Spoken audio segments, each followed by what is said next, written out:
Good morning. And welcome to the stream. Welcome, Amelia. I'm glad to see that you're feeling a little better, but you are still cold.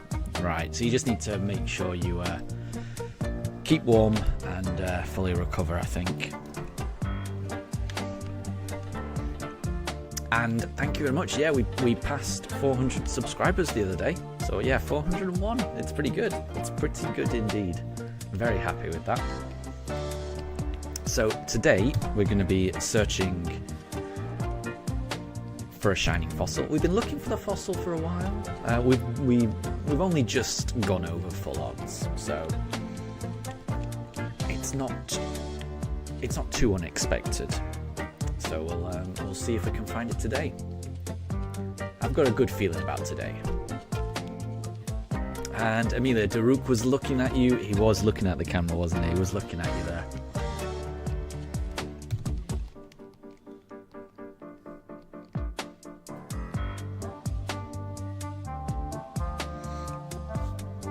And well done on spotting that was Daruk as well. Because you're right, yeah, Daruk was in the top cam. And Mifa is in the bottom cam. That does seem to be their default position, doesn't it? But yeah, you're right. That was Daruk staring into the camera earlier. And Ham, hi! I hope you're doing well. Oh, and before you ask Ham, my wife and I, we did manage to watch Jurassic Park. So we haven't watched The Lost World yet. That'll be the next thing on our to-watch list. But when did we watch it? Was it Friday night? It wasn't last night, because we were catching up on TV last night. So it must have been Friday night, I think, we watched Jurassic Park. And that was every bit as wonderful as I remember it. That is a perfect movie, I think, honestly.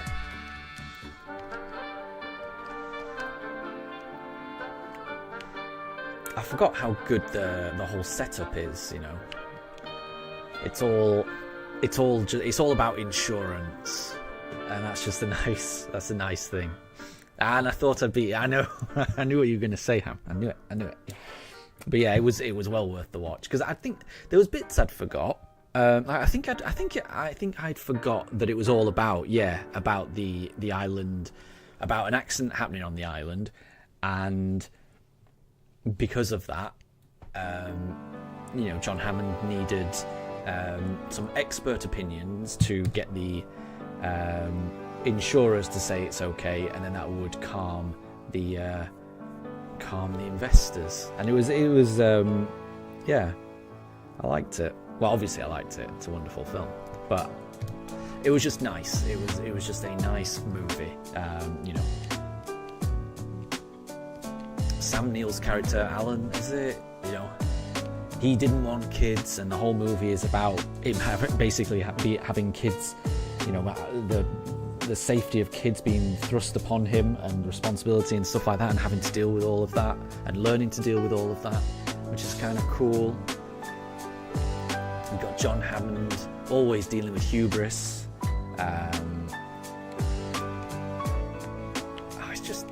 It's a good movie. It's a very good movie. So yeah, I'm looking forward to seeing the second film, because yeah, I've seen the first one a few times. I've never seen anything else, so I will watch The Lost World at some point.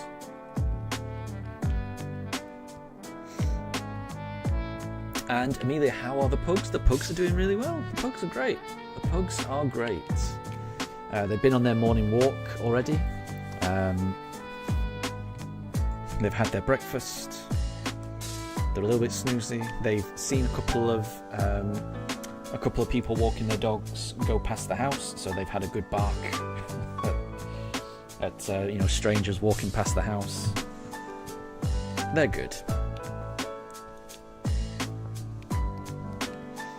And Amelia, you're hunting for a shiny Rookidee in Shield. On a shiny only run. That's awesome. And you've already battled 612 of them. Well, good luck. Shiny Rookidee is amazing. It's a really good shiny, that. And yeah, just keep going.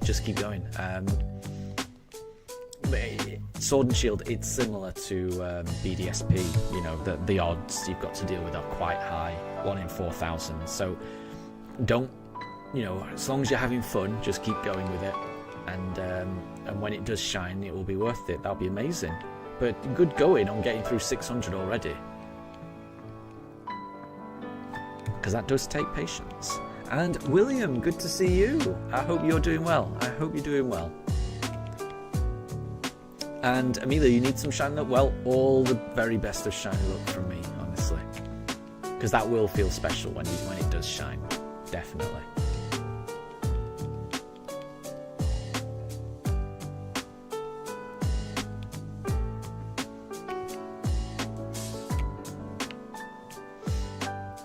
And Amelia, you started yesterday. That's pretty good. That's pretty good that you're already up to 600. And you only started looking for it yesterday. That's some good progress, I would say.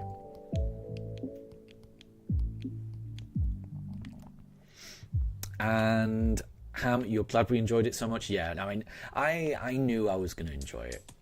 I knew I was going to enjoy it. But my wife enjoyed it as well. And it was weird. So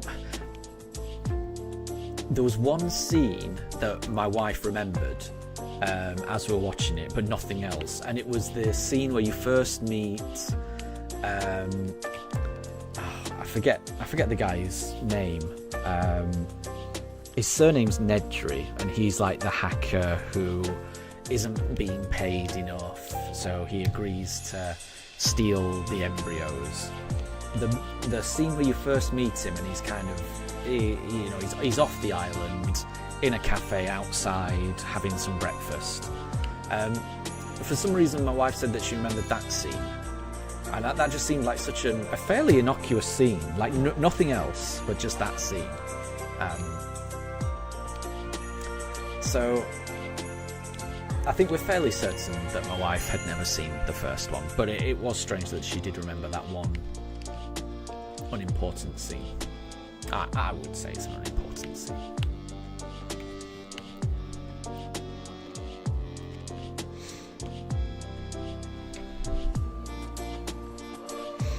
And Anna, you like that even though no Jurassic World Evolution, is that what JWE stands for? Games are connected story-wise, they still have original 3 guys that help you. Ian Malcolm, right, okay, as well, acknowledge that they worked for you for years now. There you go. Interesting. So they have Jeff Goldblum in those games. I did not realise. I've never played those games.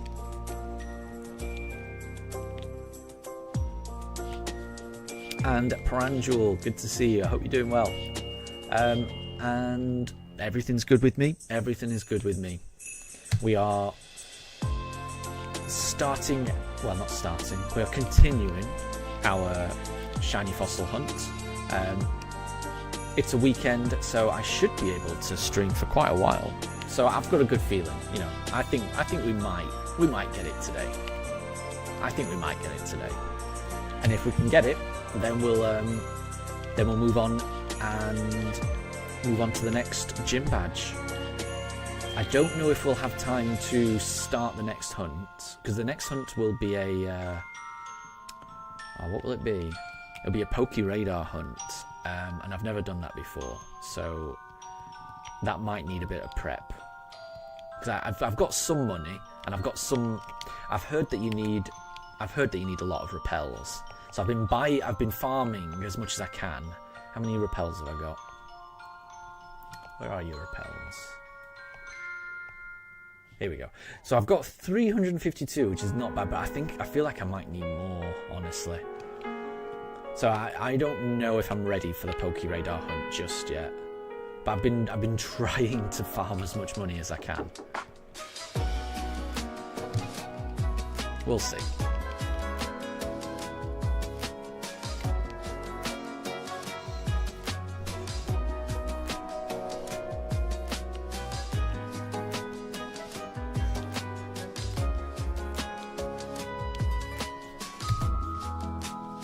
And William, you're carrying on with your Violet Shiny Only run. You're up to 640 Lechonks, 321 Tarantula, 223 Scatterbugs, 160 Hoppips, 99 Fletchlings, and 33 Pawmies, and a solitary Wingull in. Well, just keep going. You'll get something good, I'm sure. Which Pokemon are you hoping to get as a shiny? Or do you really not mind? Because obviously you don't mind to a degree because you are doing it random. But is there one that you secretly hope that you end up with?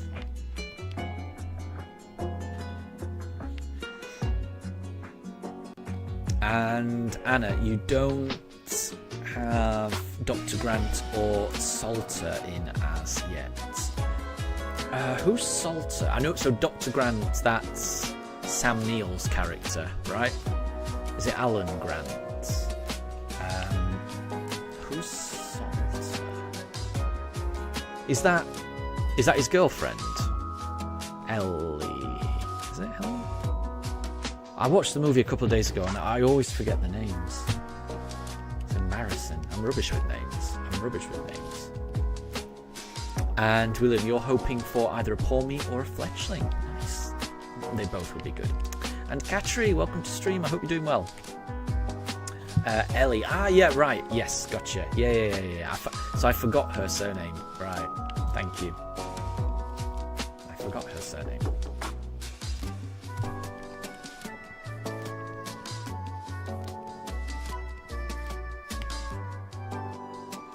And oh, is it his assistant? I thought they were boyfriend and girlfriend. Okay, apologies. There was definitely something going on between them, surely. Was there not? Did I just imagine a relationship between those two? Okay.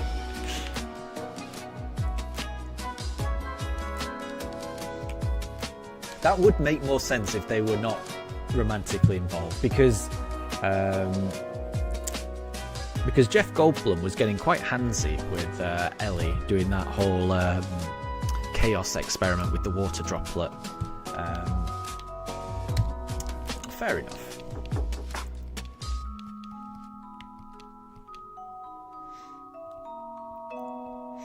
And Katri, your uncle and aunt are making you leave for a bottle show. Well, I'm sure that'll be really fun. Spending time with family is always good and always worth doing. So I hope you have an amazing time.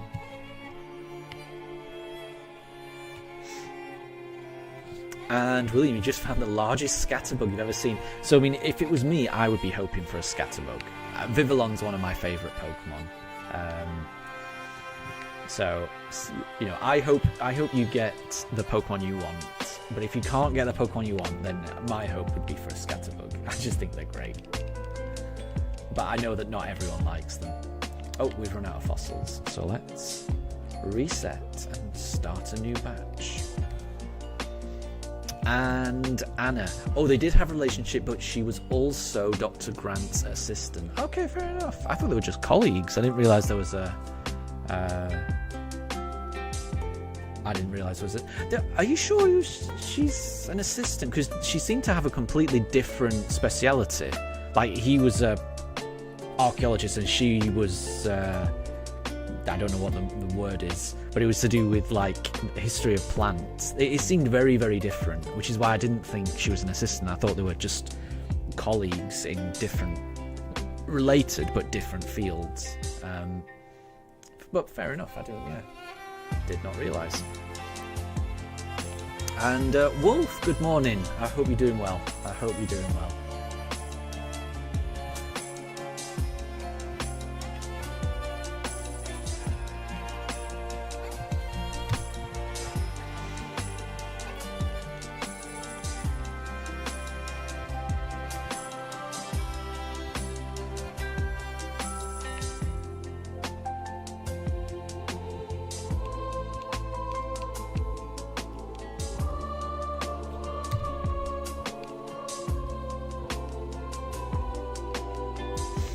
So yeah, I'm still trying to find that fossil. We've gone over odds, but how far over odds are we going to go?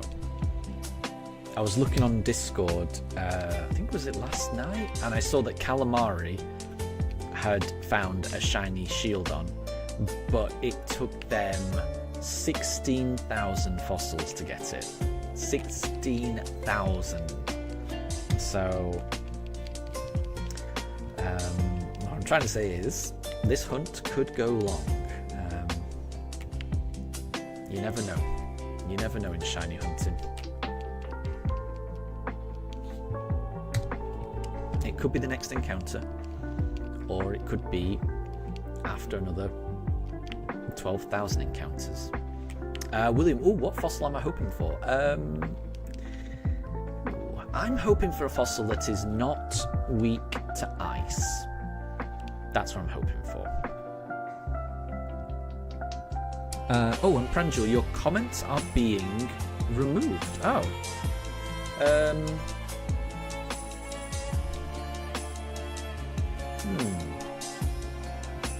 They disappear. Okay. I mean, I haven't removed anything. So, I mean, I haven't seen you type anything that's inappropriate. It might be an automatic thing, or I really don't know. I don't know. I would just say try again. I mean, I would say just make sure it's it follows all the guidelines and stuff. But I've spoken to you a number of times, and I know that you wouldn't say anything inappropriate. So yeah, I can't imagine why there's issues. It might be just connection issues. That might be more likely. So I'd just try it again. YouTube messaging isn't perfect. And Wolf, you made a new video on your TikTok today. Ooh, let me have a look. I'll try and check it out.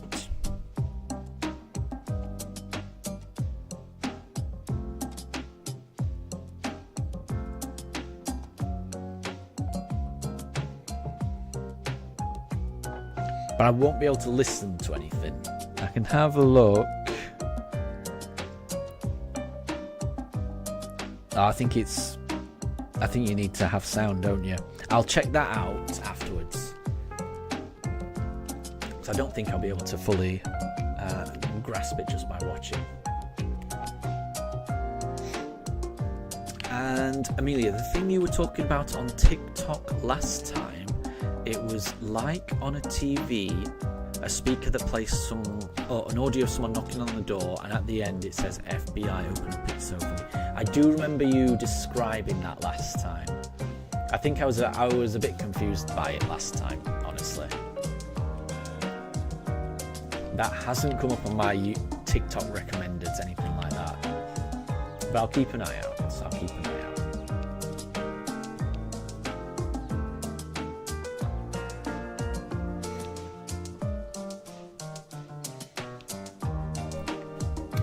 And Anna, you're going to try and create your old Jurassic Park Operation Genesis Park.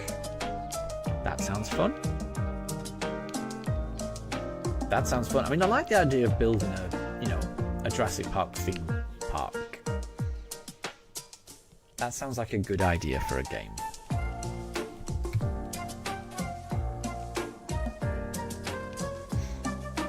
And Pranjal, you wanted to say that you've uploaded a video. Interesting. I will try and check that out as well.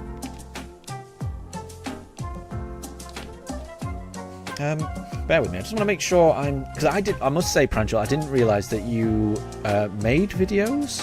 So there's a chance I might not be subscribed to you. Bear with me 1 second. I just want to have a look. If I'm not subscribed to you, then I will subscribe just so that it pops up. Let's have a look. I am not subscribed. Okay, I am subscribed now. So I'll check that out. Again, I won't be able to check it out during the stream, but I will check that out afterwards.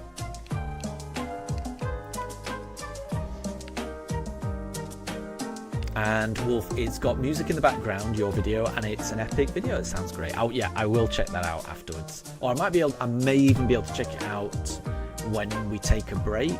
So I will be taking a break around 12, 1 o'clock, so in the next 2 hours or so, because I'll need to get my dogs some lunch in about 2 hours or so.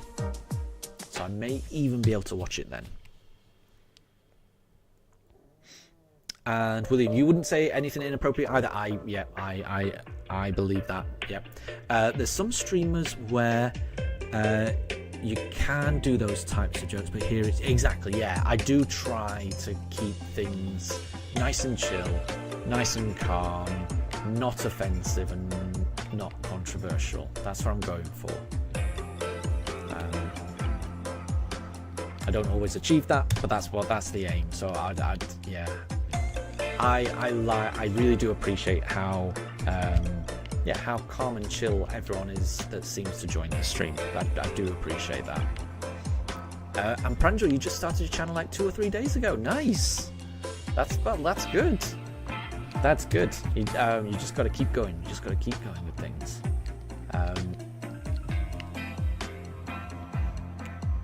This channel just got past 400 subscribers the other day, which I'm very, very happy about.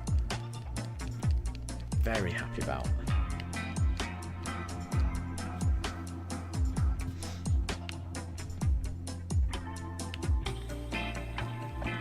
And Anna, you mean all 3 dinos from that old game, and since 3 has added the balloons, it's possible. I see. So I've never played the games. I'm not sure how balloons factor into Jurassic Park, but I've only ever seen the first movie as well. There was no balloons in Jurassic Park, at least not the first one. But I will be watching more of them, so I do want to watch The Lost World next.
Maybe if you search up Scared Pranks FBI, then we'd know what you mean. I see.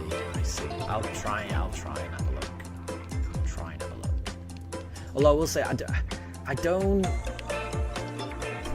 really like prank videos anyway, because I just feel sorry for the people that are being pranked most of the time, because it can be quite stressful.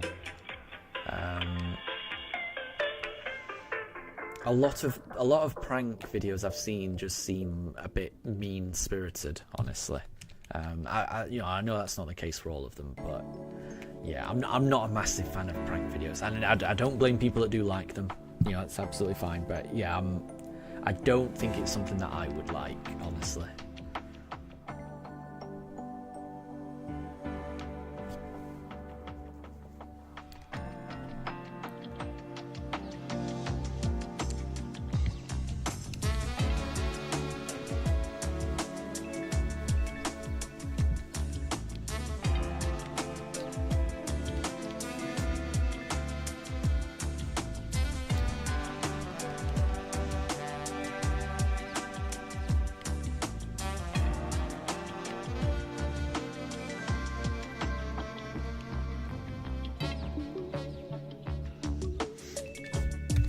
And Wolf, you think that pranks are mean, but it does depend on how far the prank is taken as well. Yeah, I think that's true. I think there's definitely ways of doing it where nobody gets too stressed out. It's not too,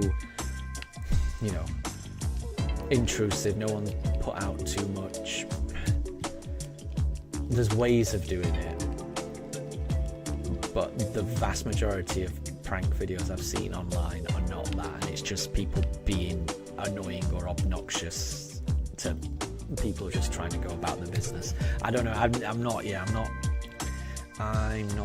massive fan of it, honestly. It's certainly not the type of thing I'd want to get, have to deal with if I was just going about my life. And Wolf, you're too nice, you're not a pranker. And William, you think that prank videos make you feel awkward? They always go so extreme when the rules of pranking are meant to be. Never make someone the butt of the joke, never hurt, never distress, never damage or someone's property. I think, I think if you can avoid all of those things, then I probably would enjoy it, I think.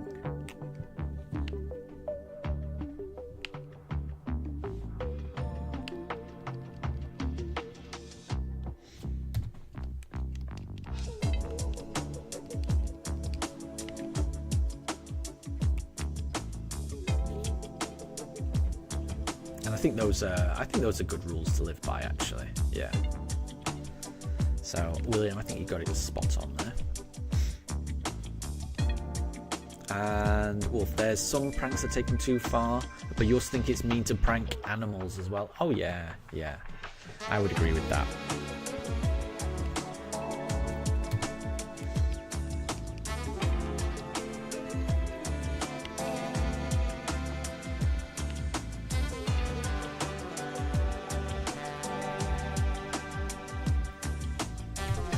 And I agree they have feelings too. I know.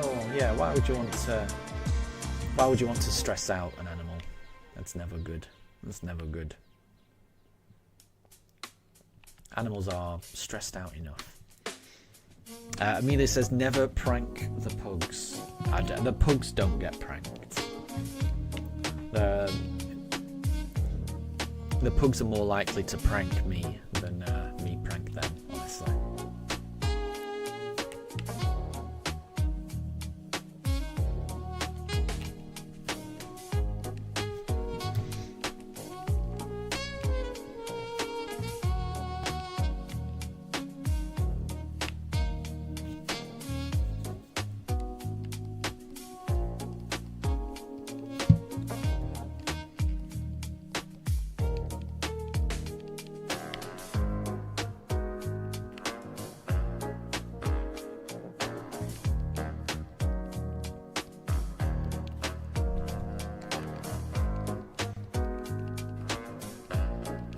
So, no shiny fossil just yet. We're creeping ever closer to 5,000 encounters.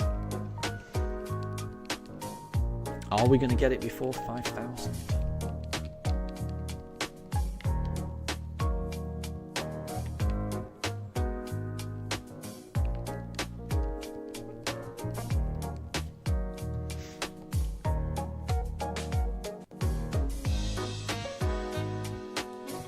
And Wolf, especially some pets can pee out of surprise, and if that happens because the owner pranked the pet, then the owner's got to clean up the mess. That is true.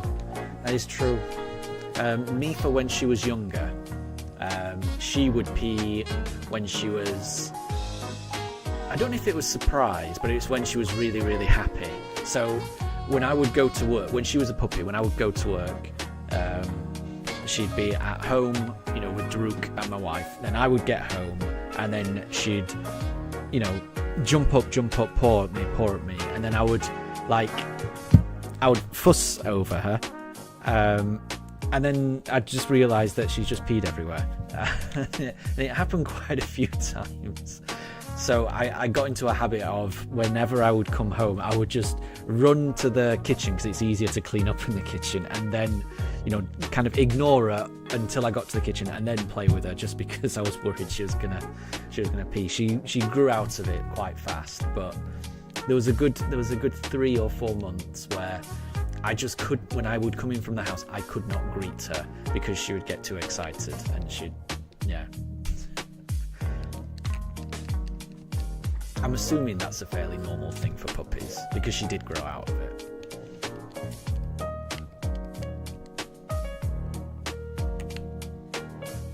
And William, you and your sister partake in occasional pranking. Nice. I like the use of the word partake. Makes it sound very refined. So you partake in the occasional spot of pranking. And she recently put a fake bug in the bathroom. Oh my gosh. You both laughed. Nobody was hurt. That's what pranking should be. Harmless fun and jokes. That's true. That would scare me though. If I walked into a bathroom and saw a large bug, yeah, that would freak me out. And yeah, that sounds fairly harmless. That sounds harmless. That sounds like a good prank.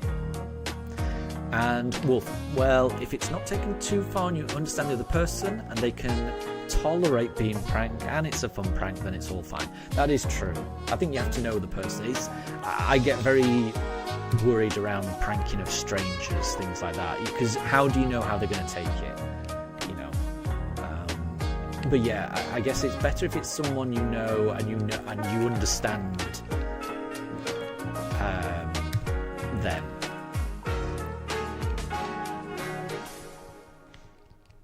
But again, I think you have to be...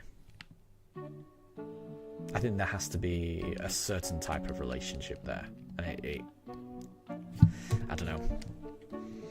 But yeah, I definitely agree. If yeah, where it's, you know, where it's family and everyone's in on the joke and no one is the, you know, no one's being victimized or anything like that, then it's all good. Then it's all good.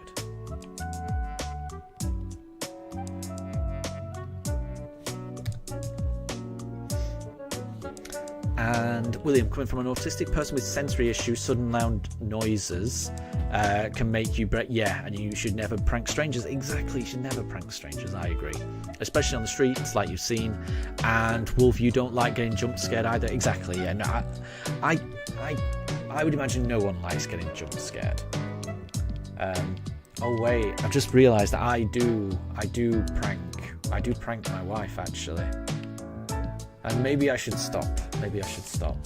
So what I do is, when my wife is in the bathroom, I get Mifa, and then I hold Mifa up so that Mifa is at the same head height as my wife, so that when she walks out of the bathroom, she's faced with a pug at eye level. There's no, I don't throw the pug. There's no movement. The pug is just, we're all just stood there. There's no sound. You don't make any sound. It's just that when my wife turns around, there is a pug at eye level, and it makes her jump. That is kind of mean. I probably should stop doing that. This is the thing. Talking this out with you guys, I think that's where it made me realise I should stop doing that. And I will stop doing that now.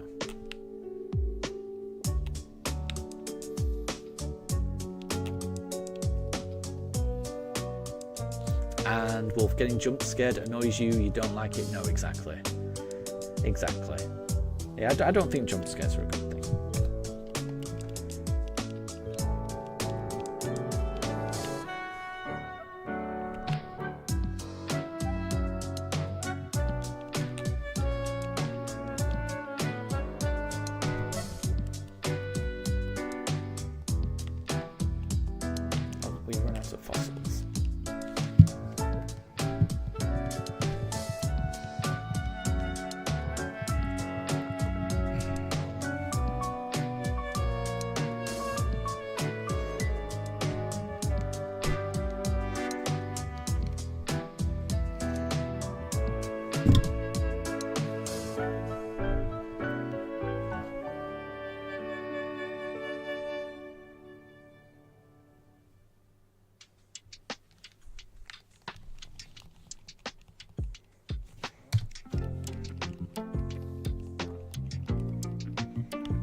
And William, you don't mind when you know it's coming, but when it's completely unexpected and out of the blue, jump scares can really mess you up pretty bad. Yeah, I can imagine.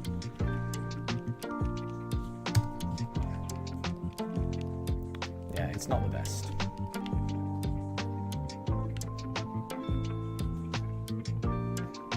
I think for the most part, it's best avoided, definitely.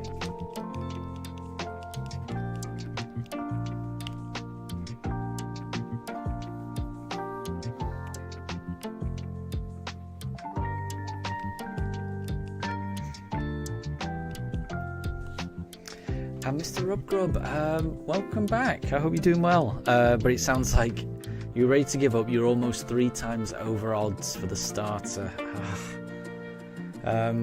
That's harsh. That is harsh.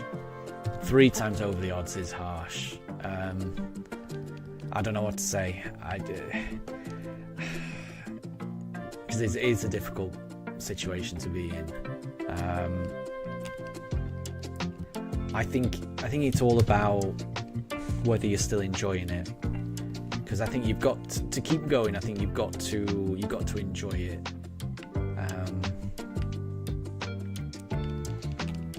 And you've just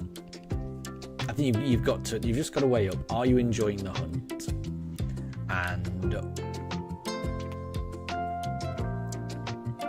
And have a think about how good it would feel when you finally do get it, because you will get it. It's just about when you will get it. You will get it, but it's all a question of when will you get it.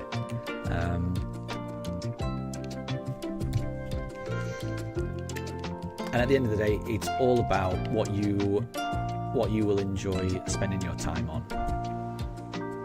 And if there's other things you prefer to spend your time doing, then I think, yeah, it's a difficult one. It's a difficult one. William believes in you. William says you can do it. He believes in you. I believe in you. Well, obviously you can do it. You can definitely do it. But I know that pain as well. So it's a difficult one. I think it's a difficult one. I think you've just got to think about the end goal, how it would feel to get it, and whether that's worth it. Because it is a massive time investment as well. That's the thing. It's a massive time investment.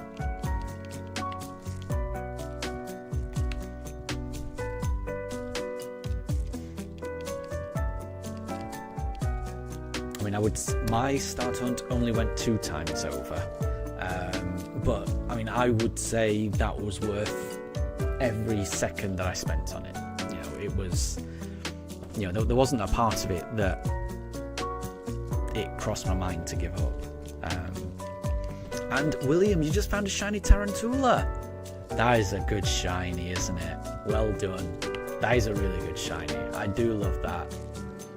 The giant. No, it's not really giant, but it's a lovely red ball of yarn, and it's gorgeous. It's a very nice shiny, that one. Massive congratulations.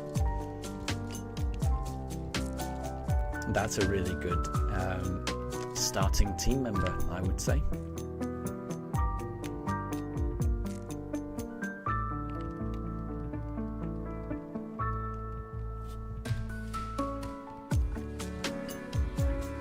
So, Mr. Rubgrub, I would just ask, you know, how are you finding the hunt up to now? Are you still having fun? Because I hope so. And William, what should you name your shiny tarantula? I am not good with names. So I will sit this one out. I don't know if anyone in chat has any ideas.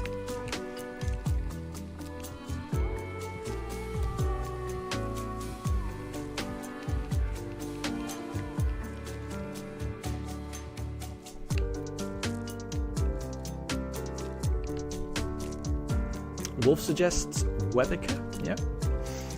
And Mr. Rubgrub, you are enjoying it, but it still sucks. Yeah, I get that. But I would say if you're still enjoying it, keep going, because it will be worth it when you get it.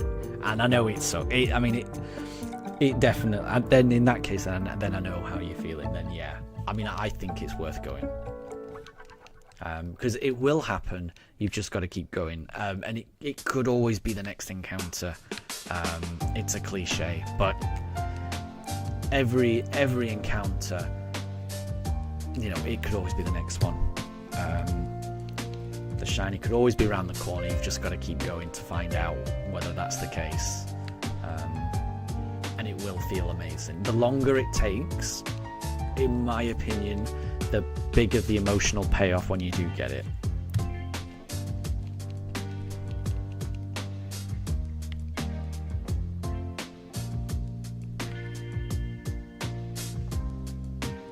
And William is going with Webica. Nice. I like it. Good suggestion, Wolf.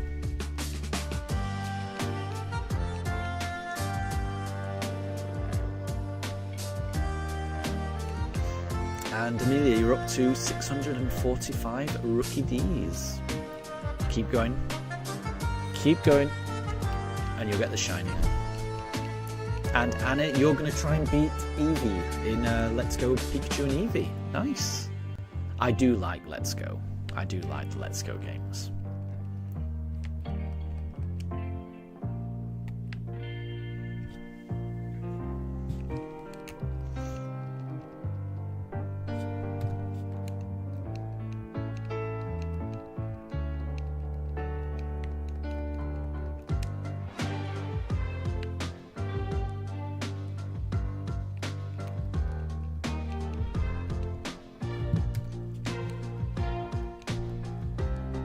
And William Webica took 4 hours and 36 minutes to find. My gosh.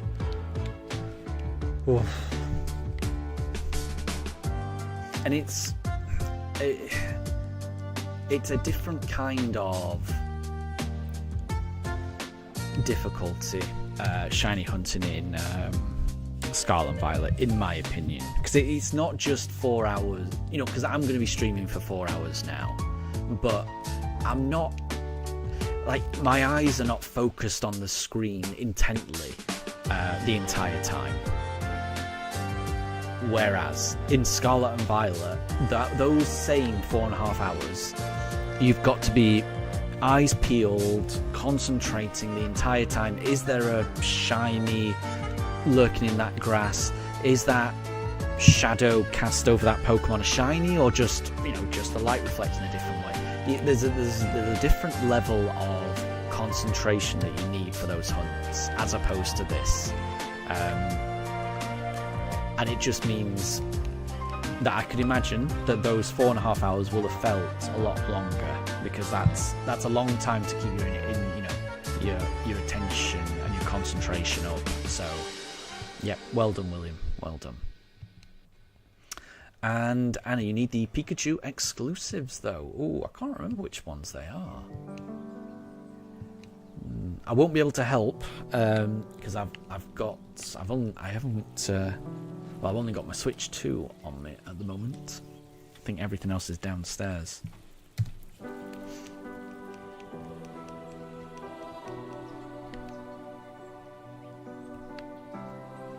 And Amelia, you're not going to sleep tonight until you get your shiny bird. Where is your shiny potato bird? I've never heard Rookie D being described as a shiny potato bird, but I like it. I like it. And you know, in Scarlet and Violet, it can take a very long time to find shinies. You know, there's no guarantee you're going to find it. So, but you just got to keep going if you want it.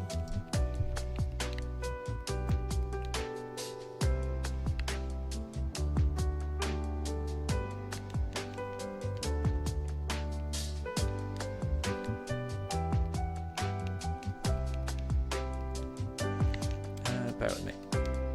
Sorry, I think I missed that. I wasn't paying attention just then. I just want to have a look at the most recent shiny.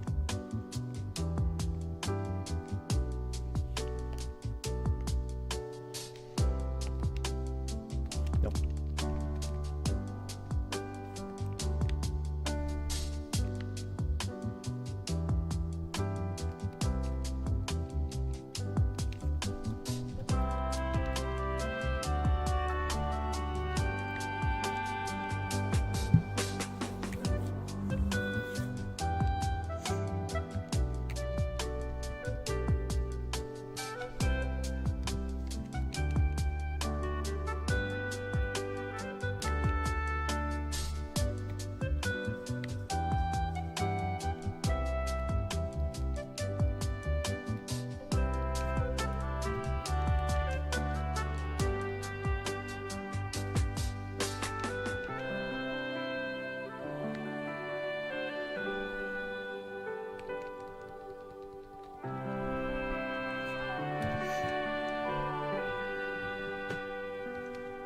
And William, your next shiny hunt will be more stressful. Oh my gosh. You've got tons more Pokemon to look out for and options to add to your team. That's very true. Very true. I do like Scarlet and Violet. Because, yeah, there are just so many options, aren't there? A lot of freedom in those games. Hearing you talk about them makes me want to play them myself.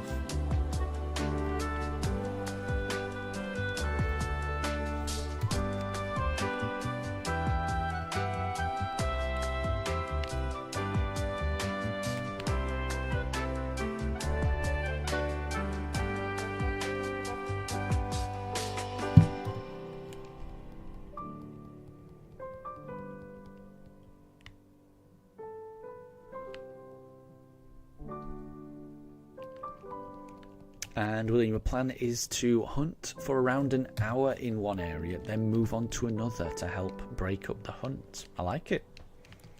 I like it.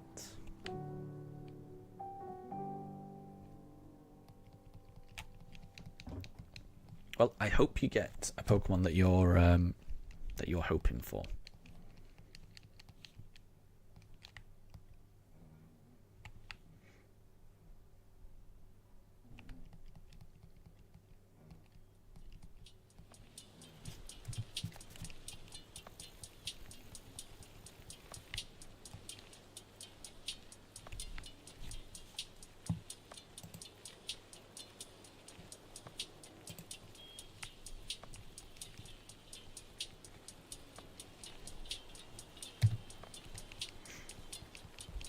And William, at least you're not confined to Route 1 anymore. Nice. I wasn't sure whether you were. That's interesting, because I didn't know you could get Wingulls on Route 1. That's really cool. But I guess that also means you can advance the plot a little bit, which is always fun.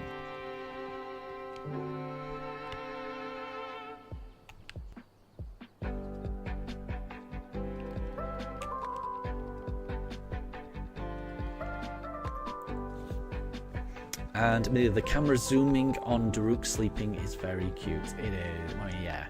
Whenever the dogs sleep, it's very cute.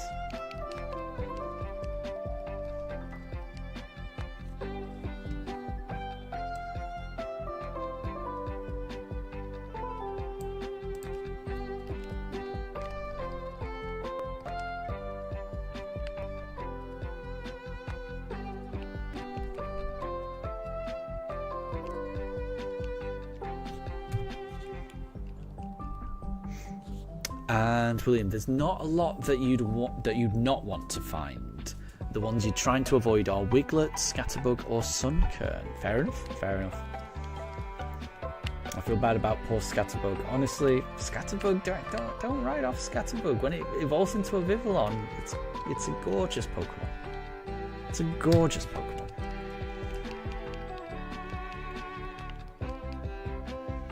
But that does leave a lot of Pokemon out there that you'd be very happy with, which is good. So fingers crossed you get a Pokemon that you really want. And Amelia, it's raining where you are. Ooh. Doesn't look like it's raining here. Yeah, so we're in very different parts of the country because it's pretty sunny. Well, overcast. I mean, it's not rainy, is what I'm trying to say, where I am.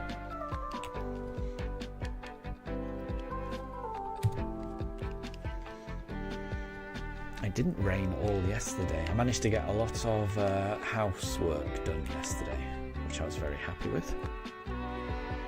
Quite a bit of gardening and stuff, because the weather wasn't too bad. Thankfully.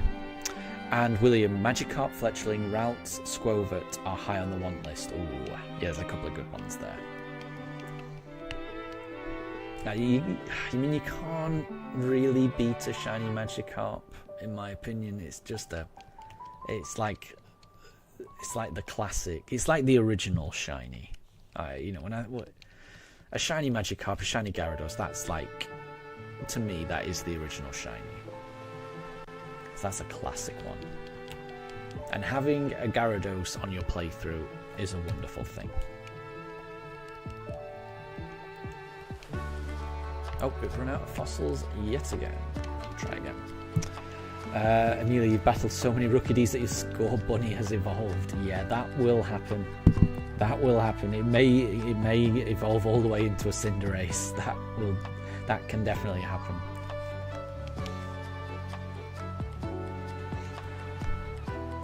And William has been there. William took a break from his sword run because it was well over 1,500 Rookies and 40 hours. Yeah, that's what I mean. It can just take a very long time. But you know, when it does happen, it will be worth it.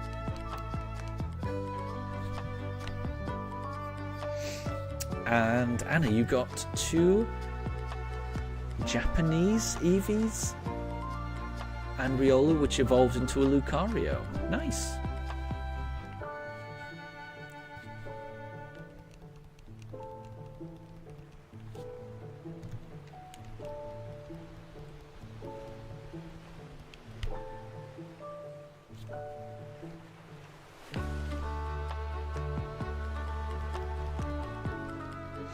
Getting very close to 500. Not 500, 5,000 I should say. Oof. I wish we were only up to 500. We're way past that.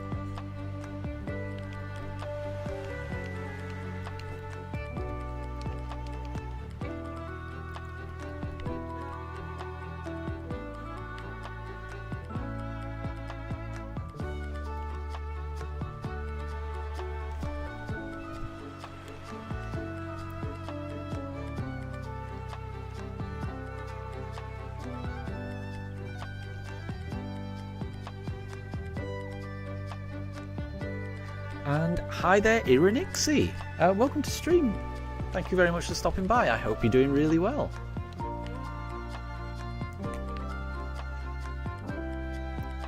We are currently fossil hunting for our 6th shiny. That would round out our, well, we'd get a full team of 6 shinies for the first time.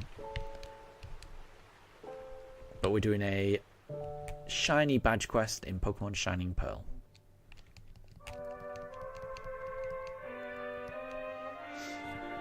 And Amelia, you may end up with a level 40 Cinderace kicking Hop's butt.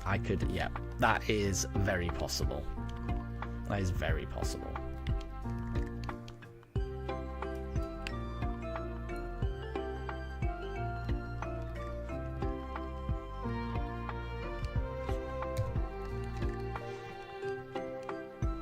Oh, and Ironixie, you're doing resets for a Chimchar.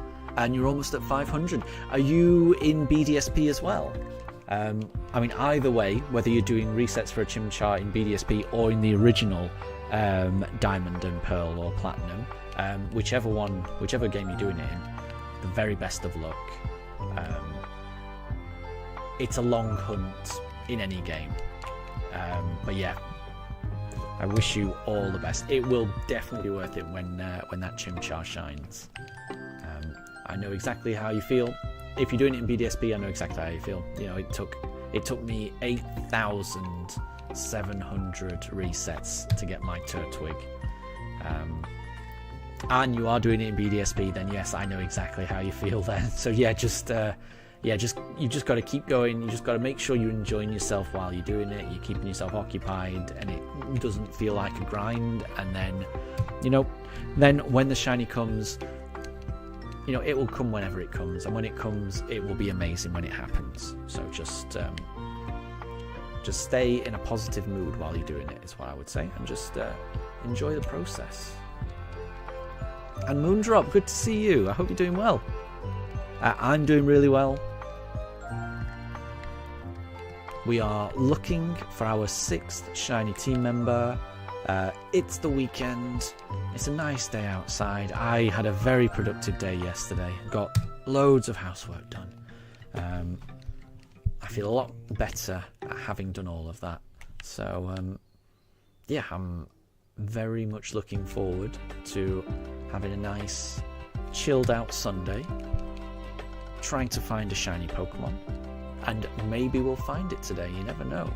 I've got a good feeling about today.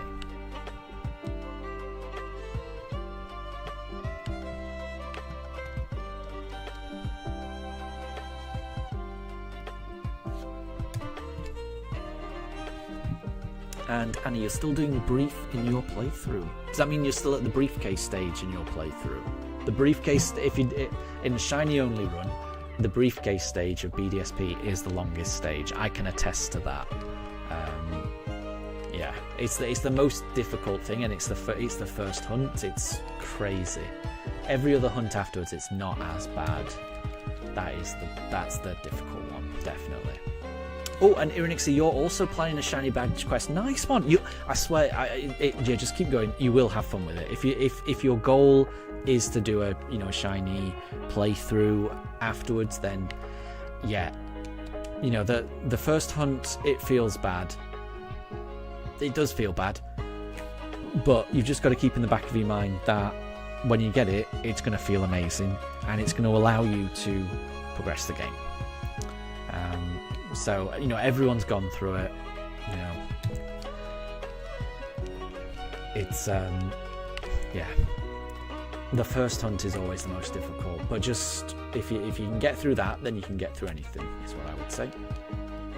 So it's definitely worth pushing on. Moondrop, you're doing good. I'm glad to hear that. And Amelia, it may end up being a level 100 Cinderace. Oh my gosh, that might be going too far. I'm sure you will. I'm sure you will have your shiny Rookie D before then.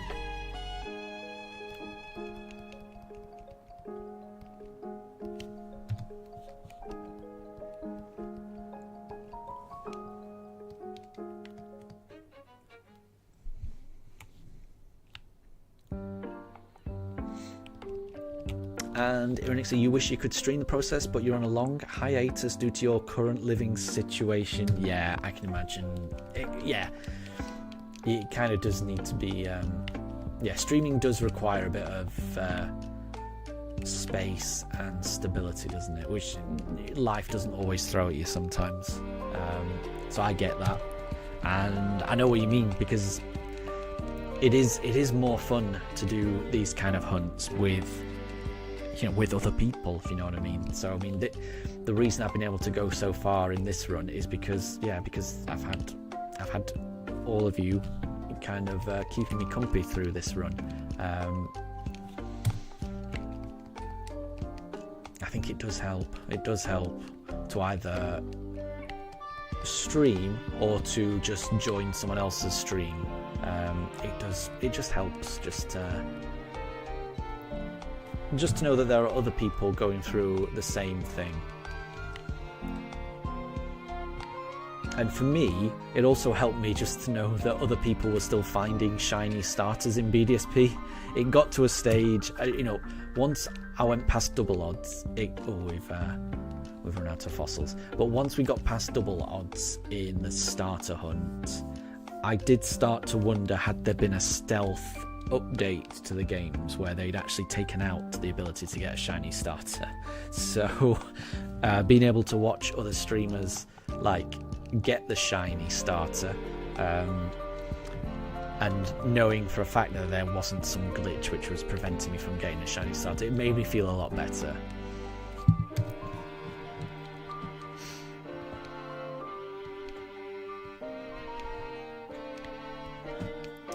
And Anna, on next Sunday you won't be able to watch because you'll be in LA visiting your husband's parents. That sounds awesome. It's always good to see family and in-laws. And I bet that'll just be a nice trip anyway, Going out and visiting LA it's a lovely city. So yeah, sounds great. I hope you have a really fun trip. And it's always good to spend time with family. Moondrop, you're playing Pokemon Emerald Crest. Emerald Crest, that must be a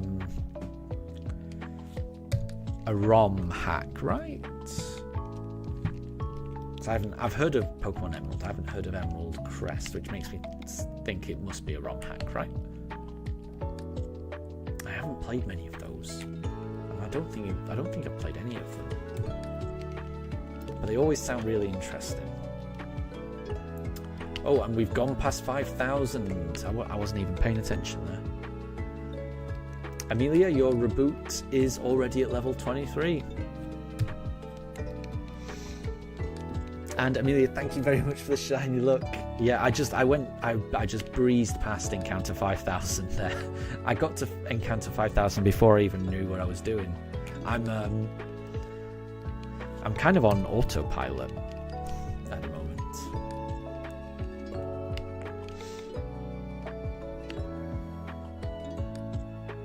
I'm very much on autopilot.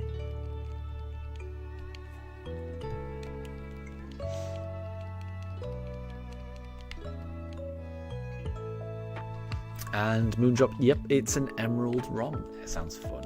It does sound fun.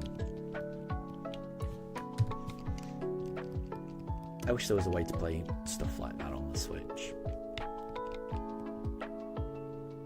Or even just the basic emerald game on the Switch. I'd be happy with that. I don't even need ROMs. I just want to play the original games on the Switch.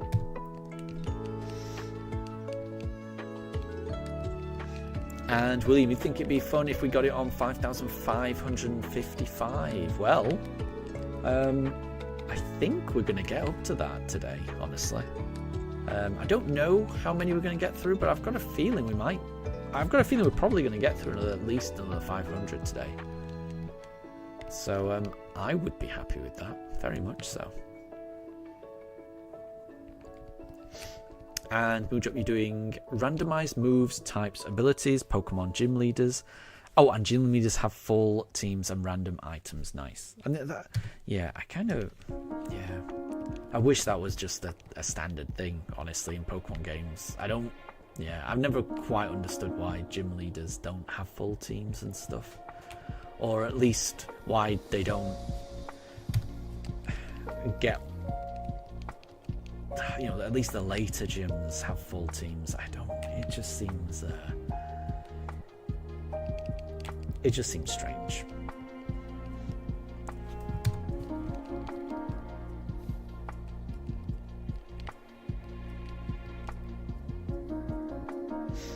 And Amelia, you hope that we don't get it on encounter 11,447,799. Yes, I hope that as well. I hope that also. And Moondrop, you've also done random evolutions. Oh my gosh! So you can just evolve randomly. So a Charmeleon could evolve into a Pidgeot. That kind of thing. Because that's crazy if true.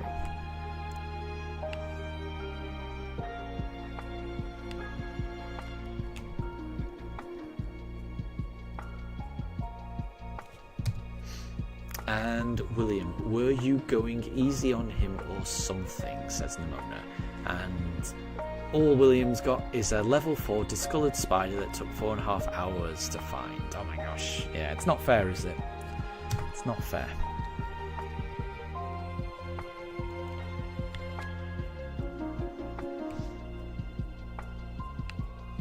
And Moondrop, you've given a large EXP candy to your poison fairy Heracross, and it's now level 20 with your electric ground victory bell as your starter, ice rock chatot, and ice fire Centiscord. It's very confusing. That's very confusing. Yeah, I wouldn't be able to get my head around a game like that. And Captain Planet, welcome to the stream. I hope you're doing well.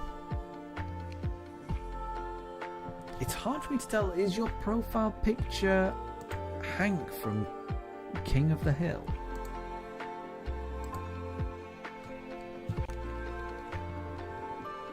I haven't seen that show in a very long time, if it is.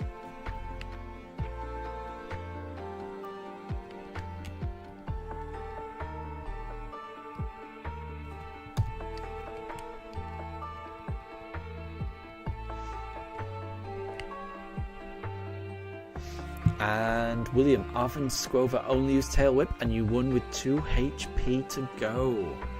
Well done, Webica. The Tarantula really pulled through for you. Nice. Well done. That sounds like a very close battle.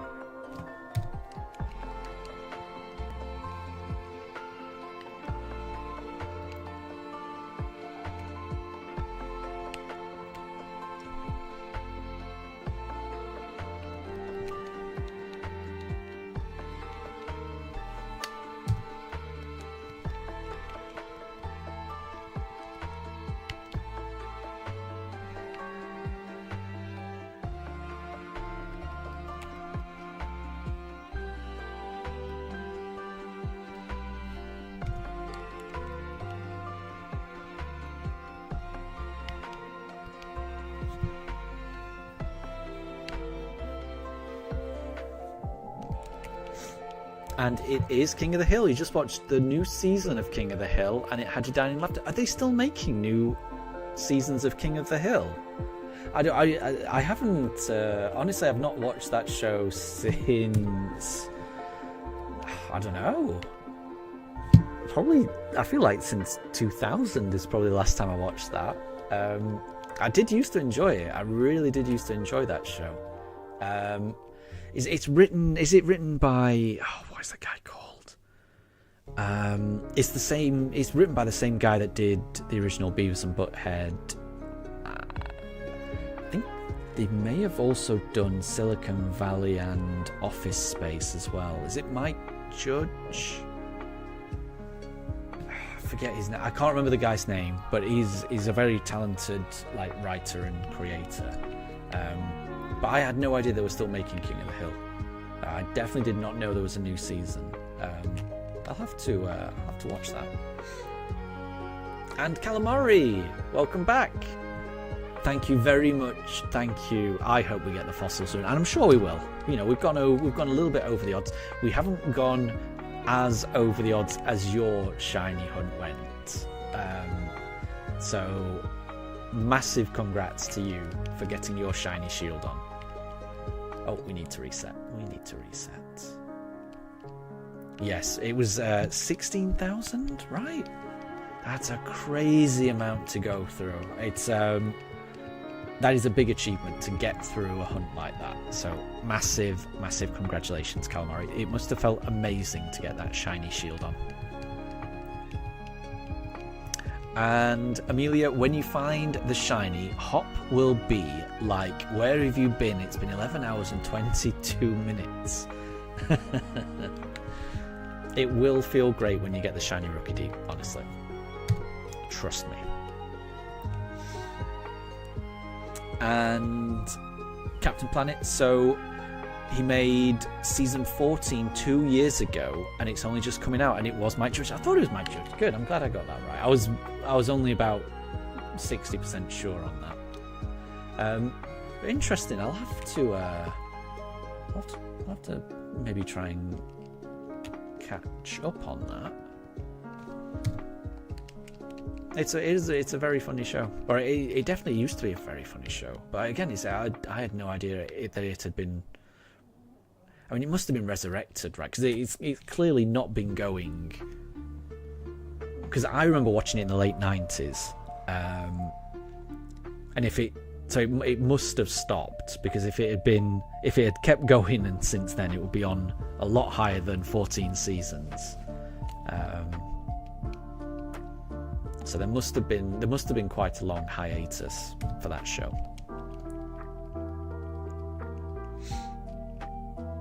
And Amelia, Daruk sleeping is very cute. I know. Both of them sleeping are very cute, I think. And Captain Planet, you'd forgot that Nintendo made this remake. Yeah, it's not the most memorable of remakes, is it? I like it. I do like it. It's got a lot of problems though, but I do like them. I'm glad they exist. Now, obviously, I wish there were. I wish there were certain things they did differently in these games, but I am glad they exist.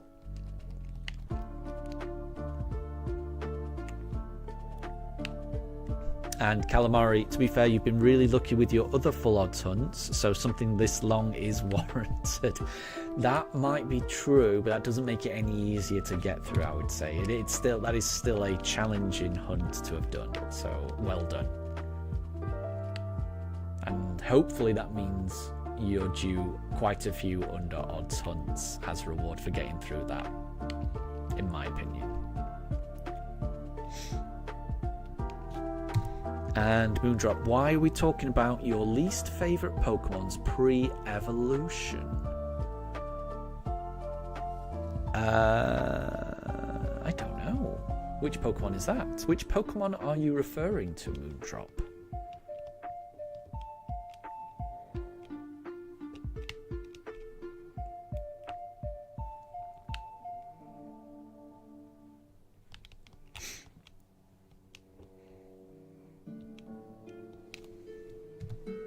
And William, it's time for Hunt 2. You're going to start near the Wochien Vault Tomb. Yep, I know what you mean. Yeah, you don't know what it's called. I don't know what it's called either, but I know exactly where you mean on the map.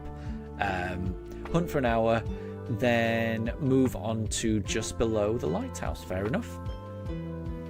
That sounds like a good plan to me. And I hope you get a good Pokemon. Oh, a Moondrop, I said Shieldon. Oh, I see. That's your least favourite Pokemon. I see. Oh, man. Well, Calamari managed to find a shiny Shieldon after a hunt that took over 16,000 fossils. So that's why we were talking about that. And I am very much hoping to get a Shieldon myself. I'll be happy with whatever I get. I've got a mixture of fossils. It could be anything that we get, but I would be very happy with a Shieldon. Very happy with it. Amelia, you've battled 680 Rookie Ds. Just got to keep going. One of them will be shiny. We just don't know which one it will be.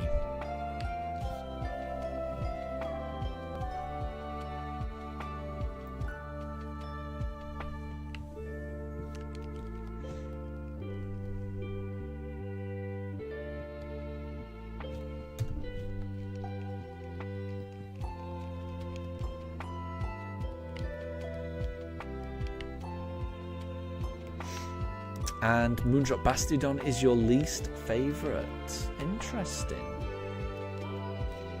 I think it's alright. I think it's alright. I don't know what my least favourite Pokemon would be, actually.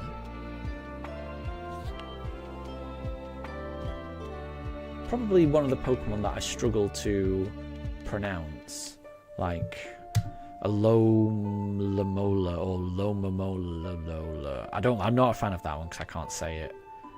I think I also struggle with the legendary Pokemon Zeraora? I don't know how you meant to pronounce that either. The Pokemon that I struggle to pronounce are typically the ones I'm not crazy about. The designs, I mean, I think I like all Pokemon designs, honestly. Some of their names I'm not crazy about, but the Pokemon designs themselves, how they look, I think they're all great.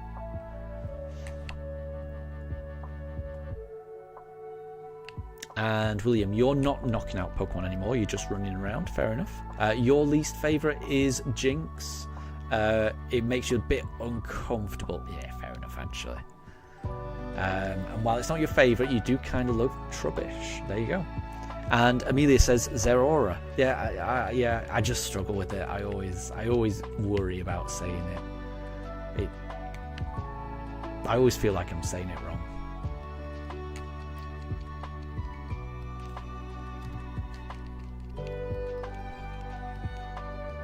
It's a me issue. I'm not saying that the name is bad. I'm just saying there's a problem with me being able to say it. And Amelia, you're not a fan of Jinx either. Fair enough. Fair enough.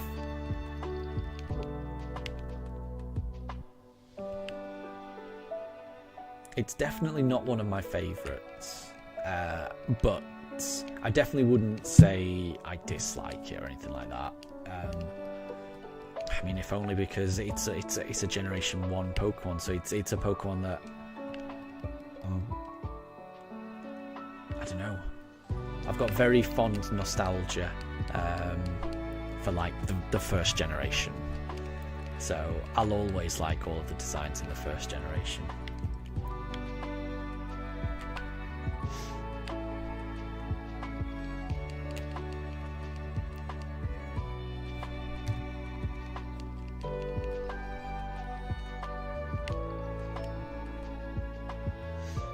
And Moondrop, you're not a fan of Arcanine or Charizard? Arcanine, oh my gosh. I'm shocked. I mean, what's your opinion on Growlithe? I mean, in my opinion, I can't imagine anyone not liking Growlithe. I mean, I really like Arcanine, but Growlithe is like, to me, it's like top tier. It is. Does your not fan of Arcanine extend to also not being a fan of Growlithe as well? The puppy Pokemon.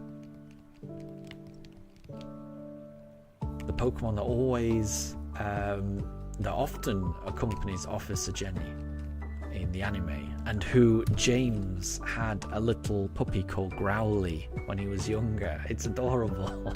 I don't know how anyone can not love Growlithe.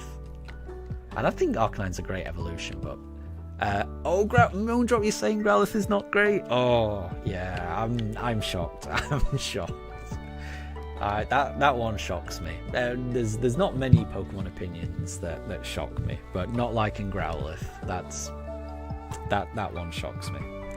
But everyone is entitled to their own opinion. Definitely, there's nothing wrong with that. Nothing wrong with that. I get quite emotional thinking of Growlithe. When I think of like, particularly James's Growlithe in the anime. James's Growlithe is the only friend that James had growing up. It was adorable because he grew up in that lap of luxury where nobody actually cared about him. You know, he had all the money, but no loving parents or anything like that. But he did have a loving Growlithe. It was adorable. Ham doesn't like Growlithe either. Oh my gosh, this is fair enough. Everyone is entitled to their own opinions. I am shocked though. Growlithe is the best boy. Moondrop, you don't like their Hisuian forms. You liked Arcanine, but when Legends Arceus came out, they ruined Arcanine. I mean, if something gets a regional variant, I don't think it takes away from the original. I mean, I can pretty much just, ignore regional variants and just focus on the originals. So yeah,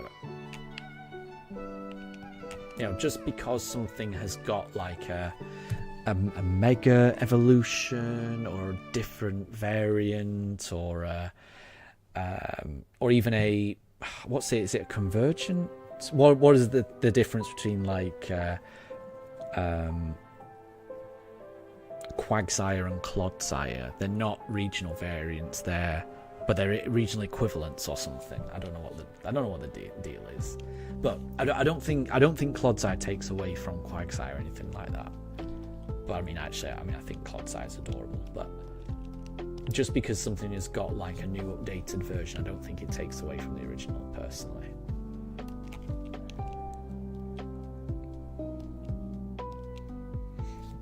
William, you adore Hisuian Sneasel. It's very silly that Sneasler just becomes a diva and you like it more. Interesting. And Captain Planet says that Growlithe and Arcanine are the most loyal Pokemon you will ever get. Exactly. How can you not like them? I'm shocked. I'm shocked that people don't like them. I agree with you, Captain Planet. I think they're adorable. Ham, you do like Hisuian Arcanine though. There you go.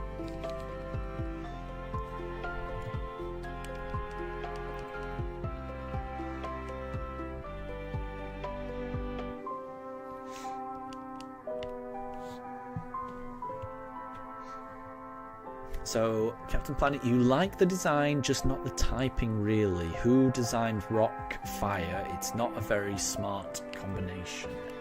Yeah, I guess it kind of... I mean, it's similar to what they... Is Macargo also rock, fire? I guess it's... My thoughts are, I guess it's trying to be like a volcano type thing, you know, where rock and fire often meet. I would imagine it's that thought process behind it. Moondrop, they gave Arcanine 2 4x weaknesses, and it has got rock head and recoil moves. Well, I mean, it's your choice whether to have those moves, right? But it is a meh Pokemon in your opinion. Fair enough.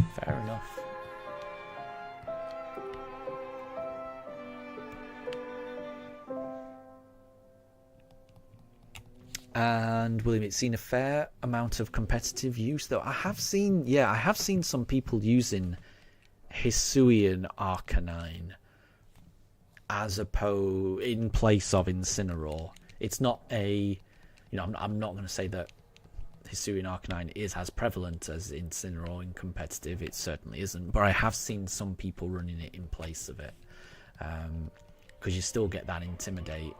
I can't remember what other benefits you have to it, but I have seen some people using it.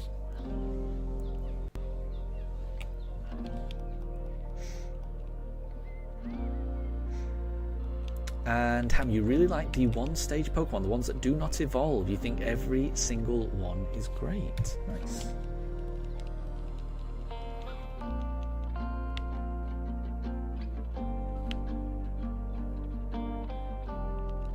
I'm trying to think of a few. What have we got? Yeah, there's quite a few that I like as well. Because I do like Tropius. I do like Relicanth. And both of those are one stage, and those are up there for like ones that are my favourite. So yeah, I can see what you mean. William asks, even Bruxish, yeah, it's an interesting design, isn't it? I feel like that one, it could have another evolution, but I do like it. And that's a good point, Calamari, yeah. So you don't mind Hisuian Arcanine, and then the 4x weakness doesn't bother you when you can terrestrialize it. Exactly that. I mean, I am a big fan of terrestrialization as a concept. I think I've mentioned this before. I will miss that. When we go into the next generation, whenever that is, I will miss terrestrialization, because I do think it adds a lot of strategy. You never really know what to expect when you're facing a Pokemon on the opposite side, in your opponent's team, not knowing how what Terra type they've got on it.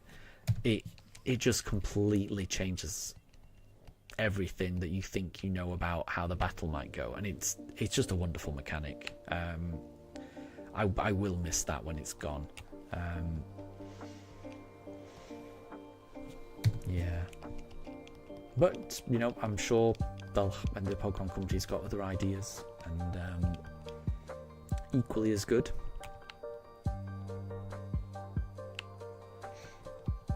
And Captain Planet, you love that line they had.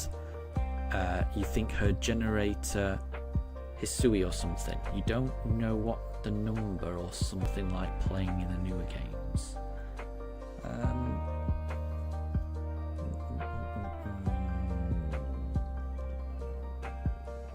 not following that. Apologies. I can't quite figure that one out. Calamari, shiny Bruxish reminds you of Christmas, and you like it a lot. Nice. It's a very highly decorative Pokemon, isn't it? But Emilio, not a fan. There you go. See, no Pokemon is universally loved, no Pokemon is universally hated. There's always going to be people on either side, I think. And that's how it should be. Pokemon designs, there should be an element of division there,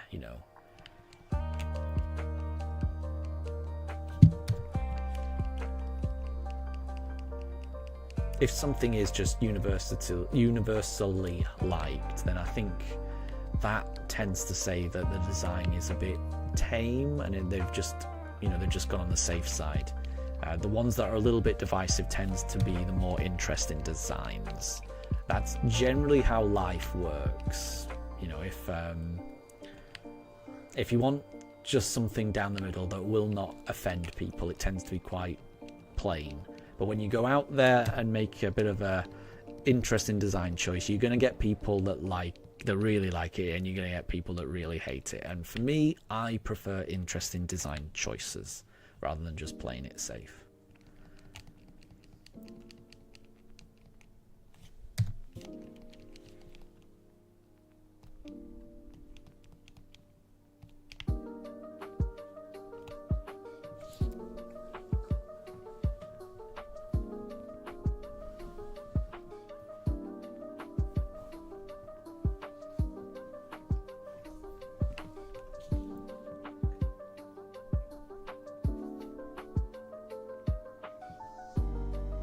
And Captain Planet, it's the Yankee game that looks like Total Dogs now.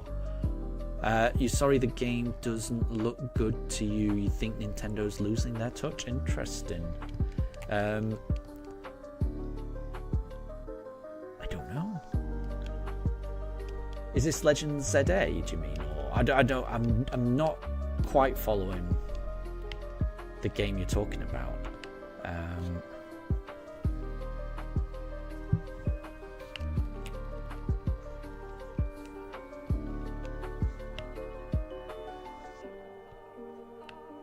But yeah, I'm looking forward to Legend ZA. Oh, and we've run out of fossils again, so I'll have to reload.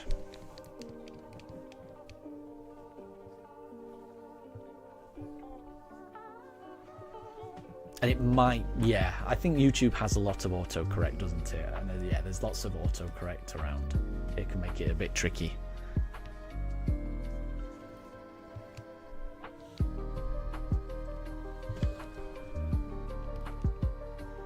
And especially when you're talking about Pokemon with lots of very strange names and things like that, where,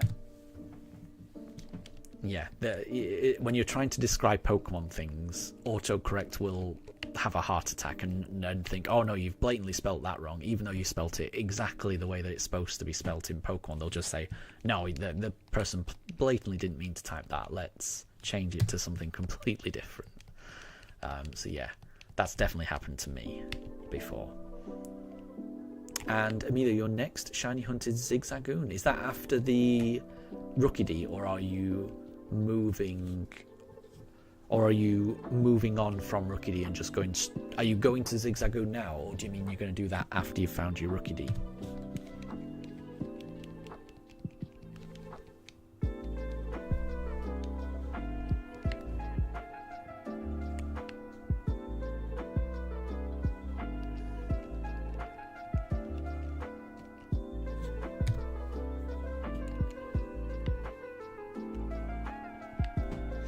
And William, you love the shiny Galarian Zigzagoon line. It is a good one. It's a very nice shiny. It's kind of it's a nice shade. It's not quite burgundy. It's somewhere between pink and burgundy, and stripes with white. It's very nice. So I would agree. Very nice. And Captain Planet, you are talking about Legend ZA. Gotcha. When you were talking about a new game, I assumed it was Legend ZA. Yeah. I mean, I've never played it, so I don't want to prejudge it until I've played it.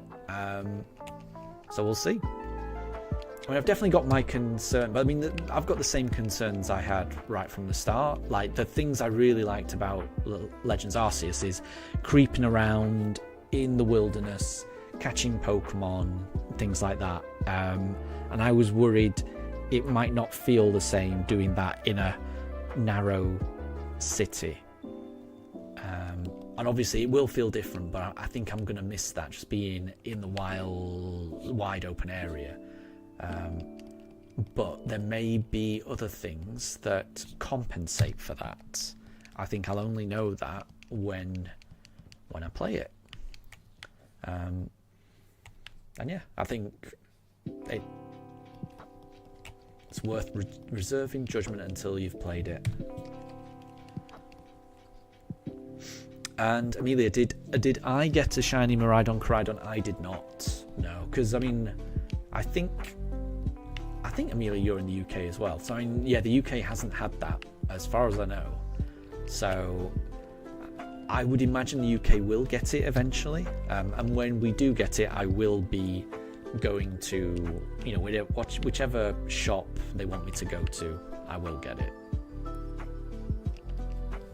But yeah, I've not got it yet. I'm sure they will release it eventually.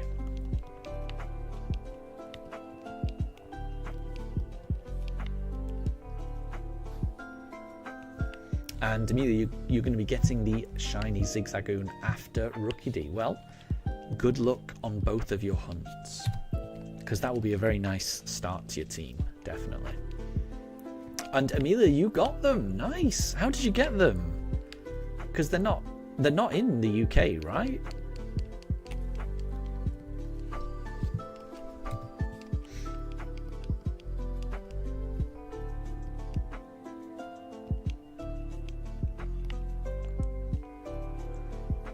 And Anna, oh my gosh, you detest Pikachu. Oh no.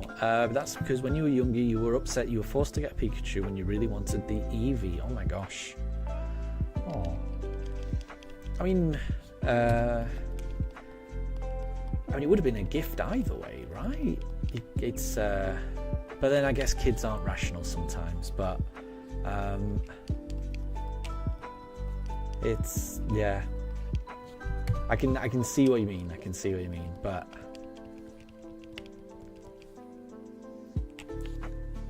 I'm sure when you were given the Pikachu when you were younger, I'm sure it would have been given to you, you know, as a gift of love from whoever gave it. But it's probably difficult to see that when you're younger. So I get it. And William, time to take a break from shiny hunting to charge your Switch, definitely. I think it's always a good idea just to take a break, you know, during shiny hunting in general. The thing you want to avoid is burnout. You don't want to get burnt out. I mean, I tend to break up my streams with a little bit of a break. I take my pooches out, clear my head, and then I can come back fresh for the next. I usually take breaks every 3 hours, I suppose, and that works well for me. And Amelia, you got your shiny Miraidon and Coridon through magic. Nice. But they were actually from trades. Fair enough. That's good. It's nice you've got people that you're able to trade with. That's really cool. I'm very happy to wait until the release comes to this country. And if it doesn't come to this country, then I'm happy to miss out. I'm definitely happy to wait. Because I'm very, very confident it will come to the UK. In my opinion, it's just a matter of time. So they'll sort it out, I'm sure. And if they don't sort it out, then it will be just another thing for me to blame Mike Ashley for.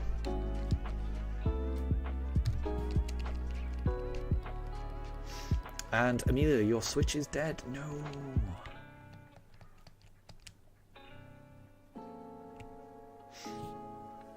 And Captain Planet, you think it's wild that some new Pokemon, apologies, I can't talk. You just think it's wild some new Mega Pokemon for the new game. like Dragonite and Starmie. I've not seen Starmie, actually. I didn't know that Starmie had a Mega. But I have seen Dragonites, and I think Dragonite is a pretty nice design. I'm not big on Megas. I've never played X or Y, or Black and White, or Sun and Moon, so I've never... The only time I've ever played with Megas was at the very end of Let's Go. So I don't really know too much about Mega Evolution, so it does go a bit over my head. They seem fine. The designs seem fine. It's I don't think Mega Evolutions are ever going to be something that will excite me or get me worked up one way or the other, because it I don't know. Oh, I've run out of fossils. Yeah, it's just something that I never actually experienced, so it does go over my head a little bit. But I am looking forward to the gameplay of ZA. And maybe having played ZA, that might change my opinions on Mega Evolutions.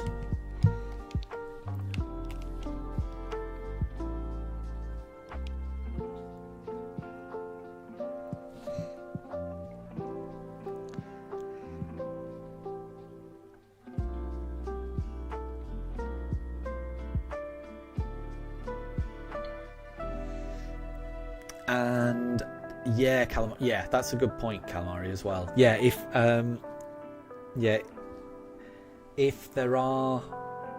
it hasn't been announced officially, try to avoid putting spoilers in the chat, everyone,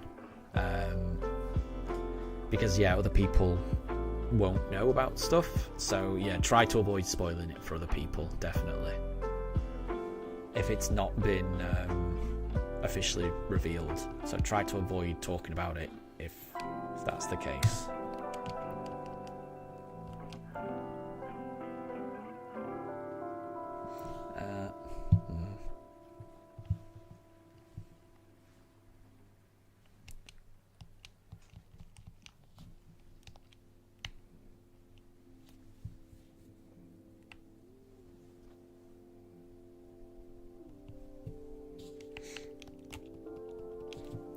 And William, you played Omega Ruby when you were pretty young and loved steamrolling everything with Mega Swampert.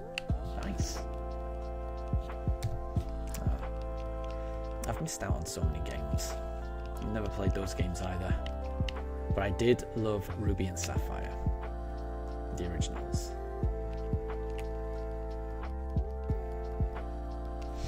And Amelia, your guess is that we get the shiny on encounter 5,100? That means we're going to get it in the next 9 encounters.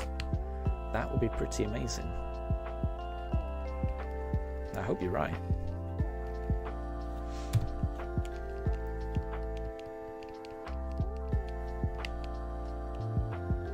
And William, you're hoping that they do a Mega Talonflame. That sounds dramatic. I could imagine that being, yeah, I could imagine that being quite dramatic.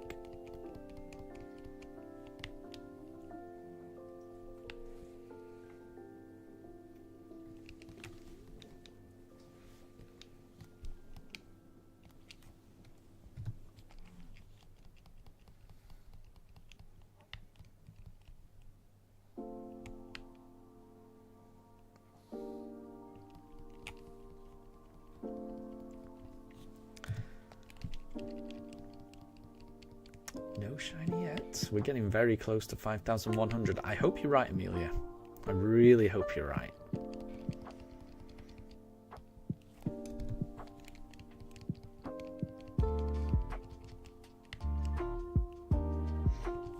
And Amelia asks, Mega Kyogre when? Oh my gosh. Well, in the... And again, I've never played these games, so apologies for my ignorance. But in Omega Ruby and Alpha Sapphire, they introduced primal things. I don't actually know what primal is, but I do know that their shinies look different. And they did, yes. I've seen Primal Kyogre and Primal Groudon. And I don't know whether that's a mega or not. It does confuse me a little bit. Like I said, I think it will make more sense if I eventually do get around to playing those games. And Captain Planet, you think the best games are Heart Gold, Platinum, Omega Ruby, Black 2, and Sun and Moon. Interesting. I do love Heart Gold. But I haven't played a single other one of those games. In fact, I've never even played Heart Gold. I've only ever played Soul Silver. Well, I would imagine that's the same. I can't imagine there's much difference there. I am a big Scarlet and Violet fan. I'm a big Soul Silver fan, and I'm probably a big just the original games as well, just Red and Blue. Those would be my top 3, I think.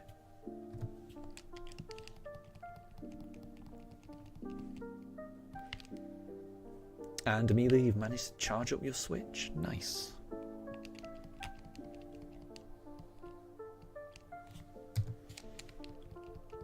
Well, we didn't get it on Encounter 5100. Thank you for the shiny look, though, Amelia. The shiny look is always needed, but it could always be the next one. You never know.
So it's currently about 10 past 12 in the UK.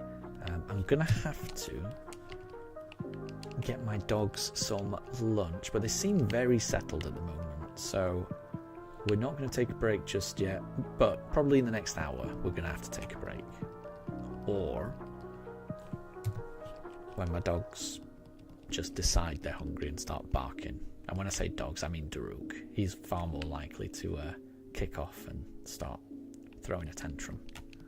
So yeah, we'll keep playing. If the pooches remain calm, we're going to keep playing for the next 50 minutes, and then we'll take a break at 1. Daruk is turning his head trying to figure out what I'm saying. I do think it's cute when he tries to do that. But yeah, if they get restless, then we may have to take a break earlier.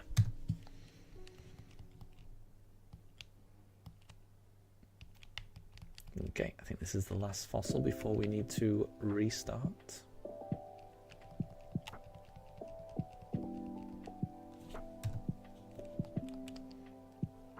Don't think we've got any more.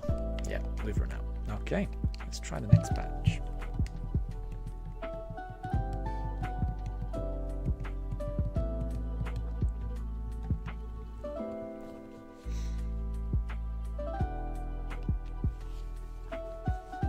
Amelia, I agree. Daruk is a funny one.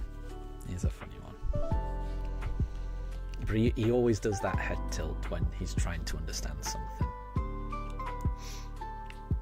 And William, should you go and get some grated cheese? Now, to me, that depends on what are you going to have the grated cheese on. You don't just mean grated cheese on its own, right? It's going to be on a sandwich, a cracker, it's going to be on something, right?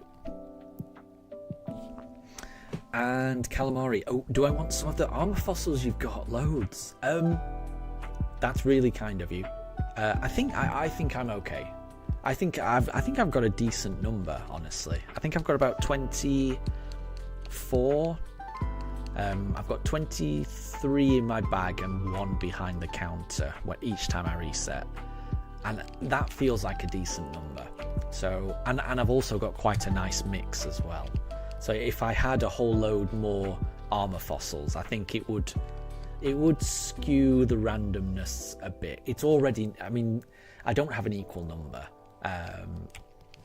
So I think I do. I think I already have quite a few armor ones. I think I've got, the most ones I've got are armor and helix. So yeah, I do appreciate the offer.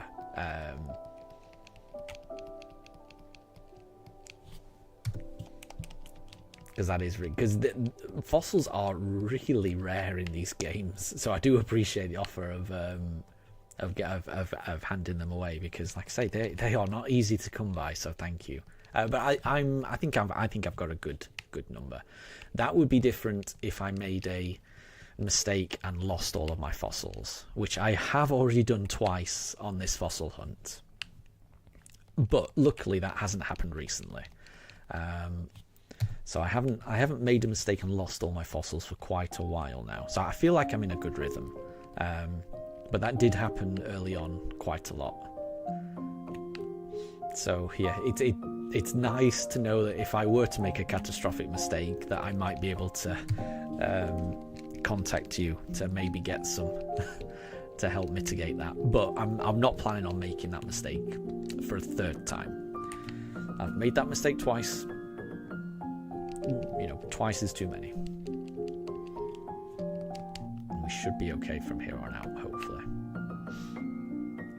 And Amelia, you wish that the moon is made of cheese. That sounds very Wallace and Gromity to me.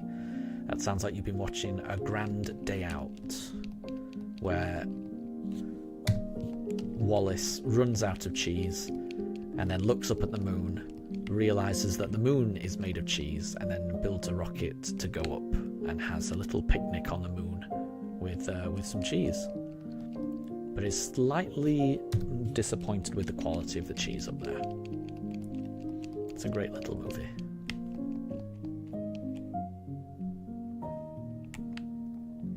And calamari, third time's the charm. Exactly. I can't believe I made the. So when I made the first mistake, that just fell. That fell par for the course for me. I was like, okay, yeah, I've messed up the autosave. I can see how I did that. That makes sense. When I made the almost identical save, when I made pretty much the same error again a couple of streams later, that was difficult to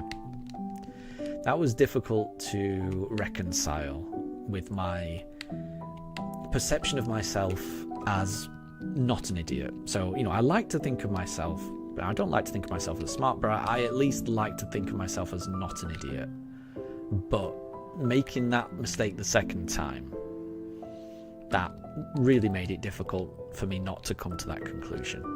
And it was a sobering realization that I probably am an idiot. But, everyone makes mistakes. And sometimes people make the same mistake twice. You just gotta try and not make the same mistake 3 times.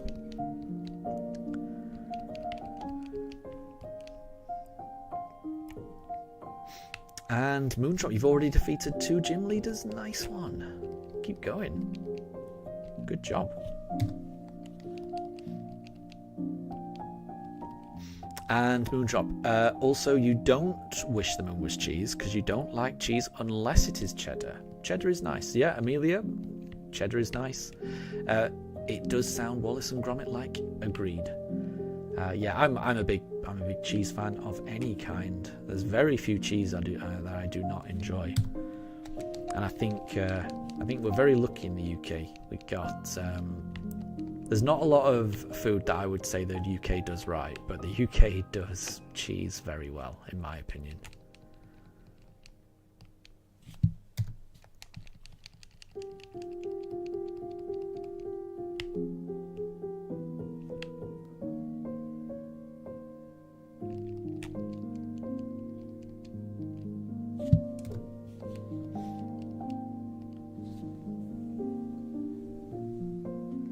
And William, you're laughing about the current online argument you're having about one of your fake Mon designs because it seems so pointless. Well, I hope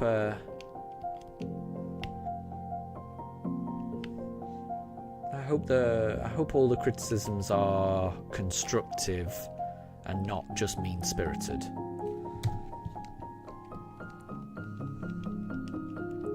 Because yeah, I wouldn't listen to any criticisms that are just outright mean.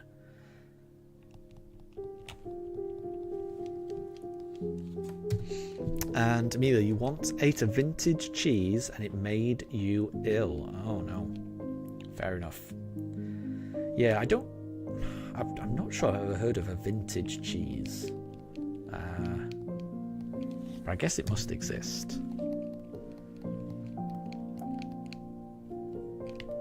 Because actually, I mean, yeah, you must be right, actually. Because I guess some cheeses can be aged a fair bit. Some of the harder cheeses, right? They do take quite a long time to mature, don't they? So I guess, yeah. Hadn't really thought about that. And Amelia, you don't know why Wallace likes cheese so much. Well, because cheese is amazing, obviously. We've run out of fossils yet again. Try it again. Yeah, fossil. I mean, cheese is pretty amazing.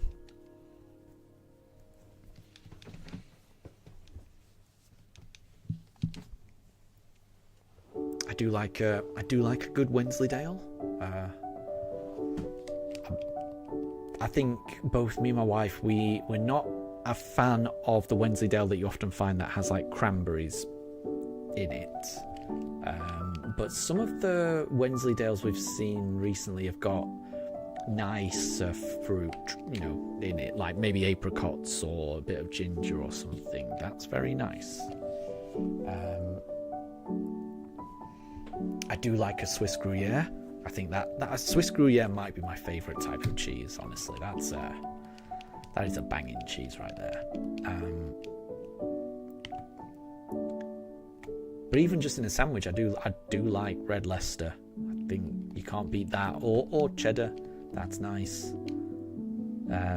I am someone who likes a blue cheese, so I am okay with Stilton. My wife absolutely hates it, but I do like a Stilton. It's got a lot of flavour to it. Some of that flavour is a little bit bitter, but then that's the whole point of cheese. The cheese is creamy, so you have that contrast of a little bit of creaminess with a little bit of bitterness from the blue cheese. It's very, yeah. I'm a big fan of cheese. It's making me hungry talking about cheese, honestly.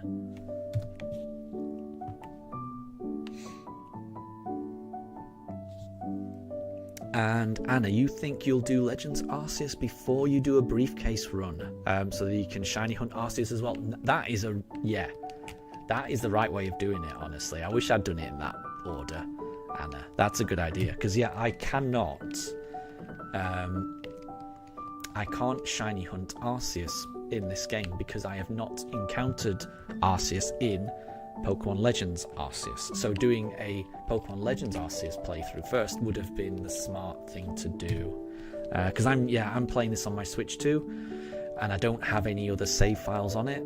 So even though I have completed Legends Arceus on my Switch 1, I have no record of it on my Switch 2, which means, yeah, I cannot shiny hunt Arceus just yet on this playthrough. So yeah, I think that's probably a smart thing to do, Anna, I would say.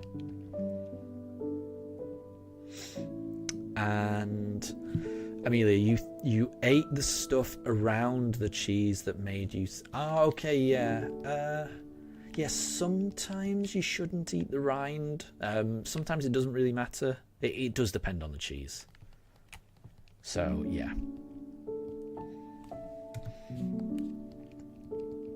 And Amelia, Wendeline from A Close Shave doesn't like cheese. Does she not? I can't remember. But yeah, that sounds like it would have caused a bit of confusion for Gromis. I have seen that movie. I can't remember everything about it though. But it does ring a bell. It does ring a bell. I'm pretty sure they were able to overcome that difference of opinion, though. I think it's been a while since I've seen that movie.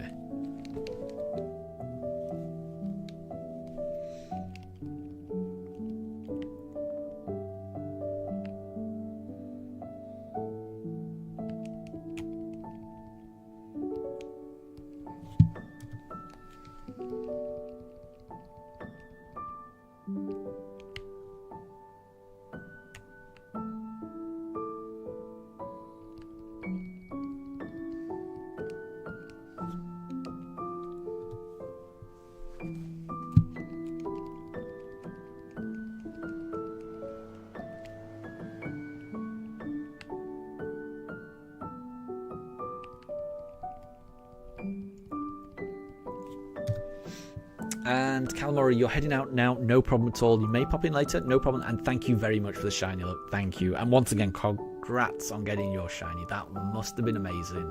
And it was absolutely well deserved. But thank you for the shiny look. I definitely need it. And we might see you later. Have a good rest of your day. And William, for context, the Fakemon Raptor, guardian of ancient times, has bones or fangs on a necklace and visible healed over scars on her throat and face. This is apparently not okay because Pokemon is for children. Gotcha. I see. There you go.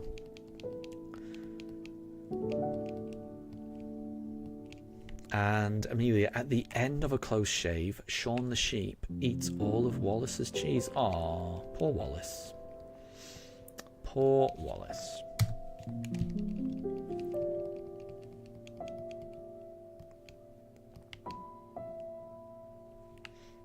And yeah, William, I mean that doesn't sound too bad. I mean, especially when you talk about like Pokemon descriptions. If you know, when you read the Pokédex entries for some of the Pokemon in just normal Pokemon games, yeah, the Pokemon games are for kids, but some of the Pokédex entries are really dark. It makes what you've just written there quite tame in comparison, I would say. Anna, do you think a shiny on each route will be a bit much? It could be. That could be. Well, it depends on what kind of challenge you want. That would be a bit too much for me, definitely. But I guess it just depends.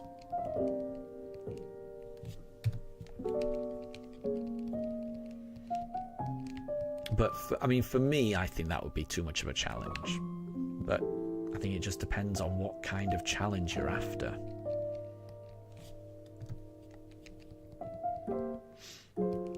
And Amelia, Wallace says to Sean, "Get off my cheese," and Gromit does not do anything. He just reads his newspaper. That is what Gromit tends to do most of the time. Yeah.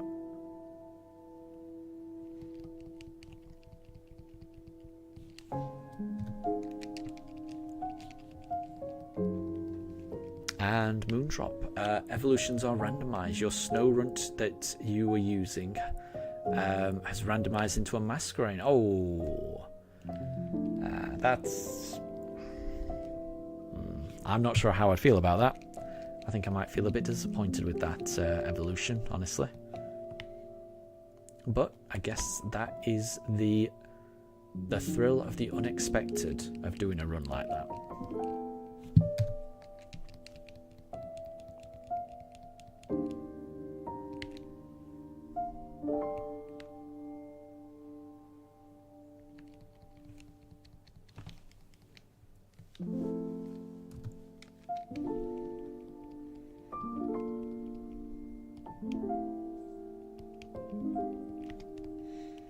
And William, this is the same franchise that has someone go into religious psychosis and summons Satan. Oh my gosh. Because they wish to overthrow God. Oh my gosh. I don't remember that. And Moondrop, what's wrong with Masquerain? Nothing is wrong with Masquerain. I think on a playthrough, I always value an ice type Pokemon. So if I had a Snorunt, I'd be pretty happy with that, and I'd be hoping that it stayed as an ice type. That would be my preference. But there's nothing wrong with masquerade, obviously.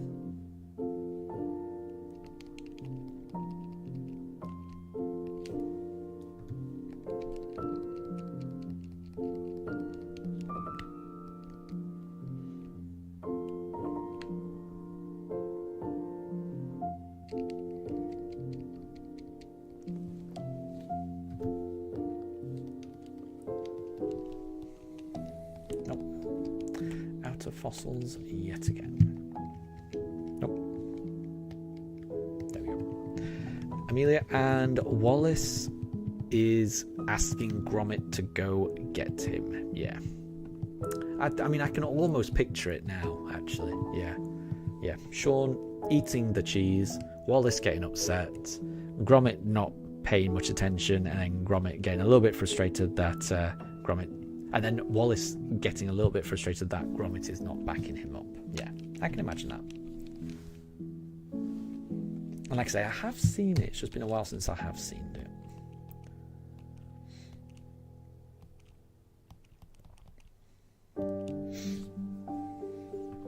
And Moondrop, the typings are randomized as well. That's true.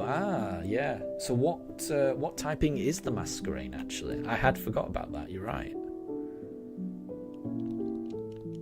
That is a very good point.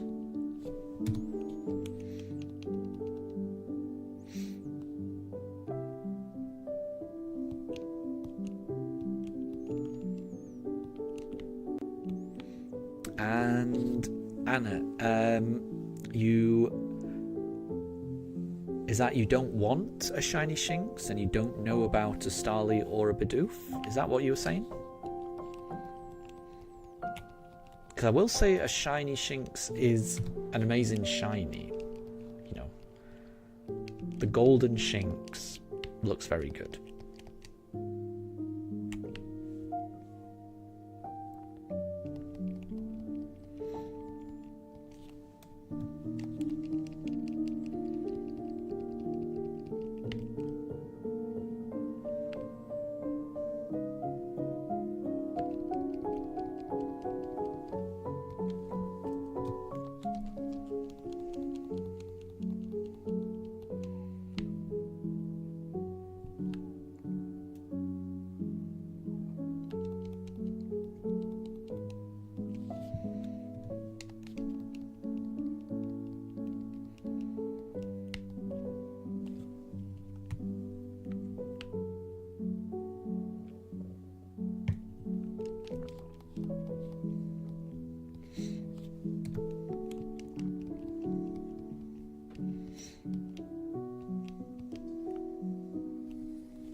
And Bulba King, welcome to the stream. Good to see you again, and I hope you're doing well. What did you miss?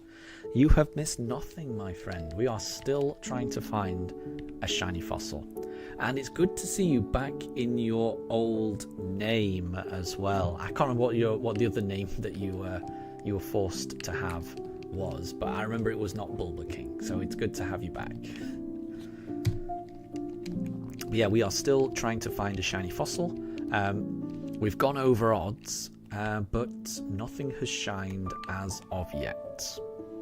But yeah, I hope you're doing really well.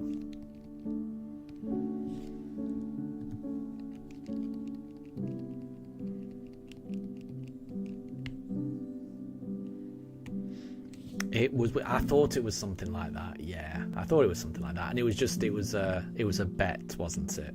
It was a bet that you lost. That meant that you had to change your name temporarily.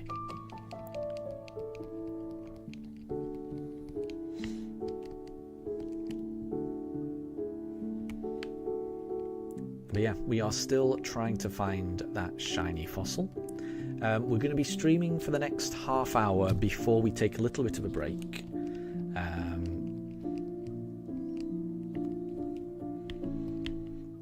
because it will be the Pooch's lunchtime soon. So it's currently 12:30, so if it gets to 1 p.m. and they're still really calm, I'll have to take a break anyway and just give them their lunch and give them a bit of a run around outside. And Anna, oh, you do want a shiny Shinx, gotcha? Because yeah, I thought that was a bit strange because shiny Shinx is a really nice shiny. And Bulba King, 5,000 encounters. We are approaching Turtwig territory. We are, aren't we? So this is the second longest hunt. What I'm hoping is that it stays the second longest hunt. I'm hoping it does not become the longest hunt. But I mean, even if it does go past 8,700, you know, even if it does become the longest hunt, it will never take as long in terms of length of time, if you know what I mean. Like, it took us 260 hours to get 8,700 encounters for the Turtwig. For the fossil hunt, we're already up to 5,100 encounters, and I haven't counted up how long we've been searching, but it's not, you know, it's about 40 hours or something, maybe. I think even that's being generous. So it's not that long in terms of length of time, which is good. So even if it does become an 8,000 encounter scenario, it's not as painful as the starter hunt. It really isn't. Because we're not having to reset for each one, it's not as bad. And because we don't have to listen to Barry talking and opening the briefcase, and it's just a lot faster. And Raiden, good to see you. I hope you're doing well. Thank you very much for stopping by. We're going to be streaming for the next 25 minutes or so, trying to find a shiny fossil. Before we take a little bit of a break, we'll probably take a half-hour break, and then we'll be back for the next part of the stream. The plan today is for us to stream. So it's 12:30 now. We'll probably stream until about 7. So what is it? Maths is terrible. 6.5 hours. So we'll be streaming for another 6.5 hours, but there will be breaks in between there. That's the plan at the moment. If we can find the shiny before then, then it'll be much better. But we'll see. We'll get through as many encounters as we can.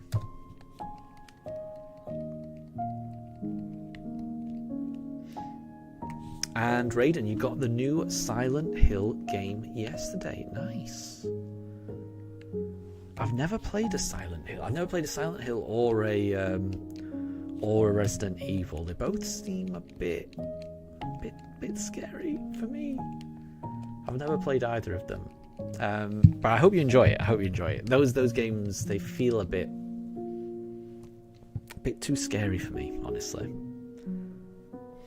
And Raiden, today's the last day you're going to be in the US before your trip. Nice. Well, I would say make the most of it. Make the most of it.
you're going to get some food because you're getting hungry. No problem at all. I hope you get something delicious, and we'll catch you later.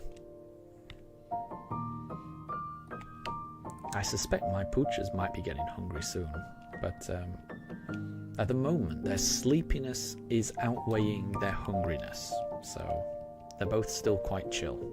But as soon as the hungriness to sleepiness ratio tips in the other way, then they're going to get quite yappy.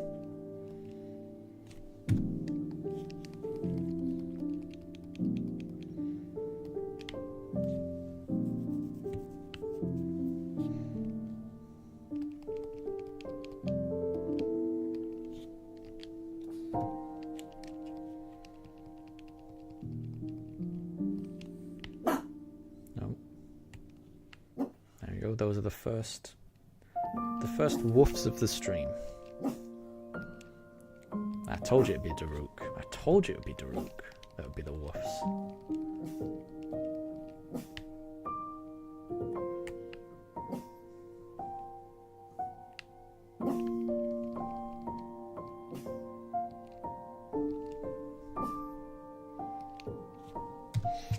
And Bulba King, chat, remember these words always. Remember to believe in yourself, and if you don't, who will? You know, or I know I sure won't. There you go. No, it's always important to believe in yourself, definitely. Absolutely. Wise words, Bulba King. And Amelia, you're already up to 726 Rookies. Oh my gosh. Just keep going, You'll get that shiny little crow. And it'll be amazing. It will be amazing when you do.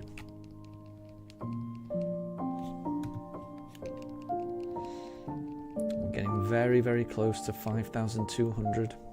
Very close indeed.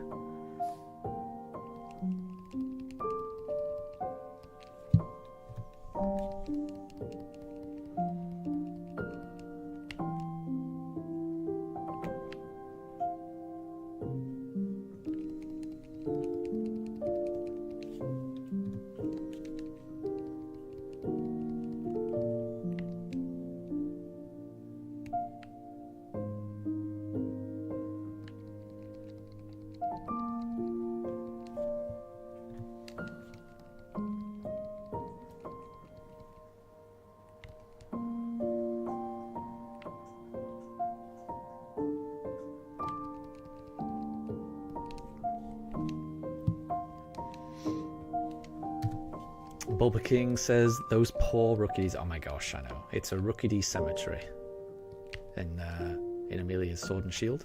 Amelia says, where's your shiny yellow potato crow? Who knows? It could be just around the corner. You never know. And Anna, you got some crackers and cream cheese? That sounds delicious. Yeah, you can't beat cheese and crackers, in my opinion.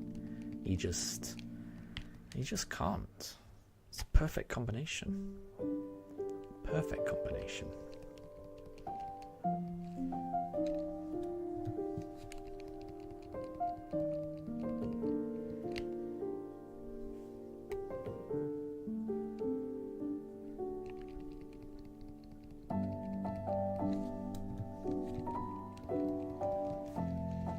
Oh, we have run out of fossils, so let's try the next. No, that didn't reset. Here we go. Let's try the next batch.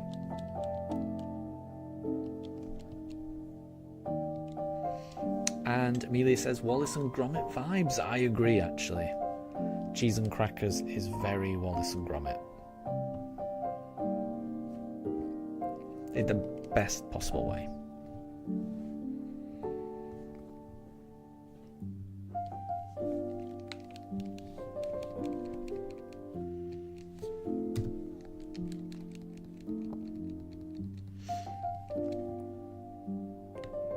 And, oh, Raiden, I didn't realise your trip was going to be to Japan. Oh. Sounds great. Sounds very good.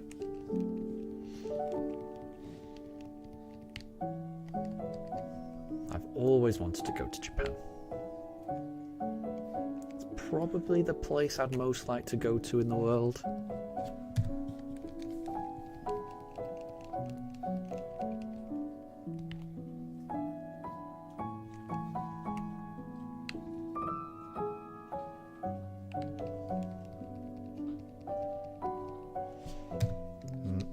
Well, the top pooch cams is clearly broken. Zooming in on, I don't even know what it's zooming in on. A shelf.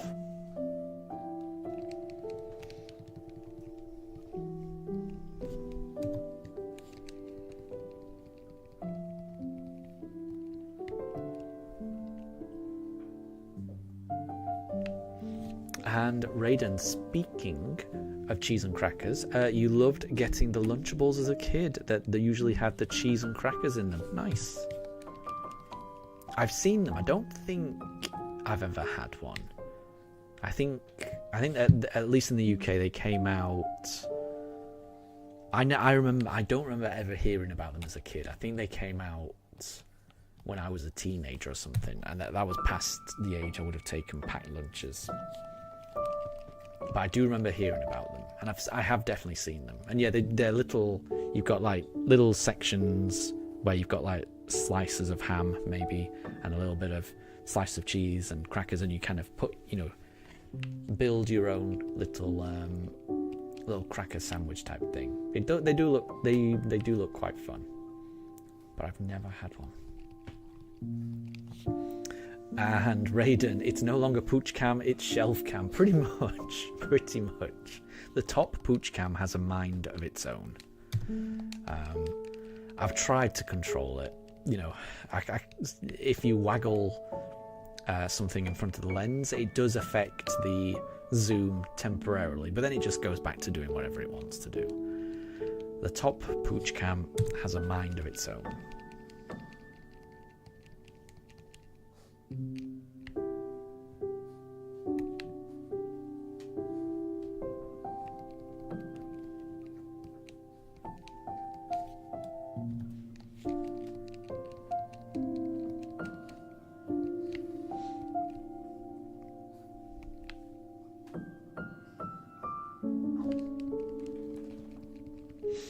Okay, well,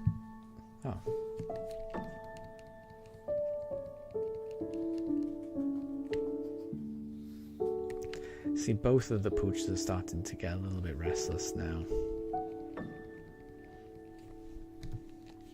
And it is 1:45. So I think what I'm going to do is I'm just going to hand in this particular batch of fossils, and then once we've handed in all of the fossils in this batch, then I'm going to take a little bit of a break. And I'll get my pooches their lunch. We'll give them a bit of a run around outside, and I will get myself a nice hot cup of tea, because that's what I'm hankering for at the moment.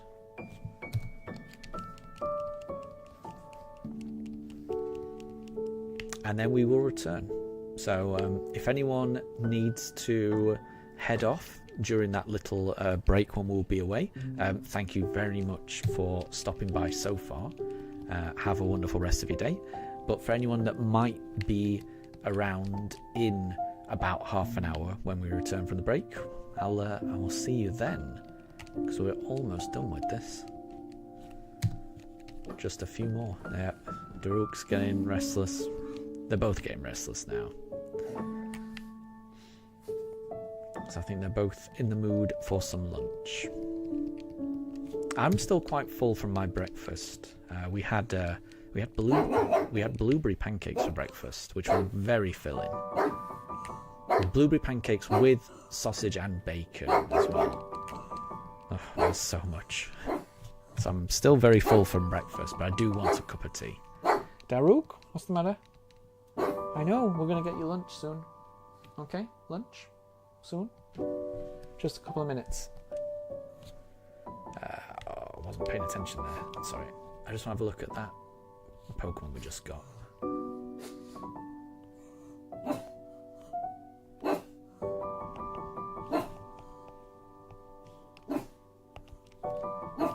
No, and that's fine. Yeah, Daruk's definitely restless now.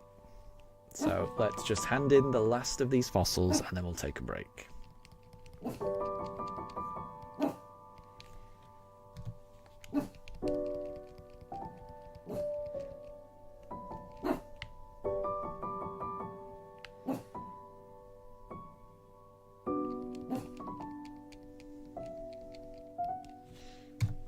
And Amelia, you found the Gloria and Score Bunny, Wallace and Gromit fan arts in your photos. Very interesting.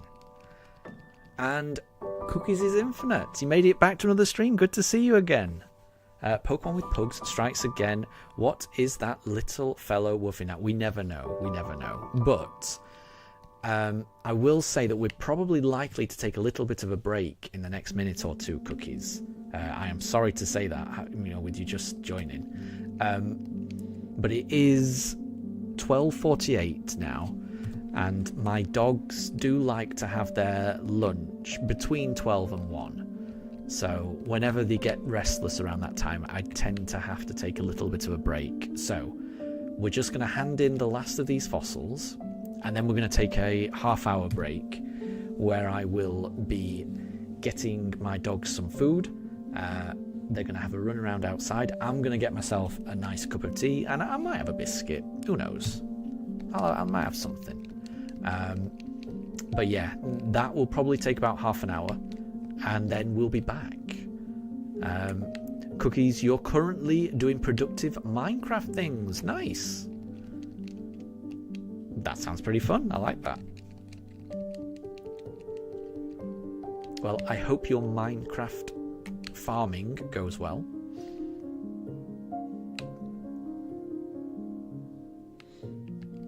And Amelia, 2 of them you will recognise, but one of them is from the Curse of the Were-Rabbit. Yeah, I would not be able to recognise that. Oh, and I think we've run out of fossils. And Cookies, hopefully they get a good lunch and enjoy your tea. Thank you very much. I appreciate that. They definitely will get a good lunch. They always look forward to their lunch. So I'm going to take a break now. It's currently 12:50, so we'll be back at about 1:20, so in 30 minutes. The dogs will have had their food. They'll have had a little run outside.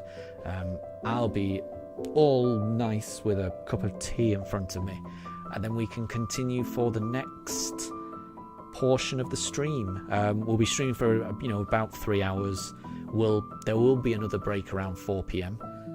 Because that will be around the time that the dogs like to have a walk, and then we'll return for the last part. So that's the end of the first third of this stream. We're going to take a half-hour break, and then we'll return for the second third. So if anyone needs to go, thank you very much for joining up to this point. It's been lovely having you.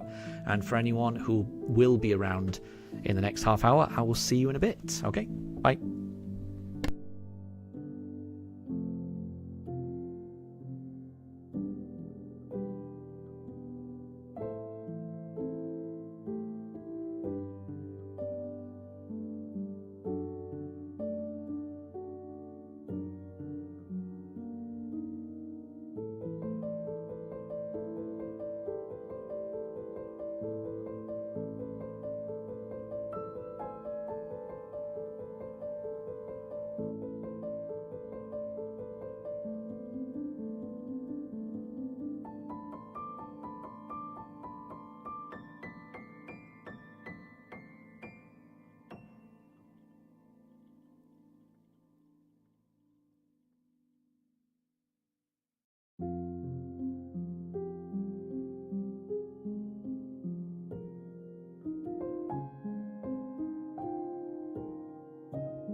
welcome back. Let me just pop that in the chat. We are back.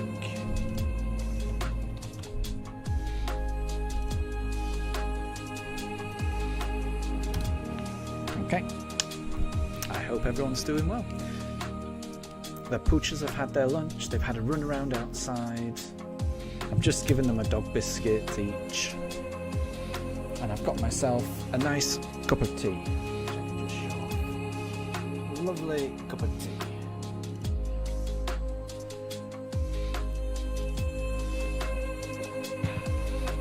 Right, I'm ready for the next part of the shiny hunt. I hope everyone else is doing well. And Tempest, you only just joined when we were on the break. Ah, well, we're back now. Thank you very much for sticking around, even though when you joined it was the break. I do appreciate that. I hope you're doing well. I hope you're doing well.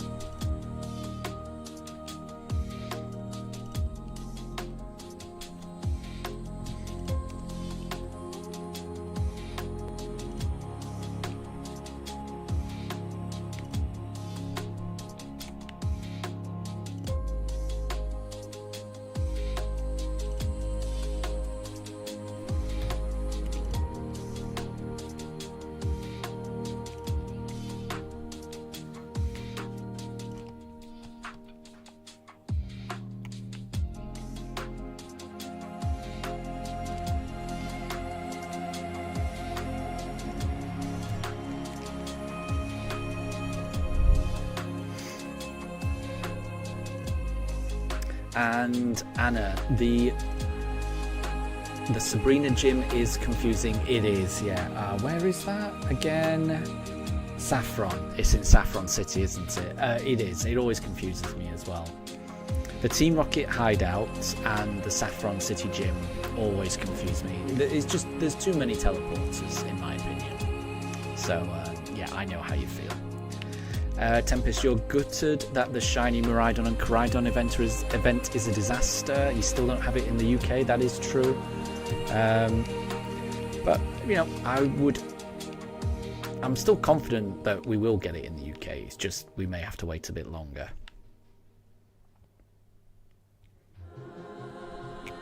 You know, sometimes the UK gets events faster. Sometimes the UK gets events slower. It's all swings and roundabouts. What I'm really hoping is that Game Freak have learned the lessons of what it sounds like has happened in most of the world, and that they do the release a bit better. It sounds like, yeah, exactly. See, it sounds like the way it's been released in America is pretty poor. It seems like it's only been released via the leaflet things, and the games shops had very limited numbers of those codes, which is unfair on the games shops, I would imagine. It's very unfair on the players. Whereas my understanding of the way that they've done it in France and Spain is that it's a case of the games retailer just presses a few buttons on the register and generates a code on a receipt that the person can then take away. So in that sense, it seems like there isn't the risk of the shop running out of codes like there is if it's a physical leaflet type thing. So yeah, I hope that when it does come to the UK, because I am still confident it will, I hope that they follow the French Spanish way of doing it, where it's just a receipt on a code. I know that's the way they did it for the 3 mythical legendaries that it gave away in Sword and Shield. It was the Genesect, Marshadow, and something else. I can't remember the third one. Volcania, I think. Giveaway. All in, all 3 Pokemon with just one code for Sword and Shield. the way that they did that in the UK was you just went to the shop and they gave you a code on a receipt. And I'm hoping they do the same for this one when it does come to the UK. So just, just because it hasn't come to the UK yet doesn't mean it's never coming to the UK. I do think it will, but my main concern is when it does come to the UK, I hope they follow the French model and not the American one. Because I think if they follow the American one and it's just leaflets, that the employees are just gonna take them, or customers are just gonna take them and then sell them, and it's just, I don't know. Yeah, it just doesn't sit right, does it?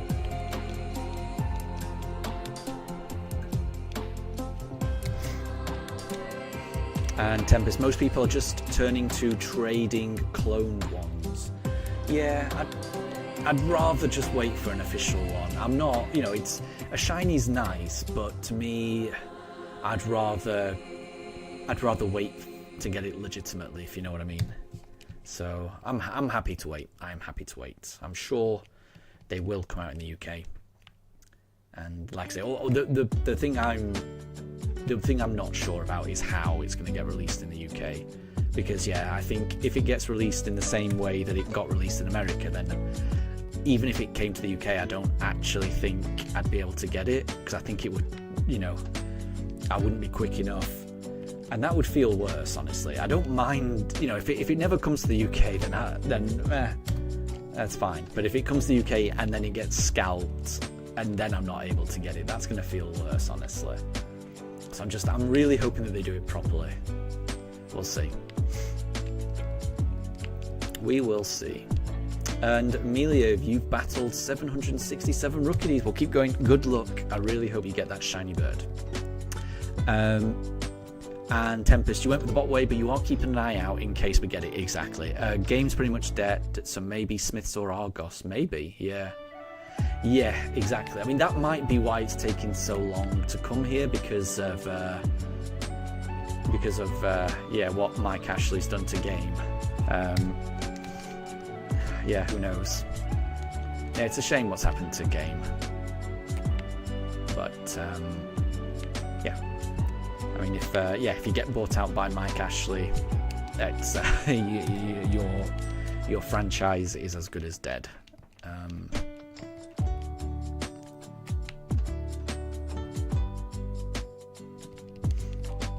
So yeah, I would hope that it's a Smiths or an Argos thing, or just anything other than Game.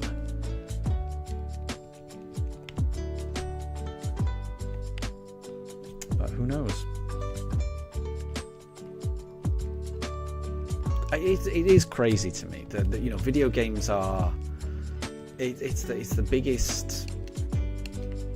It's the biggest industry there is. It's bigger than movies. It's bigger than TV, and yet there isn't a good games retailer in the UK. I do find that strange. I find that hard to believe, and it's just, that must be mismanagement, because it's clearly not a demand issue.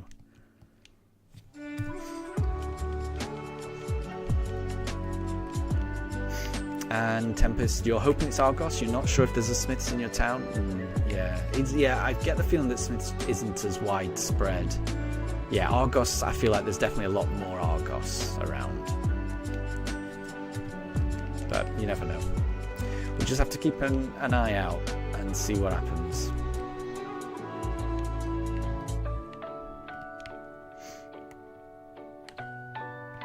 And Amelia, remember the Cake by the Ocean YouTube short that I did with the pugs on the beach? You liked that one? Yeah, that was nice. That was a nice day. The pugs really enjoyed being on the beach.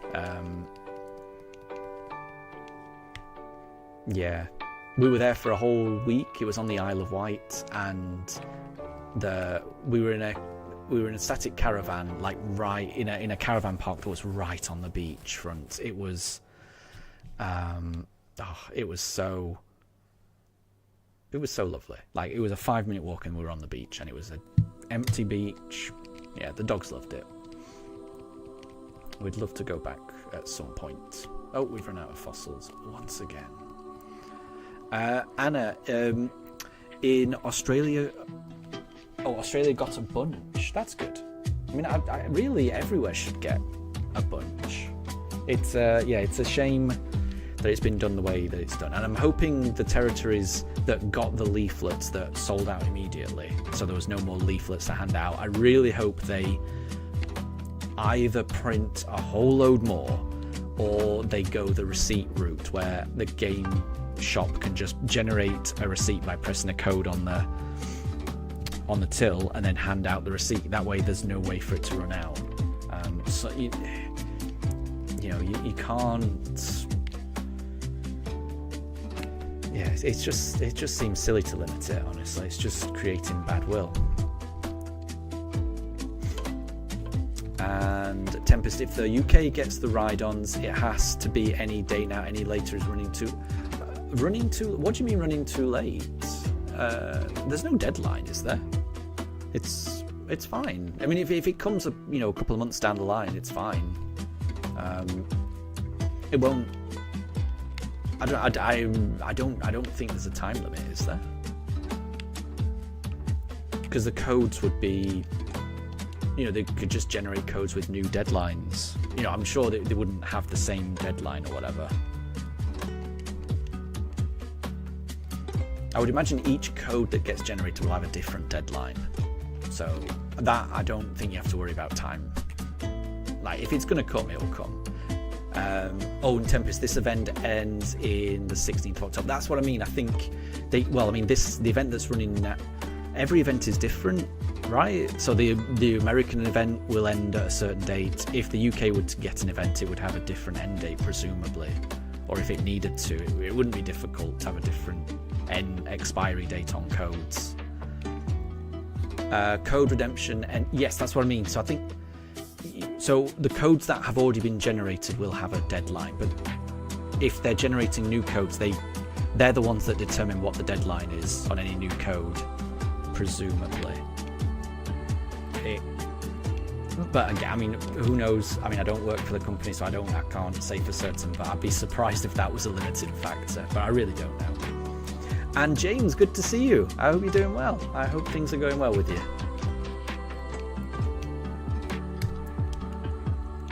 And Anna, your friend in Australia got a bunch. Nice. That is good. It's good if you've got friends in other territories, definitely.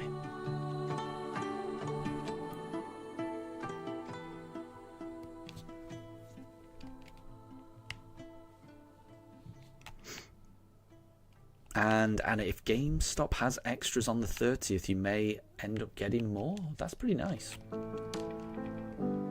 mean, it's definitely, if shops have extra, then I guess it's good that they're able to just hand out to people that might miss out on them. But really, it just sounds like they need to generate a whole load more codes. It's crazy that people have to scramble for codes. It just doesn't make sense.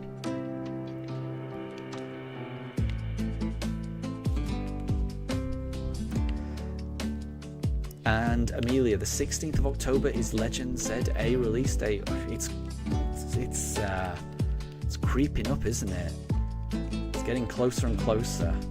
It felt so long away when it was first announced, and now it's just a few weeks away. The year is going fast.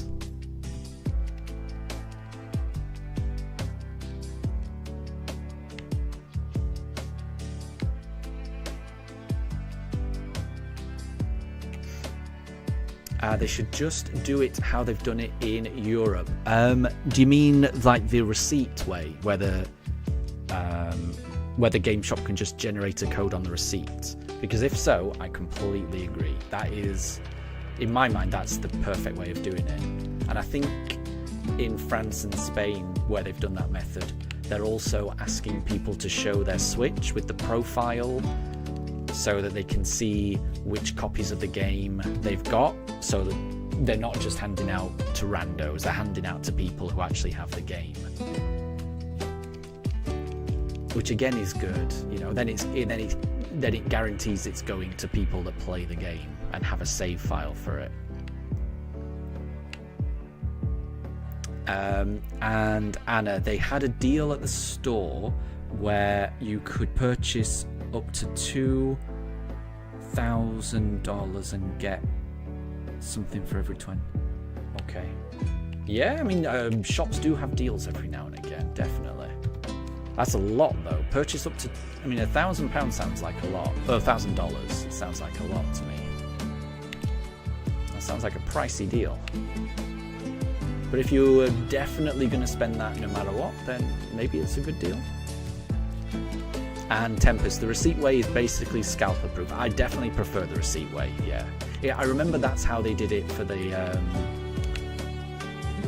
Scarlet and Violet mythicals, for the Volcanion, Marshadow, Genesect. And the reason I'm not worried about the fact that the UK has not got the codes yet is because the UK got the receipt Marshadow, the Marshadow, Genesect and Volcanion codes, which were done through receipt. You had to just go to game and they printed off a receipt for you. But we got those codes like a month or 2 months before the rest of the world. Certainly before America. I know that because I remember reading a lot of Americans were a bit upset that Europe had those mythicals sooner. So regions just get things at different times. Why that is, I don't know, but it's not unusual.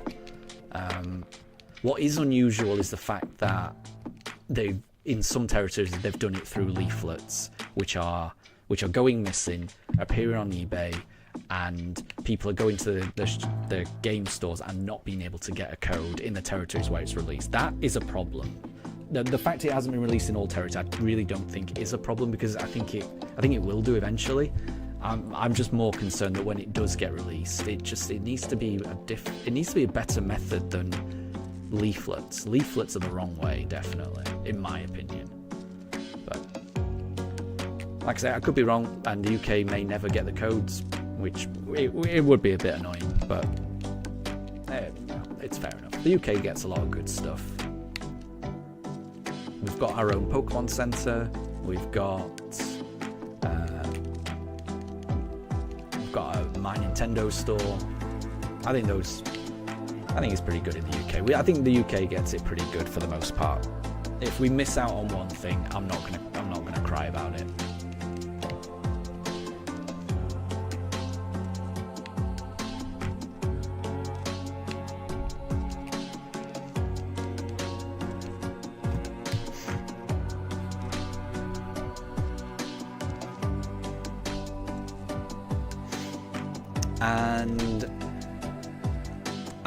Okay, so I'm just reading Tempest's comment there. Yeah, because I must say, Anna, I was a bit confused by your sentence. I didn't really understand what the offer was that you were describing, but Tempest is right. The codes should be free, and if the game stores are making people buy things in order to get the codes, Tempest is absolutely right. They need to be reported. That is not the way it should be. But I must say, I wasn't quite sure what you meant by that deal. So if that is what you meant, then Tempest is absolutely right. That's not the way it should be, definitely.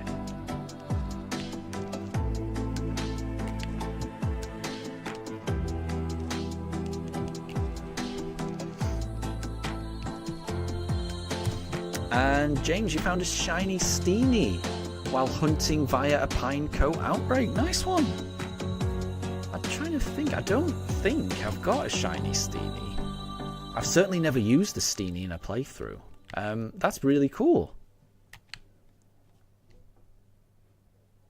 That would have been a nice surprise, I would imagine. If you're looking for a Pinecoat and then suddenly a shiny Steenie appears, that's nice. Unexpected shinies are the best.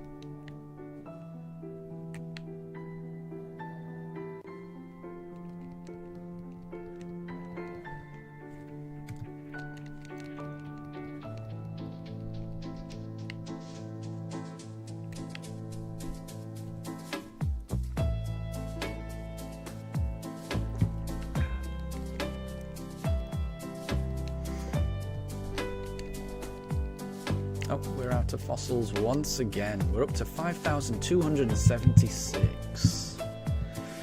No shiny just yet. We are way over odds, but we'll keep going until we find the shiny.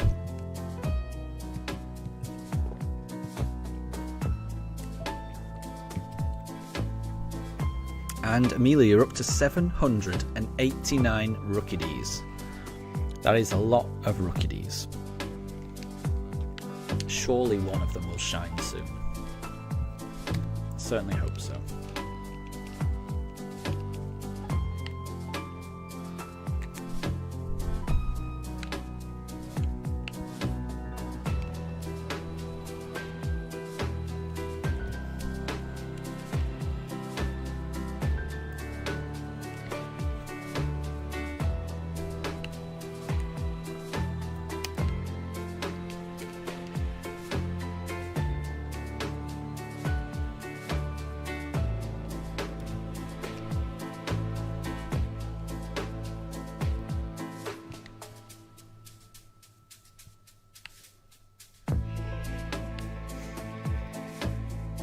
And Tempest, you're wondering if whoever designed Shiny Miraidon had a Roboraptor growing up. It looks like one, but more from the back. Interesting. I don't know what a Roboraptor is. Bear with me. I'm just going to Google search that so I can have a look at it. Hold on. Roboraptor.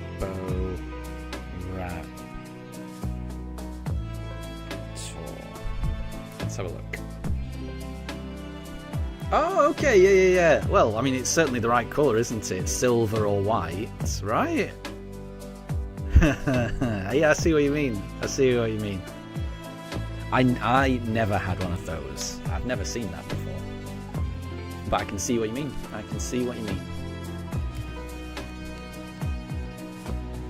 And Amelia, you need shiny luck, please. Well, I wish you all of the shiny luck. Please let that shiny crow appear. Fingers crossed.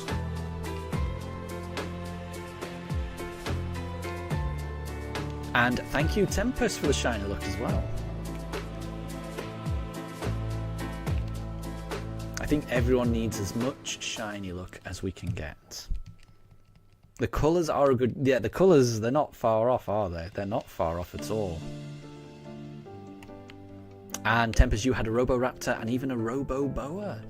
It sounds like the type of thing I would have loved as a kid. That sounds right up my alley. We had a remote control car, I remember that. It used to eat up batteries, so we didn't get to play around with it very often. But when we did, it was amazing. But that was the most remote controlled thing that we had growing up. And I was very happy with that. It was a flipping awesome remote control car that we had.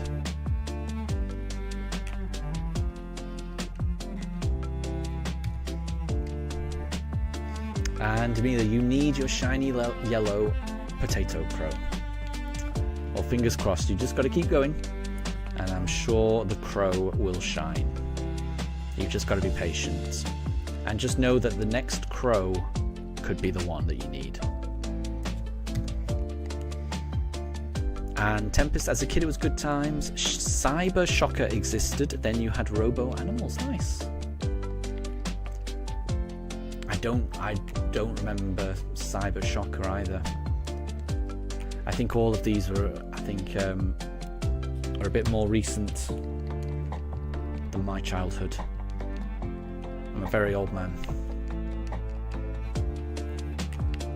My childhood was in the 80s and early 90s. That's my childhood. So yeah, I'm an old one.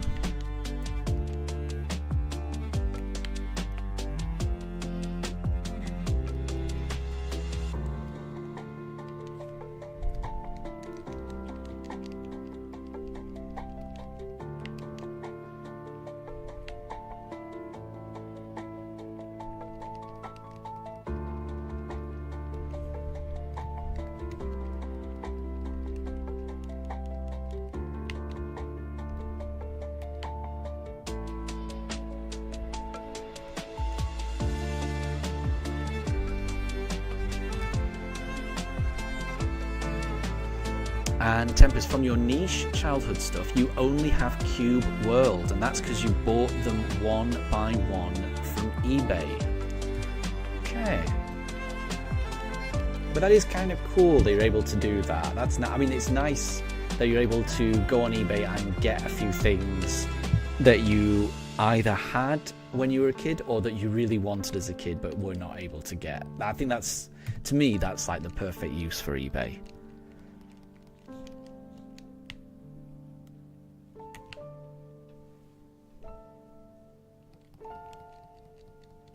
I'm not familiar with Cube World either.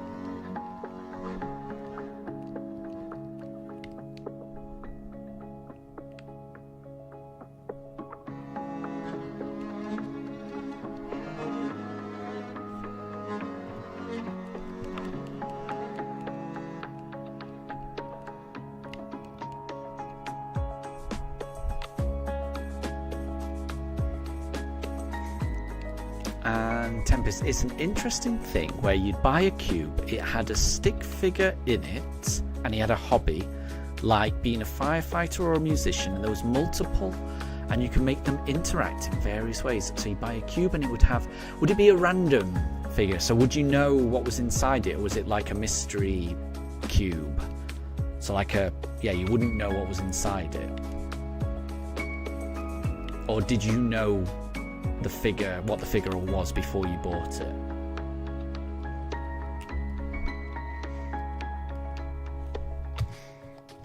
And Amelia 799, will it be 800? I hope it will be 800.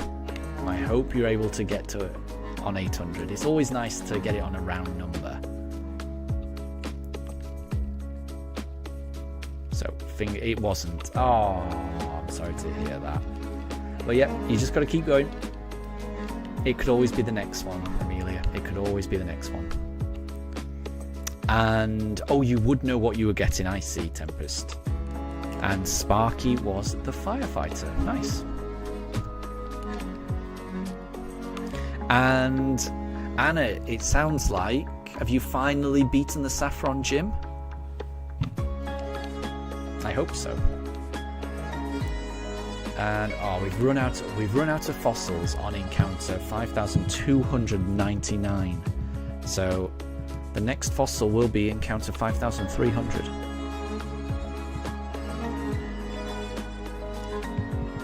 Oh, and Tempest, I think Anna's talking about the Saffron City gym leader, because I think Anna was saying that she was having trouble getting through all those teleporters to reach the gym leader.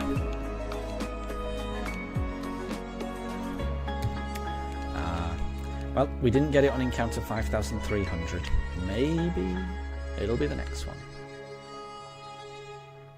And Amelia, thank you for the shiny look. I hope you've got all the shiny look as well. Remember to hold some of that shiny look back for yourself.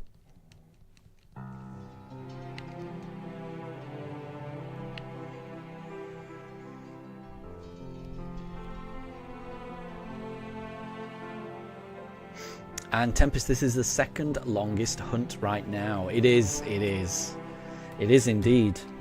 In terms of number of encounters, definitely. In terms of length of time, I think it is as well. Because Eterna Forest, that was even quicker. So that really,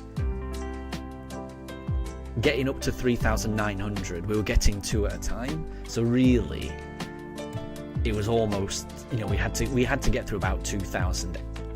We had to battle. There was 2,000 battles we had to do, and there was 3,952 Pokemon in those battles. So I think This is very, very comfortably the second longest hunt. And I think even if we go over 8,700, it may be the longest hunt in terms of encounters, but it's never going to be the longest hunt in terms of time. I mean, I'm saying that it may be that this does take, 260 hours, but I can't see it happening. I don't think there's a chance this takes 260 hours. I think we're going to get it any moment. It's just about when that moment will be. You never know. But yeah, this is the second longest hunt.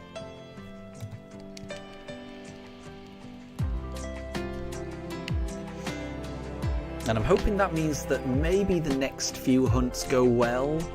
I'm very worried about both of the next hunts, honestly. This is the hunt I'm not that worried about. Because even if it goes long, it's fine. The speed of the encounters is pretty fast.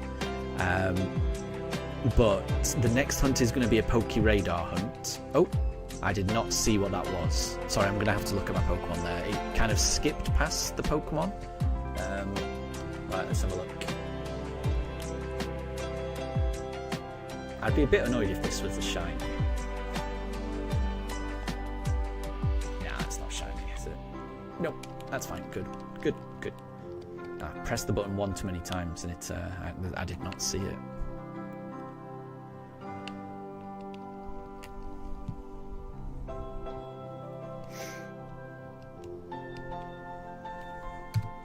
But yeah, the next hunt's going to be a Poke Radar hunt, and then after that it's going to be a hunt for Palkia. And both of those I'm a bit worried about for different reasons. The Poke Radar hunt I'm worried about because I've never done it before and I'm worried of messing it up. I really don't know if I've got enough repels or Pokeballs. I'm just worried about that hunt, honestly. And I'm also worried about the Palkia hunt in that it's another soft reset, which means that the encounters are going to be slow. Not as slow as the starter hunt, but still slow. So, yeah. If there was one hunt that was going to go over odds out of these last three, I'm hoping it's this one. Like, I'm hoping this is the longest one, and I'm hoping the next two are better than this. But you never know. It's all random. Amelia, you still feel cold, but you do not have a cold anymore. You just feel cold. Gotcha. Well, I mean, you need to warm up. Grab a sweater. If you tell your parents you're cold, they'll be able to sort you out. Do not worry. Because yeah, you shouldn't be cold. It's not good.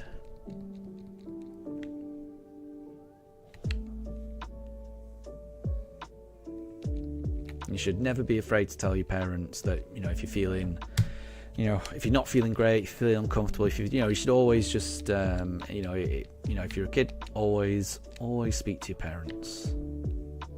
That's the best thing you can do. Tempest, can you say what you think is the quintessential legendary Pokemon? Like, if someone says, think of a legendary, what do you got? That's a good question. I think my answer would be quite boring, though, because it's going to be Mewtwo, I think. Or it's going to be one of the three legend birds. It's going to be something from Red and Blue. I'd struggle to say it's anything other than that for me, because that's the first generation for me. The very first legendary I ever caught was Articuno. So of the legendary birds, I would always think of Articuno. When I first played through Red and Blue, I completely missed the power plant. It didn't occur to me to go back to the power plant at all. It was only, I think, when I read guides later on that I found out where the power plant was. So the first time I played through Red and Blue, I completely missed the power plant. So I definitely didn't encounter Zapdos. It was Articuno I found first. And then I would have found Moltres on the way to, through Victory Road. And finally Mewtwo. Mewtwo was a bigger deal when I found it. It felt like a cheat code when I got it. It's just like it could beat anything in those original games. But Articuno was a big deal for me. you know, because a lot of the Elite Four were weak to ice, it was... I was relying on Articuno quite a lot, and Articuno felt amazing to have a legendary. So, is it Articuno? When I think of a legendary Pokemon, it would either be Articuno or Mewtwo. I don't know which one I would go for, but it would be one of those two, honestly. But I do think that those are quite boring answers, because it's just Generation 1, isn't it? But, I mean, I feel like everyone's going to have a kind of soft spot for the first generation that they played. I think that's natural. What would yours be, Tempest? Oh, Tempest, you would say Mewtwo for you as well. Maybe even the birds, but you've seen some people think it's the Generation 4's Dragons, and that's absolutely fair. Honestly, if Generation 4 is the first game you play, you're definitely going to say that. Yeah, I can totally imagine people saying that. I would imagine it depends on the first game you play. I would have thought, or maybe the first movie you saw, maybe, because again, the first movie I saw was Mewtwo Strikes Back, which again, you know, leans you to Mewtwo a little bit. Yeah. It'd be one of those. I mean, for me, it would be Articuno, or it would be Mewtwo as well. Mewtwo is such an icon, everything lined up nicely for... Exactly, yes. And Tempest, it was so nice seeing Articuno with the binoculars. With the binoculars, I don't remember that. You could see Articuno with the binoculars. Oh, have we just run out of fossils? We have. So we'll reset. Where were the binoculars? I don't remember the binoculars, Tempest. Where were the binoculars that you could look through? Because that does sound awesome. I may have missed that as well. I missed quite a bit in those original games. I mean, obviously, on my first playthrough, like I say, I had no idea the power plant was even a thing the first time I played through it. So I completely missed that, the first playthrough. And even on subsequent playthroughs, it's one of those things that the game doesn't take you back to the area where the power plant is naturally. It's always something that you have to actively remember, oh, I need to go back now that I've got Surf and now I can get to that bit. So it is, I do find the power plant very easy to miss in Red and Blue, just because the game doesn't take you back in that direction afterwards. And Tempest, Mewtwo Strikes Back was awesome. I definitely agree with that. It's a great movie, that, with a great message as well. It's just a nice movie. But you do wish they kept the extra lore about Amber 2 out there. It was a little dark, but you get it. And you know the places where you get to other routes. You find Oak's aids sometimes. For one of those, you could go upstairs, use the binoculars, and Articuno was flying to Seafoam Islands. That was in the original. I completely missed that. That would have been magical if I... Yeah, that sounds really good. Yeah, I'm kind of gutted I missed that, because that does sound like something that, yeah, I would have absolutely loved. Wow. So was that in Fire Red Leaf Green? Was that in Let's Go? Or is that in just everything?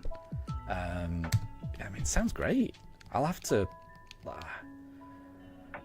For one of those, you could go upstairs, use the binoculars, and you'd be able to see Articuno flying to Seafoam Island. That's so cool. I'll have to look at which one that is.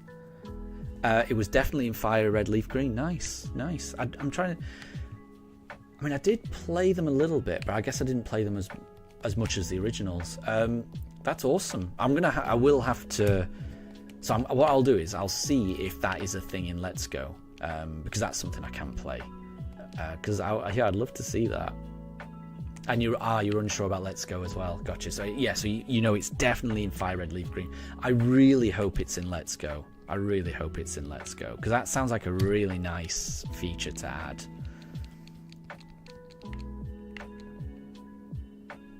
Because yeah, I like that. I do like that.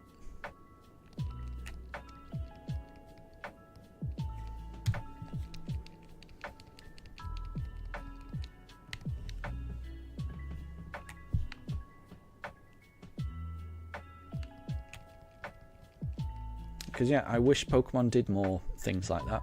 You know, just nice little touches that just make a memory.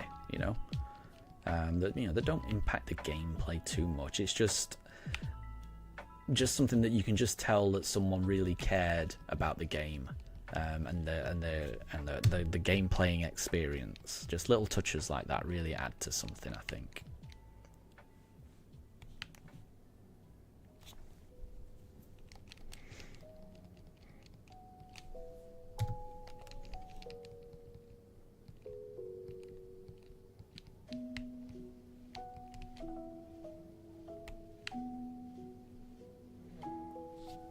And Tempest, Bulbapedia is saying it's only...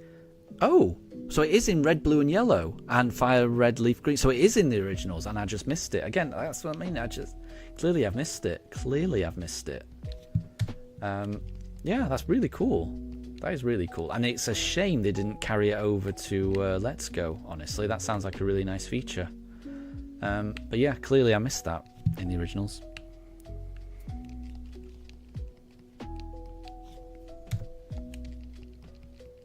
Yeah, I'm a bit gutted that they didn't carry that over to the Let's Go games. Oh well. Again, I just hope they re-release those old games somehow on the Switch. I feel like they've got to do it eventually, but who knows? Who knows with the Pokemon Company? You can't predict what they're gonna do. They never do the logical thing.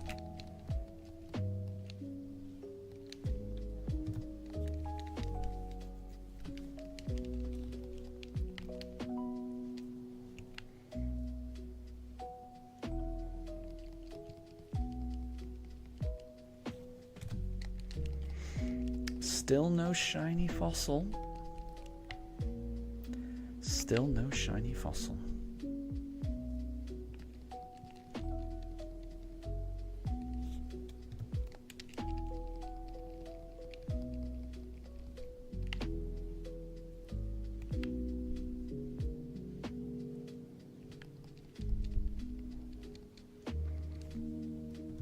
And Tempest, next year it could happen. You wouldn't put your money on it, but it's a nice chance. I hope you're right. Well, no, I hope you're right about it.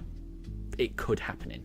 I know you're not saying you wouldn't put your money on it. I hope you're right about there being a chance. Even if there's a chance, I'm okay with, because it would be really nice.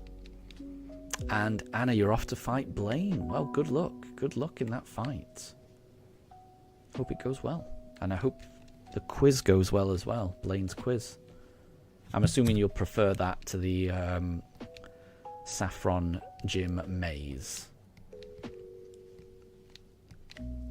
I guess you've got to get through the Poke Mansion first, right? The burnt remains of the Pokemon Mansion on Cinnabar Island. But that's not as bad of a maze. As Sylph Co. or Rocket Corner. It's not that bad. I think it sounds like you probably got through all the complicated bits, hopefully. And Amelia, imagine if your reboot has Pokerus. I know. Pokerus is so rare. So rare. I was amazed I got it on this run. I don't even know if I've still got it. Just want to make sure I don't save or anything. Check summary. Do we still... Yeah, we still... Oh, no, that's not it, is it? What's the symbol for Pokerus? Doesn't look like it.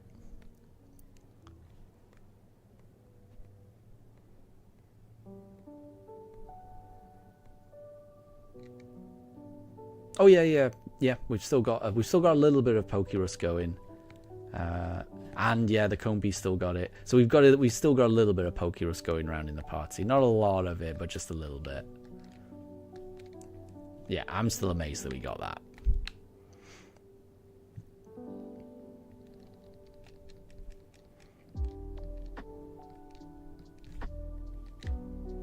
And Tempest. Kanto was done wonderfully.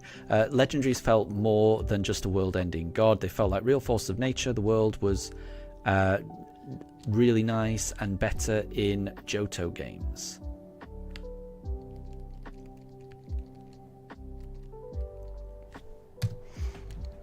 Yeah, I think Kanto and Johto, I love both of them. I really do. Love both of them. I'm more familiar with Kanto because I guess recently I've played the Let's Go games quite a bit. And it's been so long since I've played Johto. It really is. I can't wait to go back. I don't know when I'm going to be able to go back. I'm really hoping that, yeah. I mean, the thing I'm hoping most for is some kind of Let's Go Johto thing. But it seems like a... Oh, we've run out of fossils again.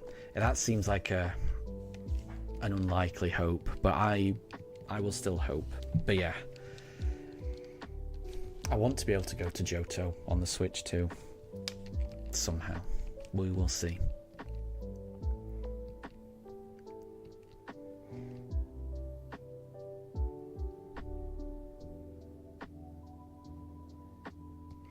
And Anna, you know they don't want to make more Let's Go games. Yeah, I get that feeling as well, which makes me sad. But at least give GLCS, where you could travel other lands. Is that gold, crystal, silver? Is that? I don't know what GLCS. GS and C, I think I get, that's gold, crystal, silver, right? And Amelia, Reboot does not have Pokérus. It is very unlikely, isn't it? I think I can't know what the odds are, but it's rarer than a shiny, I think. And Tempest, nothing saying that they don't want more Let's Go, but you'd rather not assume. Maybe they've been waiting for the Switch 2, as the Switch 1 was at the end of a life. I know, I like that. Oh, and you mean DLC, Anna. Gotcha. I get you. And I mean, Tempest, I mean, you're speaking to my heart. I hope you're right. I hope it's just that they were waiting for the Switch 2, and they just didn't want to release 2 Let's Go games on the same console. I mean, I really hope that's true. There's not many things that would make me happier than a Let's Go game in Johto. It would just, yeah, that. I'm trying to think. The new Animal Crossing game would make me incredibly happy. A remake of Black and White that hopefully includes Black 2 and White 2. That would make me incredibly happy because I haven't played that. That's the next game in the series that I've never played. And Let's Go Togepi Marill or Let's Go Johto. Those 3 games, or actually 4 games now. Generation 10, the next generation of Pokemon. I'm really excited about that. Those 4 are the things that I would want the most out of anything. And it's only really Generation 10 and Animal Crossing that I've got any faith that they're going to do well, if you know what I mean. I think Black and White remake is inevitable, and I just don't think it's going to include Black 2 and White 2, and that's a bit annoying for me because I've never played those games, and I feel like I'm forever going to miss out on them. Amelia, you think we need a remake of Sword and Shield and Scarlet and Violet? Scarlet and Violet is still going. You can't have a remake of that. And a lot of people are saying that like this most recent update for the Switch 2 is almost like a remake for Scarlet and Violet, that it's improved so much. I'm happy with Sword and Shield and Scarlet and Violet as they are. You know, and they are playable on the Switch, so I think they're fine. I think they're fine. But it's the other DS games that haven't been released and the 3DS games. They're the ones I want personally, selfishly, just because I've never played them. And Anna, even a DLC for Johto, that'd be pretty cool. I'd be okay with that. Tempest, we haven't even had X, Y, or Black and White remakes. Yeah, the Switch games can wait for their turn. Yeah, I agree with Tempest.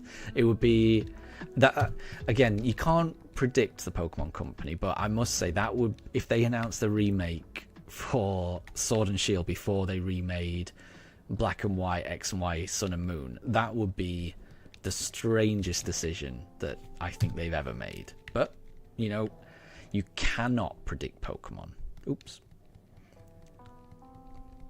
There we go. You just can't. They don't act logically. You keep thinking, or at least I keep thinking, oh, there is some logic behind the decisions they make, and I just don't think there is. I just don't think there is. I think it's just whatever. I don't think they think things through. I think it's just, you know, whatever mood they're in on any given day, they'll just do. So who knows? And Anna, you wonder if X and Y is going to be the next remake because of the DLC and the Legend ZA? Yeah, I mean, I would agree with Tempest. I don't think it'll be X and Y. I think, yeah. I agree that they've been doing things in a very particular order. They've been doing things. It would be strange to break the pattern that they've been doing up to now. Every single handheld ever since the Game Boy Advance has had a remake of a Pokemon generation on it. Every single new handheld console has had one generation remake on it. The Game Boy Advance had Fire Red, Leaf Green. Then after the Game Boy Advance, it was the Nintendo DS, and that got Heart Gold, Soul Silver, which was the next one along. After Red and Blue, you have Gold and Silver. After the DS, you had the 3DS, and they had Omega Ruby, Alpha Sapphire, which was the next, Generation 3, next ones. After 3DS, you've got the Switch, which had these games, BDSP, which was the 4th generation. And the Switch 2 has now been released, which is the next one. I would agree with Tempest. It's a very, very particular pattern they're doing, and I'm not saying they'll always do that, but they've done it 4 times in a row so far. So I think on balance, Black and White are the next ones. Generation 5 on the Switch 2. But again, you can't predict the Pokemon Company.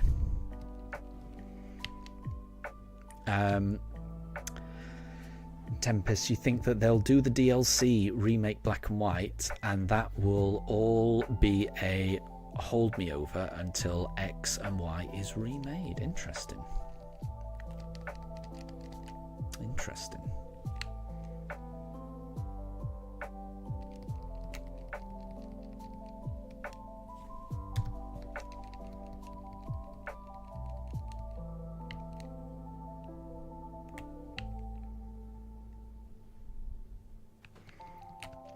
And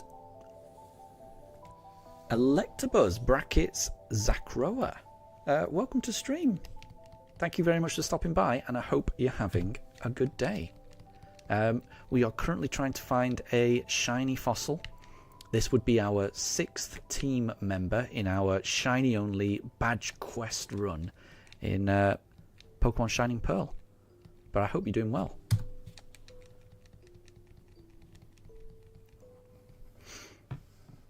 And Tempest will also get Generation 10, yes. And probably they'll remake X and Y then. Maybe Black and White 2, who knows? Yeah, I mean, Generation 10 is next, isn't it? It's just a matter of time.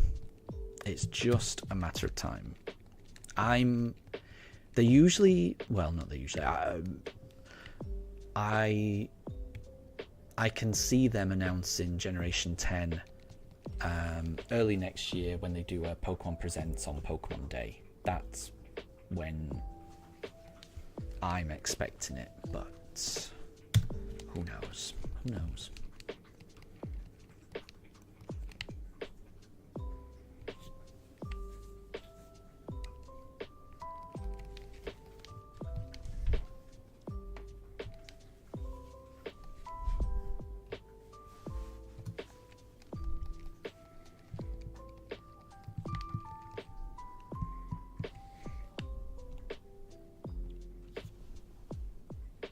And Tempers, you can't really tell if the black and white remakes will be meant for Generation 9 or 10. Yeah. Yep. It's hard to say which will come first. I getcha. I mean, all I can say, my guess is that they'll just follow a similar pattern to what happened on the Switch. Are we out of fossils? Yeah, we're out of fossils again. Where the Switch, they released a Pokemon game early on in its life cycle. You know, in the Switch it was Let's Go. For the Switch 2, it seems like it's going to be Legend ZA. And that tides them over for a bit. And then for the Switch 1, they eventually released the next generation of Pokemon, Sword and Shield. Then they did the remake of a previous generation. They did the BDSP, then they did Legends Arceus, and then they did Generation 9 with Scarlet and Violet. I'm anticipating something similar. So I think, you know, next year we get Generation 10, a new generation. After that we get a remake of a generation, which will be black and white. And then after that we get something interesting, which might be a Let's Go. Who knows? Who knows?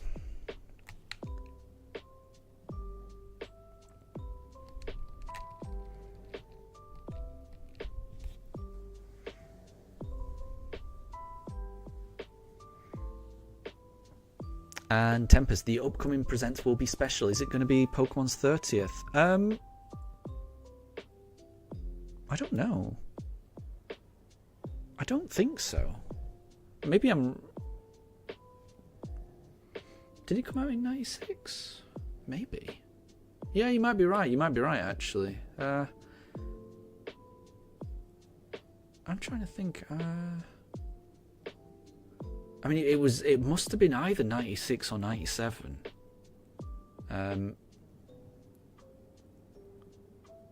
Yeah, I think you might be right.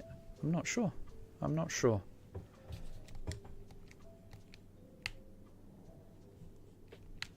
I mean, if it's not the 30th, it's not far off. I'm trying to remember when I got my first game, and I feel like I might have got it in 97, and it would have been out in Japan long before then. So the year is 96. There you go. Yeah, so it should mean 30th. Yeah, you're right, Tempest. Yeah, I couldn't decide whether it was 97 or 96, but yeah, you are correct. My memory's a bit hazy. It's a bit hazy going back that far.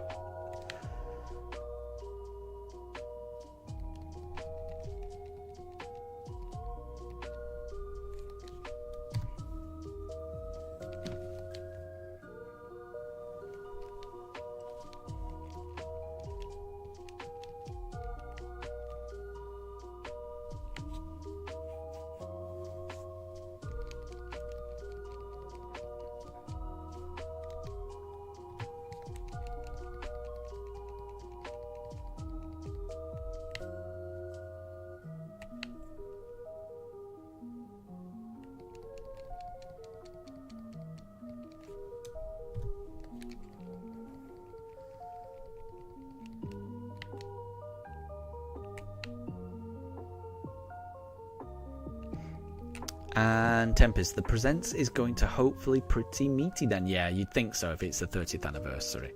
For the 20th, they put Generations 1 and 2 on the 3DS eShop, and you hope they do the same for the Switch. That is a good sign, isn't it? That is a good sign. That is a promising sign, I would say. Yeah. I didn't realise that tied in with an anniversary thing. So, yes, I'm expecting big things for this anniversary then. Oh, can't wait. I can't wait now. There you go. And you're actually going to be annoyed if it's only on NSO. You can't, yeah, you know you can't stand rental modes. They're horrendous for game preservation. I completely agree. I'm not crazy about that.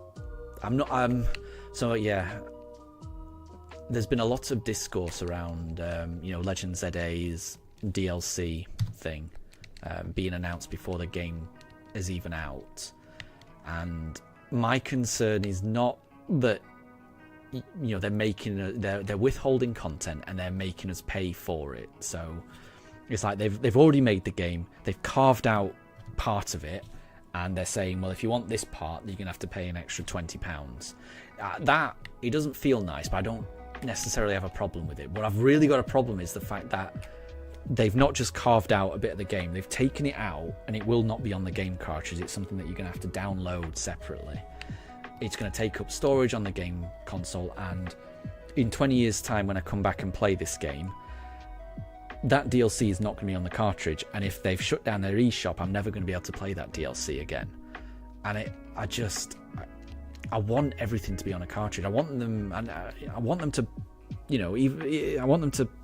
put the DLC on the cartridge, even if it costs more. I don't care. I just want to be able to have it on a cartridge. I don't want to have to mess around with downloading stuff onto my Switch. I just want to be able to play these games in 20 years time.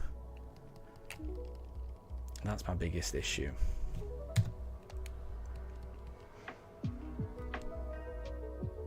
And Anna, you've heard that they're adding dual screen for the Switch too. Oh, I mean, I would love that. You've no idea how much I'd love that.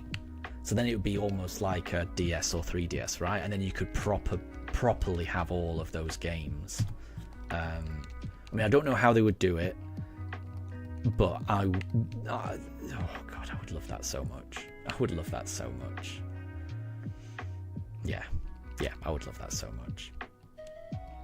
Because there's so many good 3DS games that I would just love to be able to play on a Switch format, just on the big screen. I don't know. Yeah, you have no idea how much I'd love that. I mean, because it's not... I mean, a lot of it is because of the Pokemon games. Like, I want to be able to play Omega Ruby, Alpha Sapphire, Sun and Moon. Even, like, I want to be able to play those the way that they're meant to be played, like, on a dual screen. But it's not just the Pokemon games. Like, I've always wanted to play... Legend of Zelda: A Link Between Worlds, which is a 3DS title on dual screens, and I really want to play that game on the Switch, and I just don't know how they'd be able to do it without some kind of dual screen functionality. Tempest, in your opinion, NSO is the worst factor for preservation? Yep, I agree. Digital games on eShop are harmless next to it. 3DS servers are all and that's what I mean. You can still go back to Generations 1 and 2 on your 3DS. Yeah, because you've got them, because you've been able to download them, I suppose. And that's good. That is good. But yeah, once that eShop closes, then what I mean is no one else can get those games, I guess. You can because you've downloaded them, but no one else can.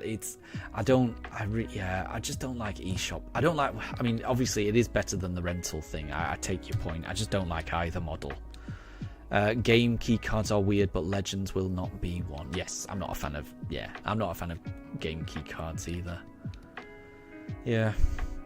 Oh well. When NSO closes the servers, you won't be able to play a single thing on there. The library will be worthless. That's true. Yep. Yeah, all those months that you've paid for it. I mean, really, when you're paying an NSO subscription, I don't think of it really as having access to these games. I think it's more just this is the cost to play online, because you're right. Your access to those games is very, very temporary, and they can take them away whenever they want, which doesn't sit right with me. Yeah, I'll always be someone that prefers game cards. And Anna, the only Zelda that used to play is Majora's Mask. Nice. I think that's one of the few Zelda games I've not actually played. I do need to play that game. Yeah, I've never played Majora's Mask. I like to take my time in Zelda games. And Majora's Mask, it's like the opposite of that, right? You've got to really make every day count. You've got to do this, and this before the time resets. And Electabuzz, you stopped caring. People just keep buying it. That is very true, isn't it? It's very true. And Amelia, am I live tomorrow? That's a good question. It's a good question, that. Well, I'm not going into the office tomorrow. I would usually go in on a Monday, but work are doing some system testing, and they've said that...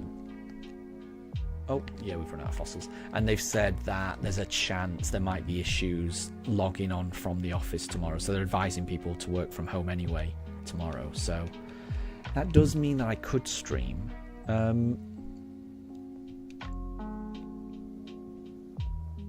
Yeah. I think I'll be able to stream tomorrow. Yeah, I'll schedule it. I should be able to stream tomorrow. It'll the midweek streams, they're never as long. They're only a couple of hours. But I should be able to stream for a couple of hours after I finish work. So yeah, I'll be able to stream tomorrow.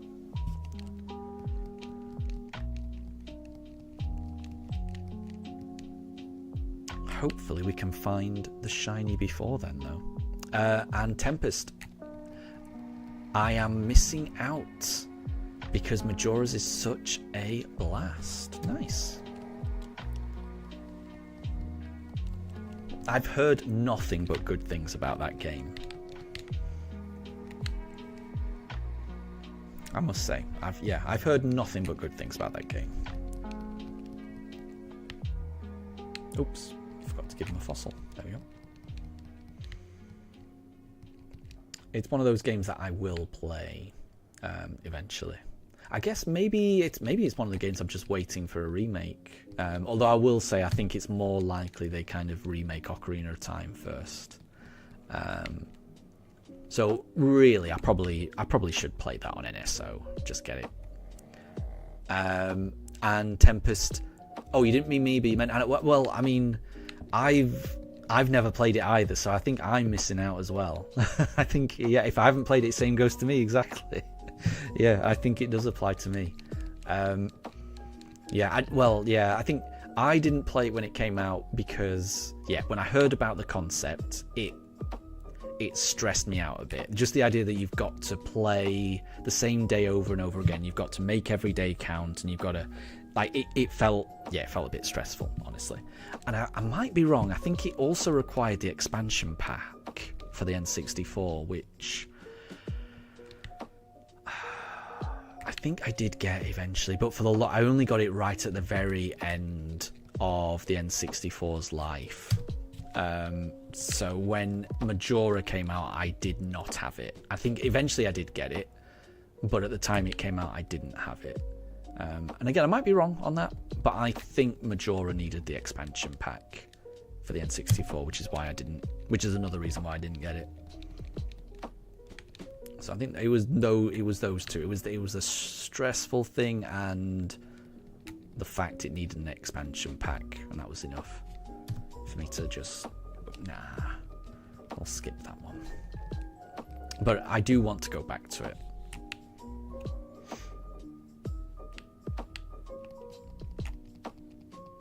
And Tempest, you think they'll probably just port the 3DS versions of Ocarina of Time and Majora's Mask to the eShop? Possibly.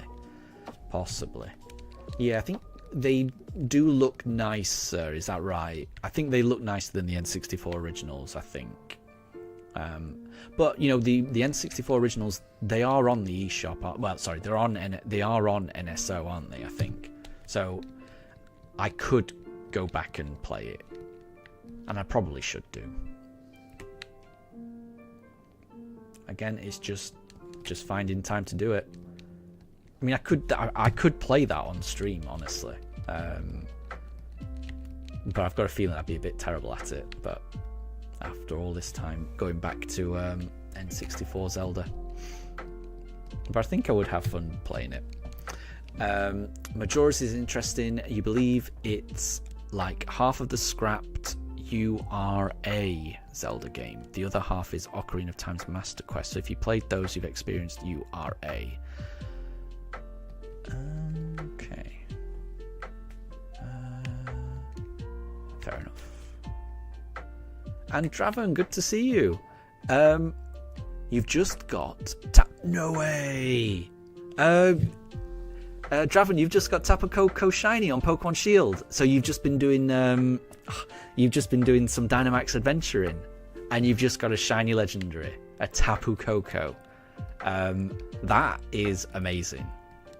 Massive congratulations, Draven. Massive congratulations. I can't wait. I really want to play some Dynamax Adventures. You've no idea how much I want to play some Dynamax Adventures.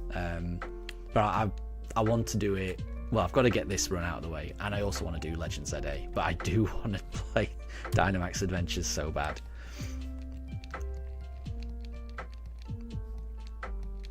And Tempest, they're on NSO, but not the remakes. You doubt the remakes will be anytime soon. The eShop is far likelier. But you would watch a stream of Majora's Mask. That's good to know. That's good to know, because I think I would like to play it eventually. And I feel like it would be more fun playing it on stream. And it's pronounced Ura, not Ura. Gotcha. I've never seen that word before. And it's the holy grail of the Nintendo 64 Zelda games. Fans are all over it and what it might be. I don't remember it. The Zelda N64 games, the only Zelda N64 games I remember were, Ocarina of Time and Majora's. I don't remember anything by that name. That went over my head. But I will say, just like I kind of took a break from Pokemon between... so I took a break from Pokemon after Soul Silver came out, and I didn't pick up Pokemon again until Let's Go came out on the Switch. So everything from Soul Silver to Switch, I didn't pick up. By the end of the N64 era, I was stepping away from Nintendo consoles for a bit. That was around the time I was going to university.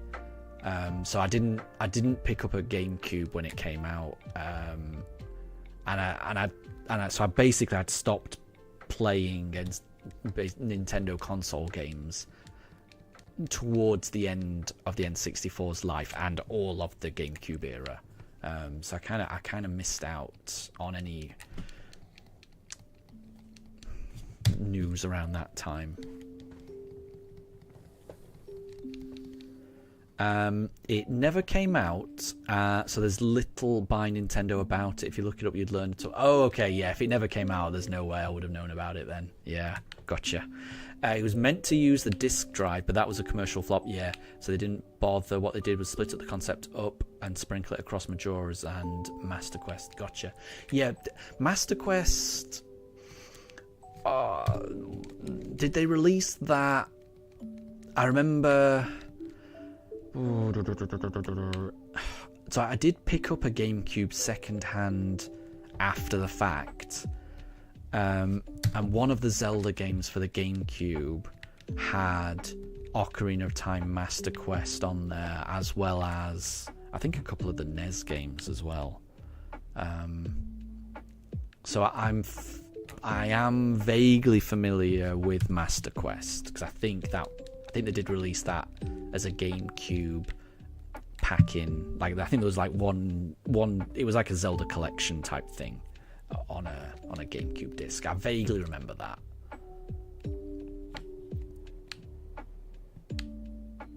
But I definitely never had the disc drive. Definitely never had that. Out of fossils once again.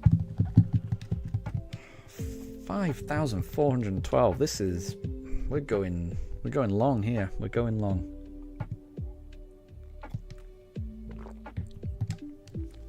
No idea when this shiny's going to appear.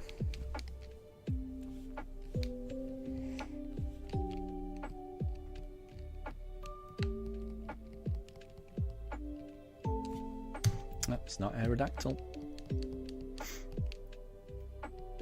And Tempest, you think I'm right. You own a collection with Ocarina of Time, Master Quest, with the Wind Waker demo. No clue about Master. Oh wait, you own a collection with Ocarina of Time, Majora's Mask, even the Wind Waker demo. Oh, I see. Okay. Oh, you might be right. You might be right. I might be misremembering. So maybe it didn't have Master Quest. Yeah, I'm not sure. Yeah, now I'm not so sure. Now you've mentioned Majora's Mask packed in with Ocarina of Time. Did I have that? Am I getting it confused with that? I don't know. I'll have to dig out the because I've still got it somewhere. But it's my GameCube games are all like packed away because I don't even know where my second-hand GameCube is nowadays. I think it's at my dad's. Oh, what's happening here? Has the game frozen? Did I see... Bear with me. I can't remember if I checked. Oh, actually, these are the fossils. Well, neither of those are shiny. Okay, fair enough. And Tempest 3DS would have been my chance with this sort of thing. That's got both Majora's Mask and Master Quest. I didn't realise that. Gotcha. Well, who knows what they're going to re-release? Who knows? I mean, yeah, Zelda as a franchise likes to, re-release things. So I'm hoping that they re-release something that I haven't played before. And there's plenty of Zelda games I haven't played. Majora's Mask is one. Minish Cap is another. Link Between Worlds is another. Those three are the ones that... They're the main ones that I haven't played that I want to play. I mean, I've never played the NES games. So, Legend of Zelda and Adventure of Link. I've never played those, but I'm going to be honest, even if they remade those, I'm not sure I'd enjoy them. I know what NES games were like back then. they were just impossible. So I think even a remake, I'm not sure that would save those games. They were, my childhood was scarred by how nonsensical and how challenging NES games were. And I just think that a Zelda game made in that era will be obtuse, I think is the kindest way of describing it. And I've never played it, so it's an unfair way for me to categorize it, because I'm judging something that I've never played. But yeah, I'd be very afraid of replaying the NES games. Like I say, I've got childhood trauma of playing NES games growing up. It was so difficult. Tempest, you noticed that the original Zelda's still not on the eShop. I didn't realise that. And you think they'll either re-release the original Zelda or Ocarina of Time Majora's Mask, maybe even the Wii U version of Twilight Princess. Gotcha. I could, like I say, I could see them re-releasing the original Zelda. I just think I'm just scared. I think they'd have to dumb it down and do a lot of hand-holding in that game.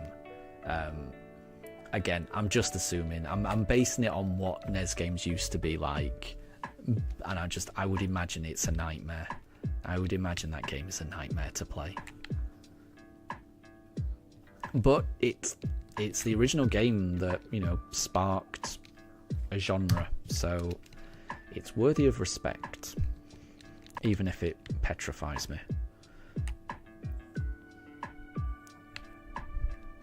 And Tempest, so the original's on NSO, but the NSO is not really going to matter. Exactly. I know what you mean. I know what you mean. It's not quite the same, is it?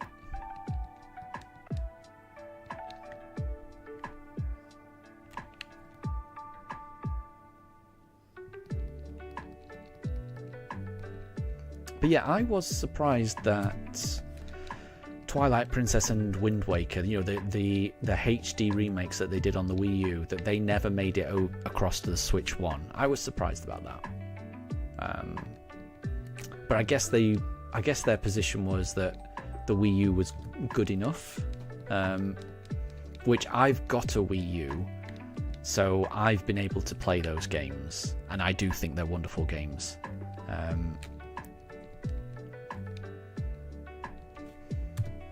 And I do like how, especially Wind Waker makes use of the gamepad. I like having the little map and the inventory thing on the gamepad as you're playing, on the gamepad screen. So I mean, even if they did remake that game on the Switch 1 or 2, I kind of think that the Wii U version probably would be better. But then not everyone's got a Wii U, so I do think it's good for games to be accessible on as many consoles as possible. And Tempest, the original Zelda's kind of like the original open world experience. Go where you like. That's true. I think I've heard that, yeah. And Tempest, it's weird that the remakes are not all on Switch. Your assumption is that they're saving them for the 40th. It could be that. It could be that.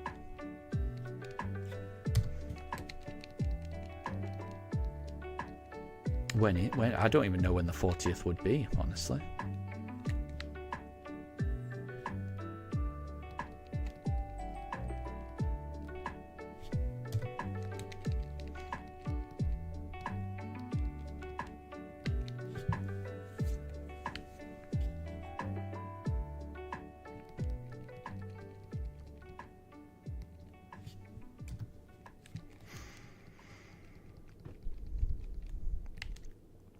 Still no shiny, but the shiny could be around the corner.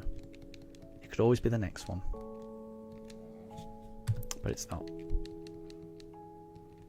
Oh, and Tempest, the 40th is next year. Oh my gosh, there's a lot of big anniversaries coming then, right? That's crazy. That is crazy. And Amelia, you've already knocked out 857 rookie Ds. Oh my gosh. That population surely is starting to thin out. And Tempest, Zelda came out in 1986. Wow, I didn't realise that. Yeah, next year's going to be a big year then, right? That's crazy. So I guess, did Mario come out in 85? So Mario's had their year this year, right? And then next year, it's going to be a big year for Pokemon and Zelda. I mean, that I am much more of a Pokemon Zelda person than a Mario person. So yeah, I'm looking forward to next year if that's true. Sounds like it could be. Well, yeah. I mean, I guess it's good. It's probably a good idea not to get. Oh wait, have I run out? Yeah, I've run out of fossils. It's probably a good idea not to get our hopes up too much, right? Because I do tend to get my hopes up, and I should probably try and not get my hopes up so that I don't get disappointed. But yeah, 2 big anniversaries for 2 franchises that are probably my top 3 franchises. Yeah, it's hard not to get excited about that. If somehow there was also an Animal Crossing anniversary next year, then it'd be the best year ever for me. But who knows?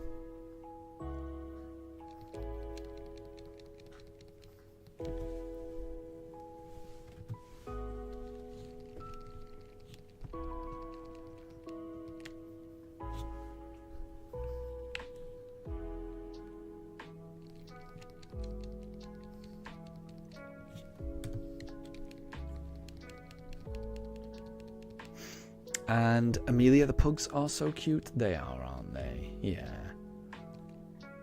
Mifa's awake. She was just, I think she was just cleaning her paws just then. But yeah, she's awake. She's looking at me. Daruk looks fast asleep. Although I think he's got his eyes open. I'm pretty sure he's got his eyes open. Yeah, see, he's looking at the camera now. So they are both awake, but they're just relaxing, both of them. But I agree, they're both very cute. And Tempest, keep in mind that the Zelda Anniversary Direct will have to talk about the movie. Oh yeah, I forgot about the movie. Yeah, I don't know how to feel about the movie. I will definitely watch it. I'm just worried about it. I'm just a little bit worried about that movie. But you never know, dear. You never know. Until we know more about it, you never know. That could give us something like Mario Galaxy movie, giving us the game re-releases and nothing else. That is pretty much all Mario got, didn't it? You're right. So it was I think it was Mario's big year this year, wasn't it? And it got an announcement for a new movie and the re-release of Galaxy 1 and 2, where Galaxy was already available. Did he get anything else? He didn't get any games or anything, did he? Yeah, it's pretty disappointing. Actually, yeah, now you've said that. Yeah, I think there is genuine cause for not getting too excited. Because, yeah, the Mario wasn't a particular big deal, was it? So, yeah, let's just wait and see. Yeah, Mario mostly got that, but also the tennis game. That is true. I forgot about that. Yoshi got more, didn't he? Yeah, Yoshi got a decent announcement for a new game. I quite liked that. You know, I'm not crazy about, you know, Yoshi platformers. I played Yoshi's Story on the Super Nintendo when that came out and had a good time with that, but I haven't really picked up a Yoshi platformer ever since. But I will say that every iteration of the Yoshi platformer looks gorgeous and has a different art style, which I do appreciate. They're very rarely. They never feel lazy to me. They feel full of character, and that the preview for the Yoshi game definitely felt full of character. So I liked that.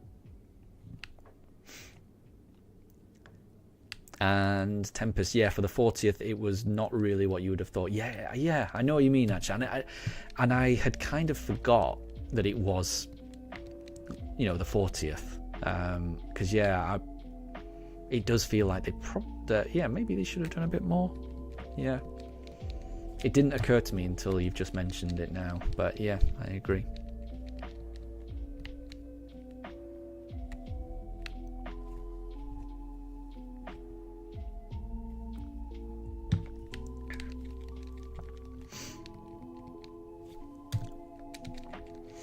Still no shiny, my gosh. Up to 5,450. I haven't found a single shiny fossil.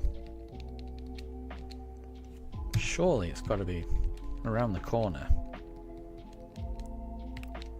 Surely.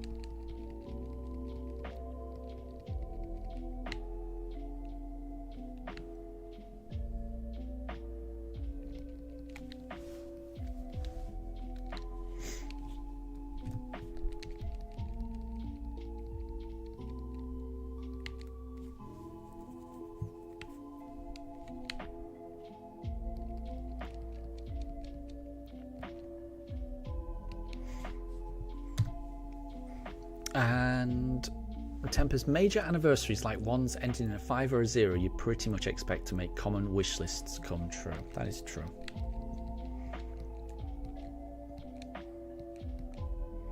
Yeah, I think ahead of the most recent Direct, I heard a lot of people predicting like a new Super Mario Brothers All-Stars.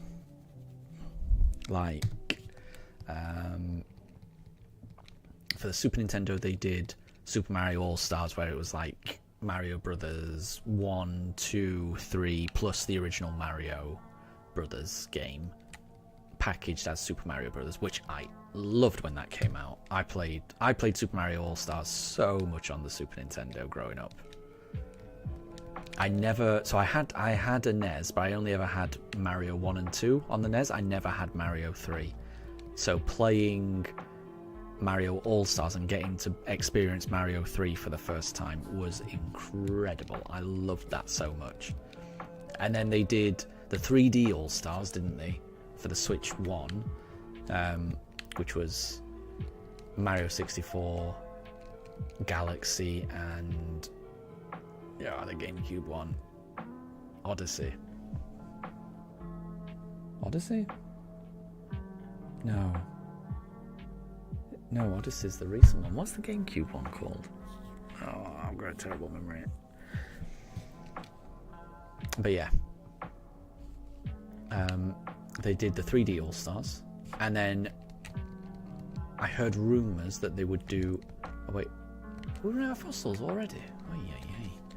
I heard rumours that they would package together like, new Super Mario Brothers and new Super Mario Brothers Wii and the new Super Mario Brothers that was on the 3DS. Package all of those into one title, which I could have seen. Sunshine, thank you, Tempest. My God, I knew it wasn't. I knew it wasn't Odyssey because that's the Switch one. Sunshine, thank you. That was bothering me. Thank you. Yeah. So 64, Sunshine, and Galaxy all got packaged together for 3D All-Stars. So yeah, I would have expected some kind of big package, not just Galaxy, which was already in 3D All-Stars, and Galaxy 2.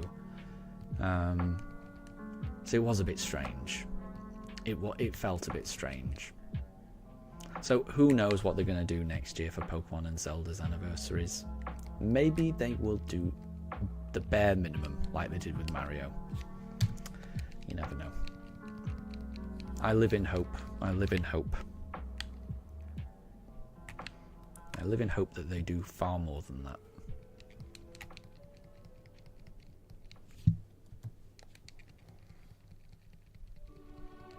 And Amelia, thank you very much for the shiny luck. I definitely need all the shiny luck. I hope you get some shiny luck your way also. Hopefully you get that Rookie D very soon.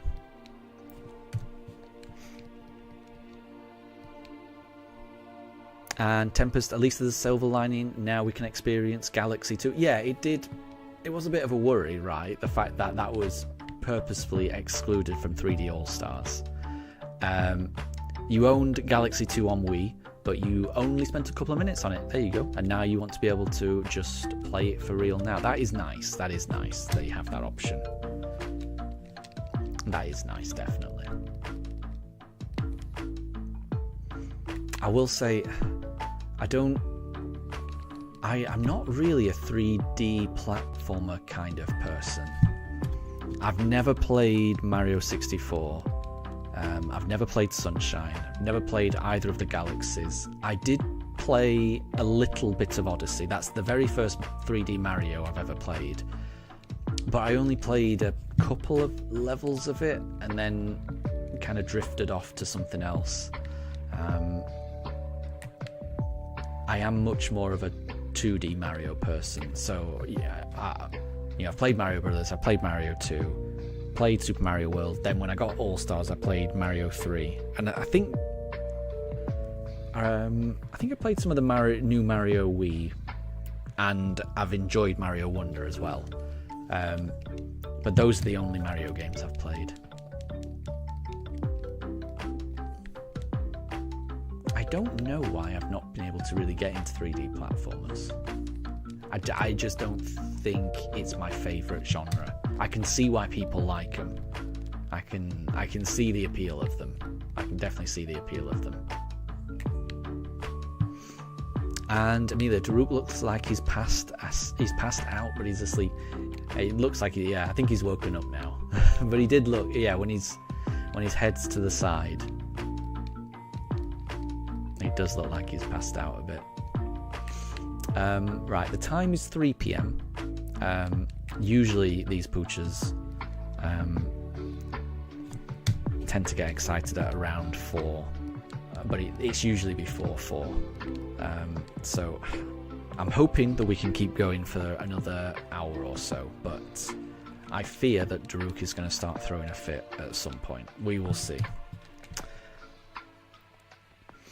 And Tempest, it might not be my preference, but you can vouch for Odyssey, Galaxy and 64. No, I am certain they're good games. I do not doubt they're good games. It's definitely a me issue. I don't know why I've never really got to grips with 3D platformers. There's something about it that just doesn't register with me. I don't know what it is. But I'm certain they're all amazing games. And Anna, eventually you want to get the Switch version of Super Mario RPG. Oh, that's a good point. I want to do that as well. Because I've played The Thousand Year Door. So I played the Switch remake of The Thousand Year Door. And that's like, a Mario RPG game. It's the first Mario RPG game I've played and finished, and I adored it. I was surprised by how much I adored Thousand Year Door. So I kind of think I would enjoy Super Mario RPG as well. So yeah, I need to pick that up as well. I may have a look on eBay and see if I can find something. Yeah, that's that. Yeah, I want to play that as well. Tempest, Mario RPG is good, but you haven't spent long on it. Nice. But from what you hear, it just sounds like 3D platformer isn't. Yeah. From my perspective, I think 3D platformers are just not my thing. Because I think if you play Mario Odyssey and that doesn't register as amazing, I've got a feeling that it's a me problem. Because I can tell it's a really well polished, good game, but it just does. There's something about it that just doesn't grip me, and I think I don't think it's anything to do with the game. I think it's just something to do with me.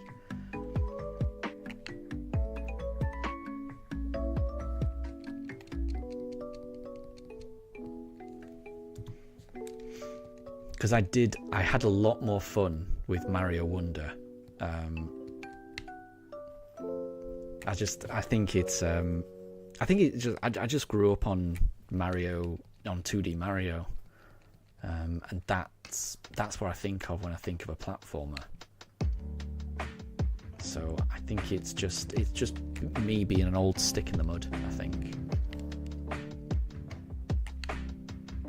But I was very comfortable with the switch from 2D to 3D that Zelda made. As soon as I picked up Ocarina of Time, it just felt right.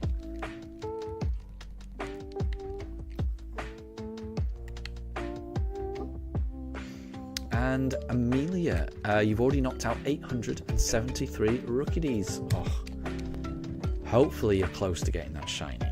I really hope you are. And Anna, you played the SNES version of Mario RPG and you adored it. Wow. I mean, if you played the original and you haven't played it for a long time, I feel like you're going to really enjoy the Switch version.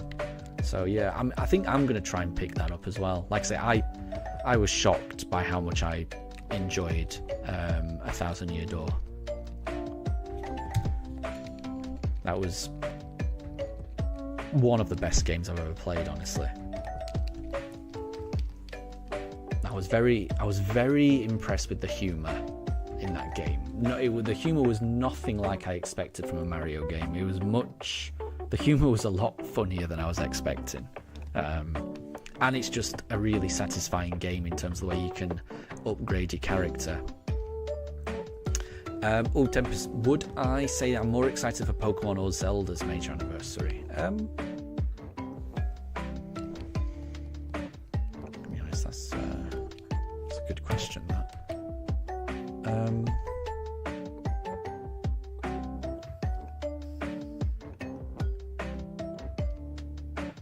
I honestly don't know. I think maybe Pokemon.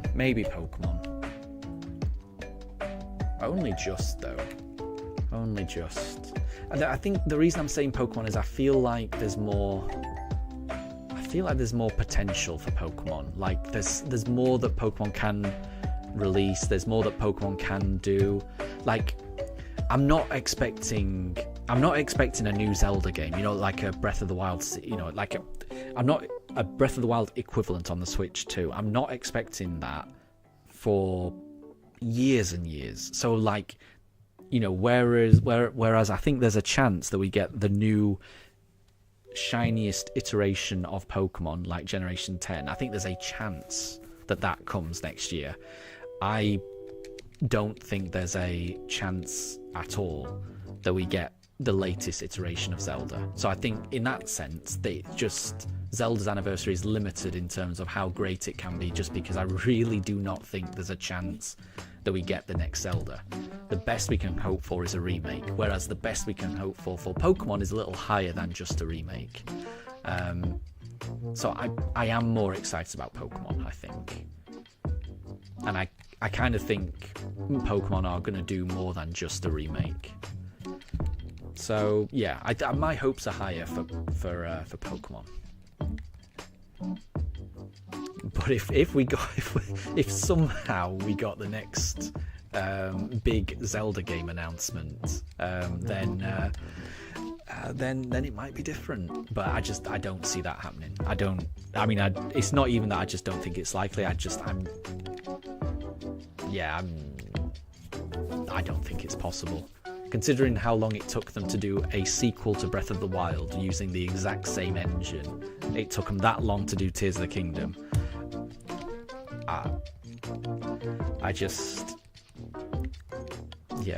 I feel like the next actual proper Zelda game is probably about 5 years away, which is a shame. How about you, Tempest? What would you be most excited about? And Tempest, Pokemon will still be set to dish out Generation 10, but the Zelda not likely we getting it. They can't do that to the Warriors game still coming out. That's true. Yeah, when is that Warriors game coming out? I don't think I'll be playing it. What is it? It's called Age of Imprisonment, right? I don't think I will be playing it, because I think I tried to play. I think we downloaded Age of Calamity. We downloaded a demo of that, and the game, similarly to a 3D platformer, I don't think a Warriors game type is to my taste. I got a little bit bored of, like, the first few seconds. I was having the most fun I've ever had in a video game, just smashing, armies around. But it got a little bit repetitive to me fairly early on. And I know the game is different and there's different objectives and there's loads of stuff to do, but there was just something that didn't keep me hooked in that game. So I've got a feeling I'd feel exactly the same for the Age of Imprisonment. But what I do want to do is I do want to see the cutscenes. So when Age of Imprisonment comes out, I'm probably just going to find a YouTube video that has all of the cutscenes, and I'm going to just sit down and just enjoy the cutscenes. I'm looking forward to that, honestly. And Anna, you would also like to get all of the Switch Zelda remakes as well? That would be good. That would be good, definitely. I'd be happy with that. And Tempest, you probably say they're mostly about the same, but you would have a slight lean on Pokemon as well because they can do much more. Yeah, exactly. And Tempest Warriors game is next year, I think. That sounds about right. That does sound about right. So I'm looking forward to it, but I don't think I'm going to pick it up. But I will definitely be watching those cutscenes, because that's what I did with Age of Calamity. And I remember just enjoying just watching cutscene after cutscene on a YouTube video. That was quite fun. So I'll probably do the same for Age of Imprisonment. And Age of Imprisonment just sounds more interesting as well, because everything I've heard about it makes it sound like it's not some alternate reality. It's actually, this is what happened when Zelda went back in time to the age of Rauru and Sonia, and what happened when Ganon attacked. And if that's the case, then all of the stakes are higher. It's got a lot more emotional impact. I do think that if they do go down that route and don't make it a completely different reality, then I think it makes it more meaningful as a story. That was a problem for me with Age of Calamity. The fact that they made it a different reality made everything that happened just feel it was still fun to watch, but it didn't have the same emotional impact.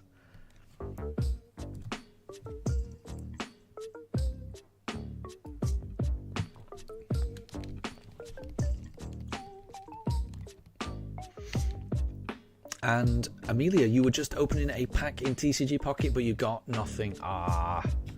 Well, I hope all of that, all of this shiny luck gets condensed into your Rookie D hunt. So I'm just hoping you get that Rookie D really soon. We are very close to 5,500 people. Oh, right. We'll hand over the next fossil, which is a Shieldon, and let's see if it can be shiny. Please? No. Okay, well, we didn't get it on 5,500. Pranjul, good to see you. Just took a break from studying. Good to have you back, and I hope the studying went well. Studying is the priority. Make sure you're keeping up with that.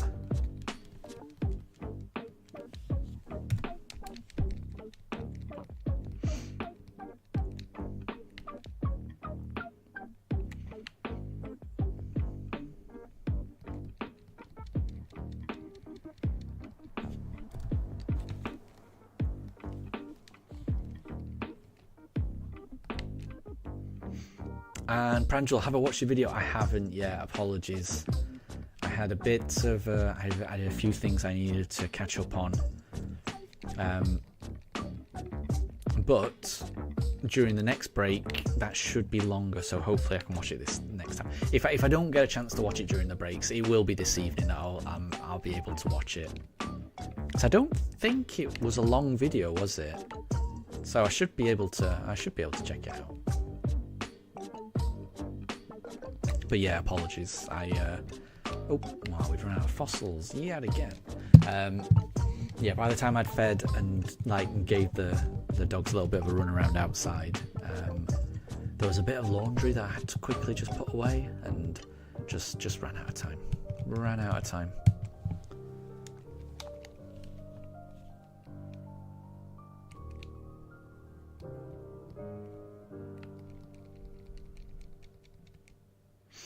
And it's a short, nice. Yeah, I should be able to fit that in then. Yeah.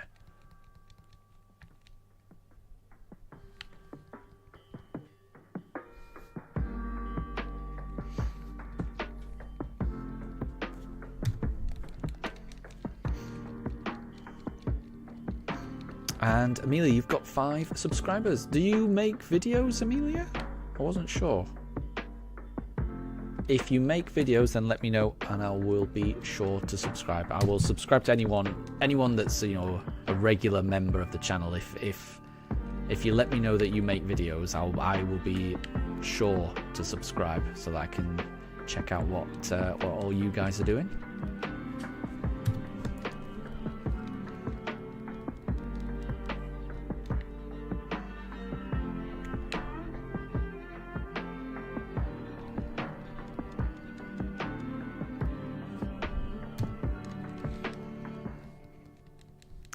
Still no shiny.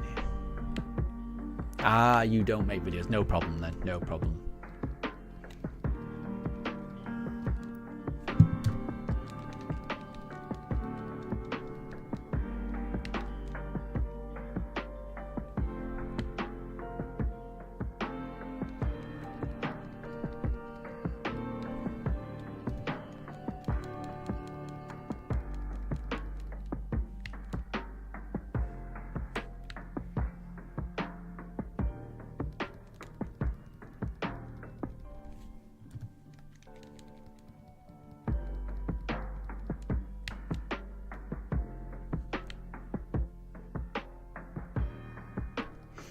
And Anna, you stream occasionally, but mostly games you enjoy playing. Bear with me.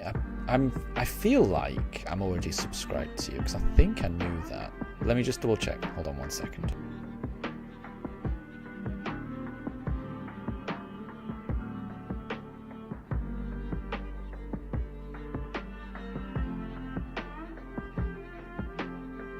Yeah, I'm already subscribed to you, Anna. I thought I was, but I just wanted to make sure.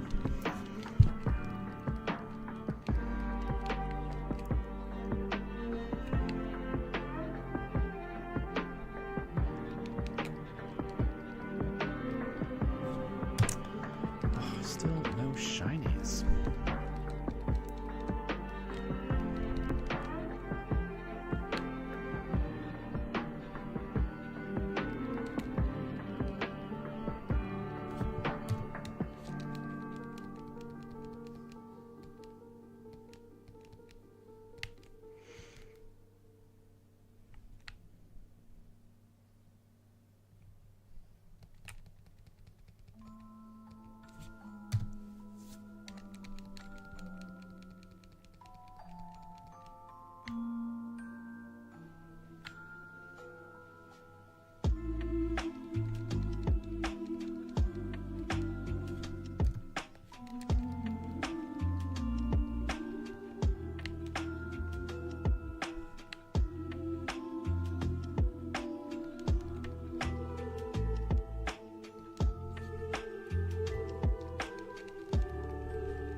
And Anna, you will eventually finish X and Y. Most of the Game Boy games are emulated. That sounds pretty fun.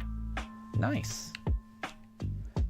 Yeah, I'm sure you've mentioned that you're playing through X and Y. So I mean that's good because I've never played it. If I can get the chance, it'd be cool to watch that. And Pranjal, you're also playing with some stop motion, and you'll upload a stop motion long video. That's pretty cool. I do like stop motion. I'm a big fan of Wallace and Gromit, which is stop motion. Yeah, stop motion is pretty cool. Takes a lot of patience, I would imagine, but it's a very cool art style, I would say.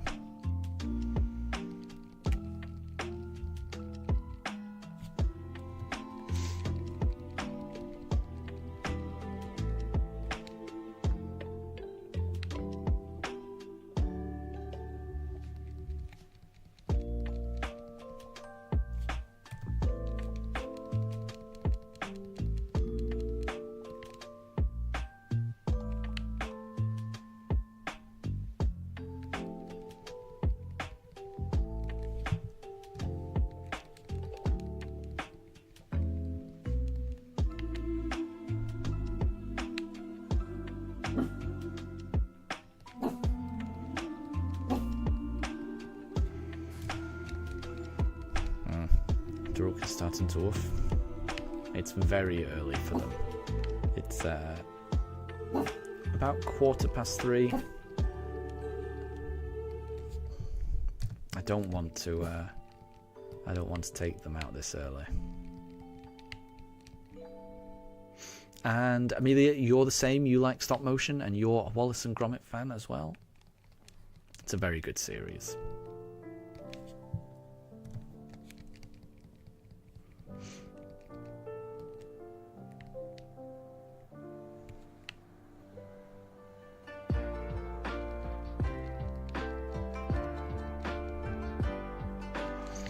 And Amelia, you also like Creature Comforts, and you also like Pokemon Concierge. Nice.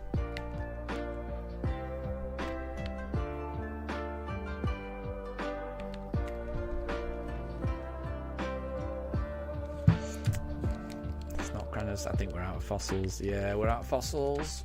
Let's try the next batch. Let's try the next batch, people.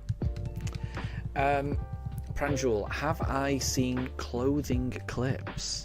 You'll clip them into each other and make a dragon snake animation with it. Yeah, I'm not familiar with that. The idea consumes your last 3 brain cells. Yeah, I'm not familiar with that one. I'm not familiar with that one. But whatever it is, I will check it out whenever you post.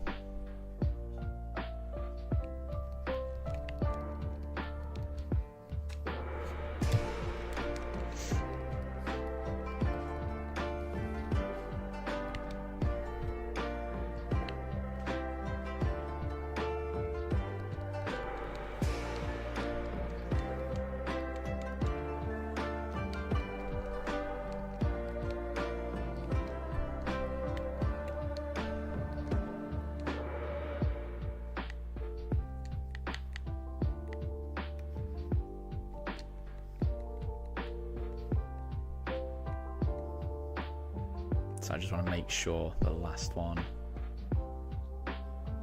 No. Fair enough. And Level Builder GD. This is literally ancient. Get it? I get it.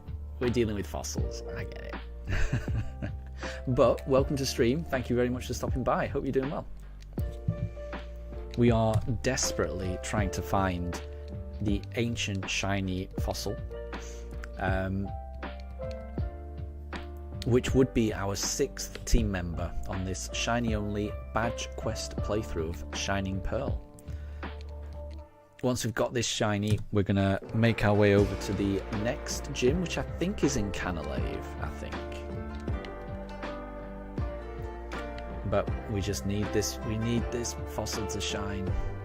Whichever fossil it is. So we don't know which one it's going to be. I've got a whole mess of fossils. I've got one Aerodactyl behind the desk when we reset, and then a whole load of Helix, a whole load of Dome, a few Roots, a few Claw, a whole load of Armor, and a few Skull. So it's not an equal distribution, but you know, whichever one shines, that's the one that joins our team. At the moment, I'm just hoping that we get a fossil that is not weak to ice, because we have we've got a team that is very afraid of ice at the moment. And Amelia, we need more videos of creature comforts. Yeah, it's a good series, that. And Level Builder, you also beat a Pokemon game for the first time. Nice. It was Pokemon Emerald. You even caught Groudon and Kyogre in the post game. And a special thanks to Rayquaza. You couldn't have done it without. Nice one. I've never played Emerald. Massive well done. That's really awesome. That is really awesome.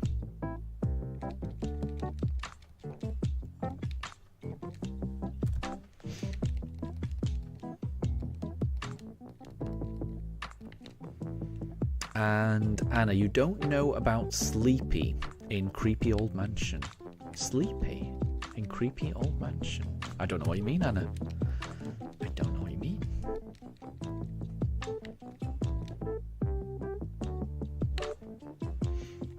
Oh, and I missed that. Sorry. Do you think Ditto is a failed Mewtwo experiment? Says Branchel.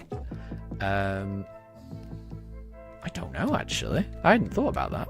I had not thought about that.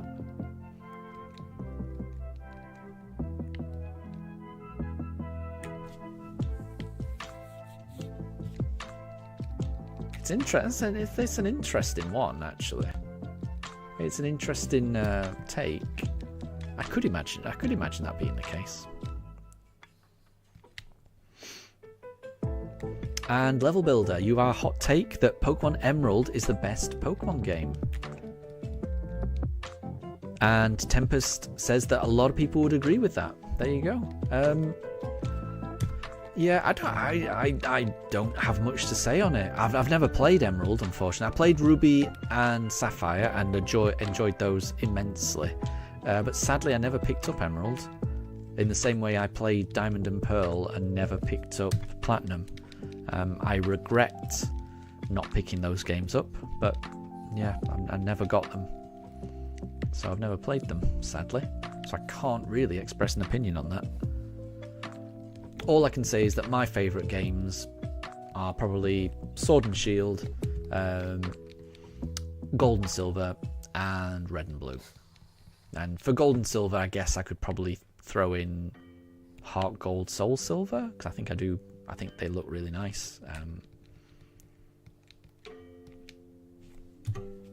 But yeah. I'm sure if I had played Emerald, I probably would be putting that in my top 3. And Anna, you're in the old mansion in Cinnabar. Ah, gotcha. Yeah. And Level Builder, Pokemon Emerald made Ruby and Sapphire way better. That's what I've heard. I've heard it's a really good game.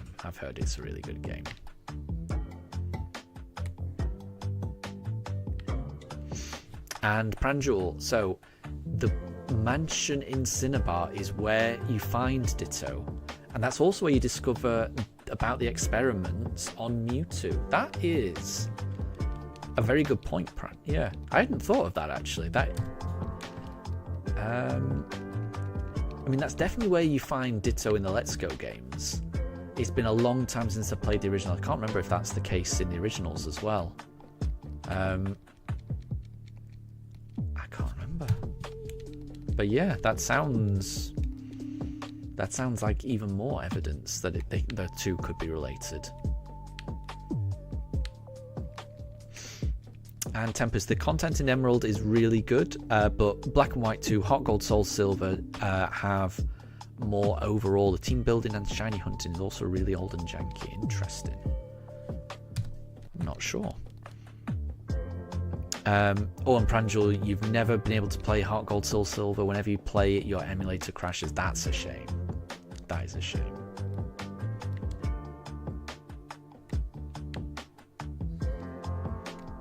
So I'm just going to have a look again at my boxes. Nope. It wasn't. I think I wasn't paying attention a couple of times there, so I just want to make sure. Tempest, you played Heart Gold, Soul Silver growing up, a super good time. Yeah, it's those. Well, I only ever played Soul Silver, never played Heart Gold, but to my knowledge, they're exactly the same. So yeah, I agree. Those are really good games. And Pranjul, Mew and Ditto both have the same shiny colour as being blue. It's not the worst theory. I'm going to be honest. There's a lot to back up this theory. It's a decent theory. I like it, Pranjul. I do like it. Wait. Oh, we've run out of fossils again. Right, let's reset.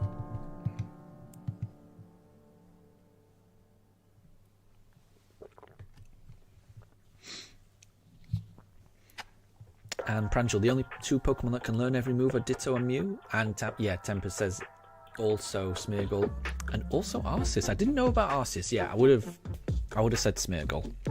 I didn't know about Arceus being able to do that as well.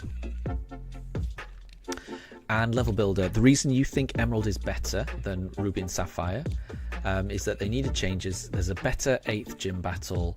Emerald combined Ruby and Sapphire to make the story better and make more sense. I like it. And those are all good reasons. So yeah, I mean, I don't disagree with you. But again, having never played Emerald is difficult for me to say. And even if I had played, I haven't played Ruby and Sapphire for a very long time.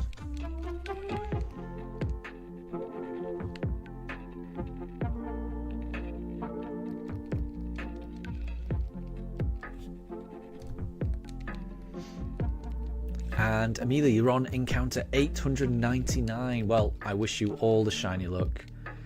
Fingers crossed. I do hope you're able to get that shiny.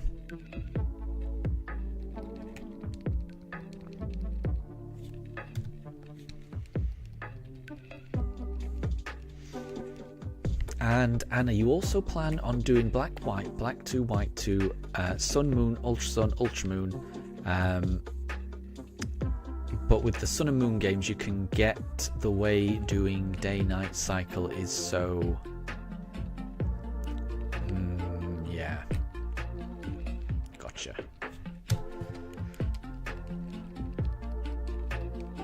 Well, hopefully you're able to replay all those games. All of them sound like good games.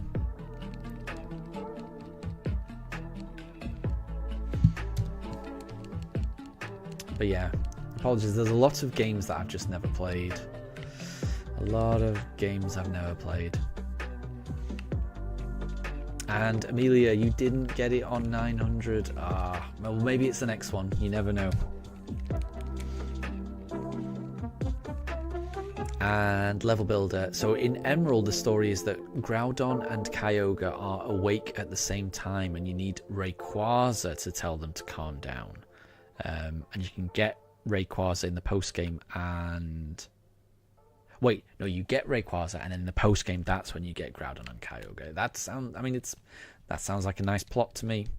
Sounds like a good plot to me.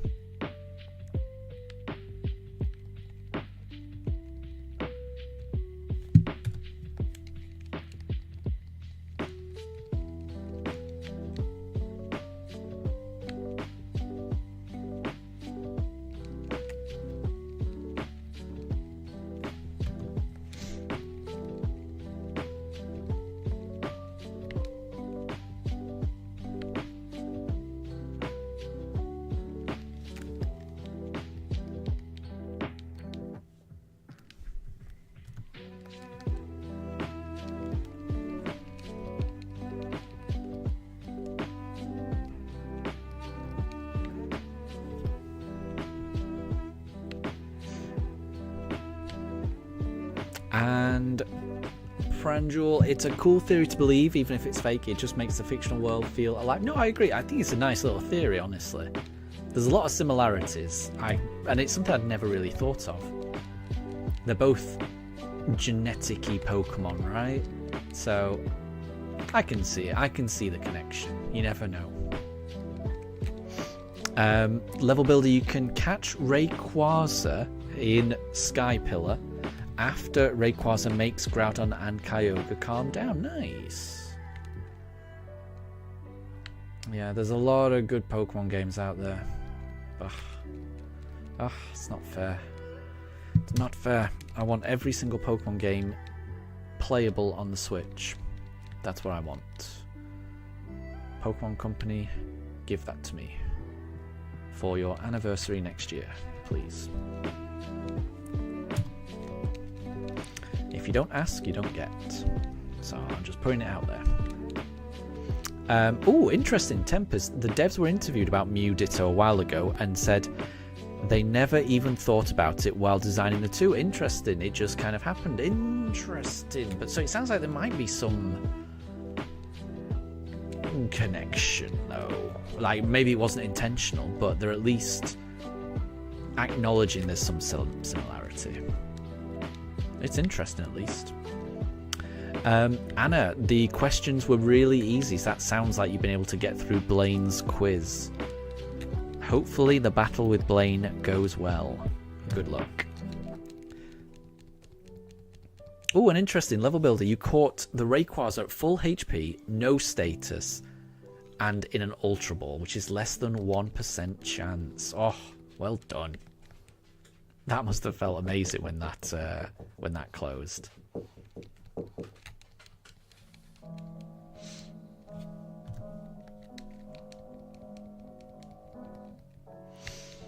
Okay, right, well, we're at 3:30 at the moment. I can tell that the pooches are getting slightly more restless.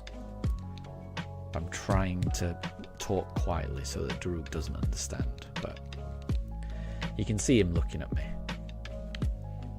trying to figure out what's going on. they do usually go on their WALK at around 4 p.m. So it's now 3:30, so as we get closer to that time, they get more restless. They've got really good internal clocks, these dogs. So I don't know if we're going to be able to make it all the way. I don't know if we're going to be able to stream for the next half hour, because if the pooches start acting up, then we're going to have to cut it short and take a break. So we will be back, but there will be a 45-minute break for me to give these pooches a WALK. And Tempest, it doesn't make a lot of sense with how and why Mew was made. It was basically Morimoto pranking the rest of Game Freak with an Easter egg. It wasn't meant to be important to the lore. Interesting. Fair enough.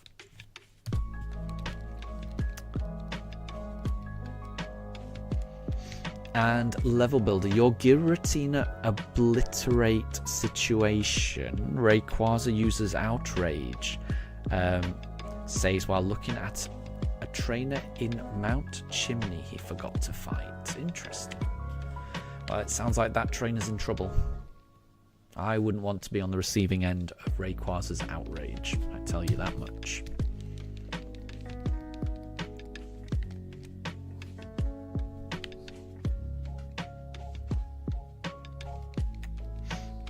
And Pranjul, everything is real, you've just got to believe hard enough. That's nice, that's a nice sentiment. I like that.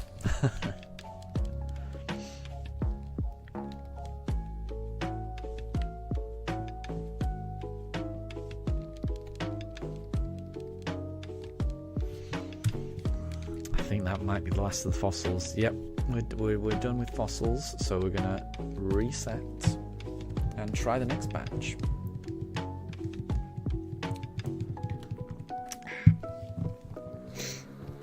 And Tempest, nowadays Mew is just there to kind of explain Mewtwo's origins.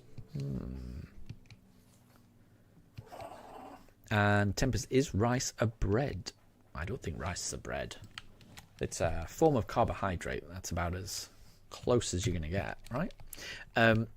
What you mean is literally outrage at everything and you're the champion, so this guy in Mount Chimney or anyone else is cooked. Well, nice one.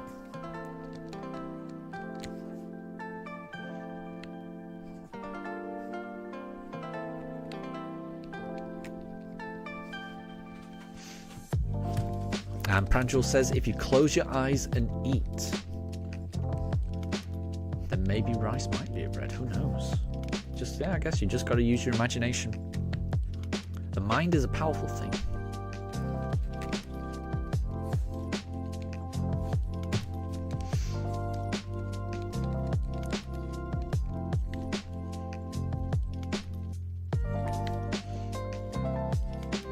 And Amelia, your reboot is already level 25. My gosh, and that's a lot of Rookies that you've slaughtered.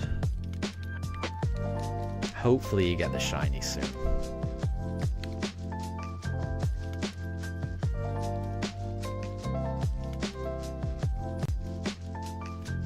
Oh, sorry, I just skipped past that. I really should save it on box 1. So if I need to check, nah, it's not shiny. Nothing shiny. Nothing shiny. Have you got a fossil? No. Hand over this one. Level Builder, you've got a full box of just Spheal. So now you're broke but Spheal. Broke but Spheal. You're rich in Spheal.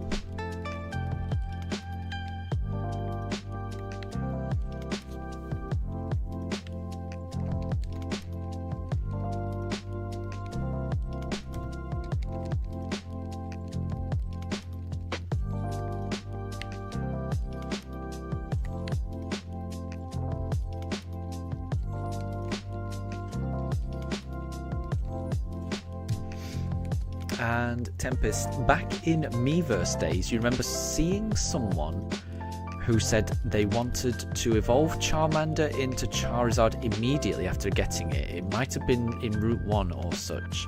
You wonder how that went. In Miiverse days, what is Miiverse? Is that something to do with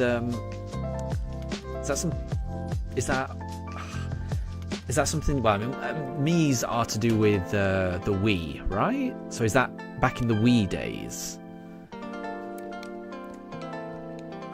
I don't remember Miiverse, honestly.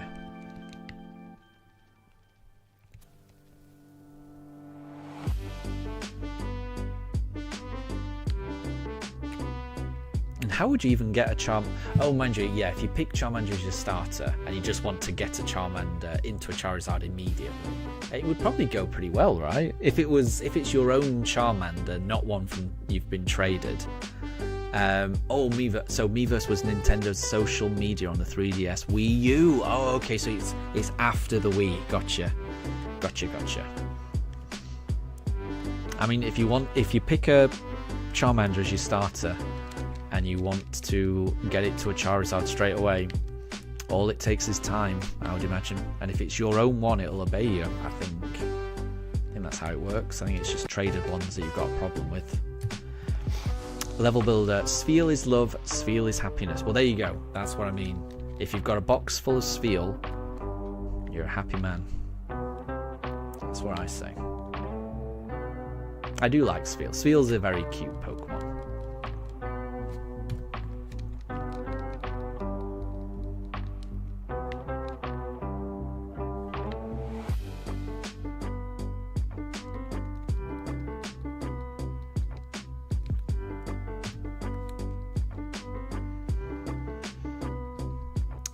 And Tempest, it would be such a pain on Route 1. It would be. But if you could combine it with shiny hunting, it might not be too bad.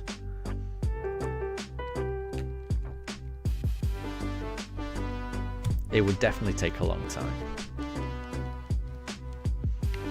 But then, the best things in life sometimes you have to wait for.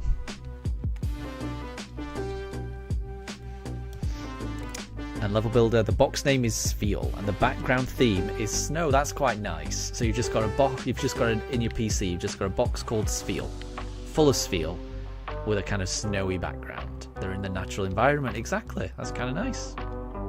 I like it.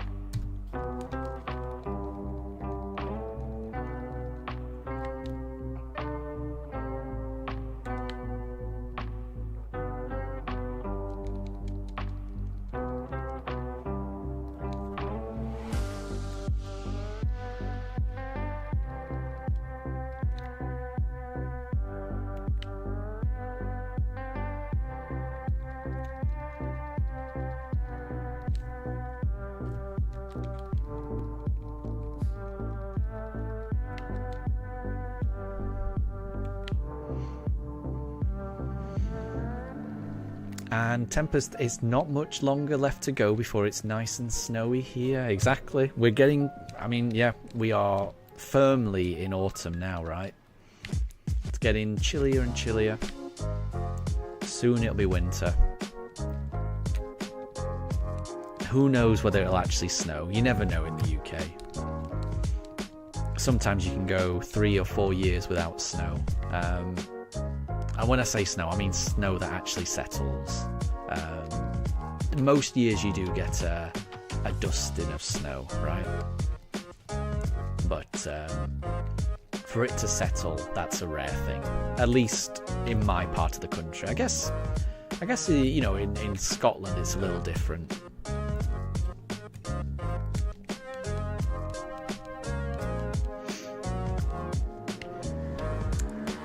And level builder, Shoal Cave belongs to Spheal. I did not know that. And no one else. Get those Zubats and Snowrunts out of there. Shoal Cave is all for the Spheals. I like that. They deserve a home. And Amelia, you've managed to dress your character to look like a shiny Rookidee. How have you managed that? Hopefully it helps. It must do. It'll help attract the correct kind of Rookidee, I'm sure. Right, this is our last fossil before we reset. And Tempest, you see that the camera goes from zooming in on Charmander's forehead all the way to Dratini's horns. It was doing Dratini, wasn't it? It gets very confused, that top camera. Oh, here we go. And yep, we're looking at Dratini's horns and no, Dratini's horns. Yeah, I don't understand it. Oh, and we've run out of fossils. Yeah, the Pooch Cams has a mind of its own. And level builder, you've spent 260,000 Pokédollars on repeat balls for your box full of Spheals. Nice. That is worth every penny. Are you satisfied with just one box of Spheals? Or are you going to try and go for multiple? Before we go, so I've just reset it. I'm just going to change my box a little bit. Because sometimes I do need to check the shinies and I have to scroll every single time. So if I just save it here, that might be easier. So we'll save it here because we haven't exchanged anything yet. So just save it there. There we go. And then if we need to go to the boxes, I don't have to scroll through everything quite so much. Okay, well, it's not Aerodactyl. And we're getting very close to 5,600, just so everyone knows. And level builder, that's... Oh, I think I read one too many zeros. It's only 26,000, not 260. Fair enough. That's still a lot of Pokédollars, though. But you're right, I think I misread that. And Anna, your Eevees and 2 pretend Eevees are doing well. Remind me, which are the 2 pretend Eevees? I can't remember.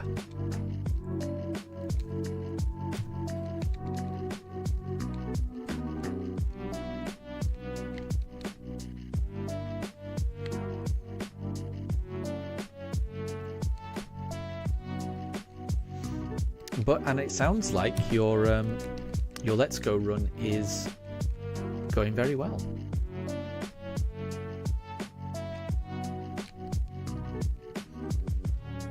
And level, you don't think that I paid too much attention in math class?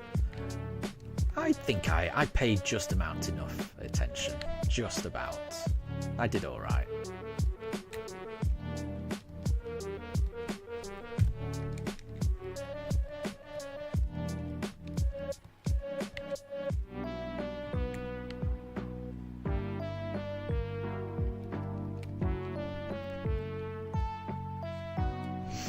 Well, we didn't get it on encounter 5,600, so we'll have to keep going.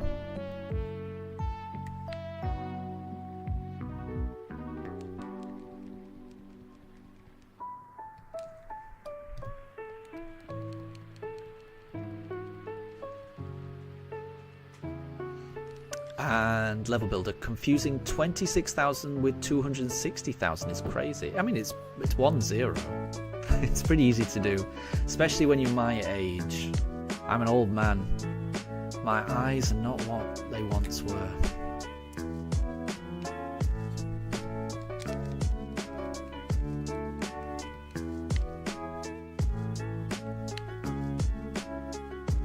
And Daruk is staring into the camera now. You can tell he knows what time it is. So around about 4 PM is the time when he likes to go for a WALK. And you can see him tilting his head. He's trying to figure out if that might be what's happening.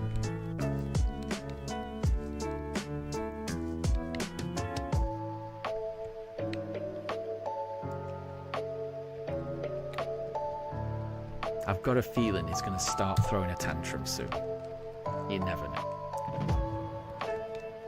As soon as the tantrum starts, we will have to take a break, everyone, just so you know. And even if there is no tantrum, I think we're going to have to take a break on the hour anyway. And like I say, this break might be a bit longer than the last one because we're going to have to go for the WALK around the block, which does take a bit longer. So when we do go for a break, it'll be for about 45 minutes. He's tilting his head. He's figuring it out.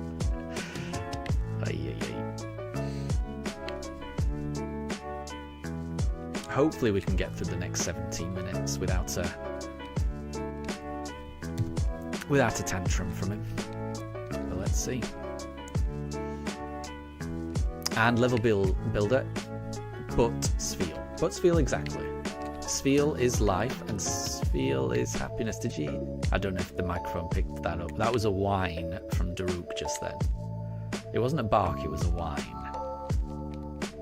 I don't think the microphone picked it up because I was talking halfway through it. Well, so yeah, I don't want them whining either. So we'll see.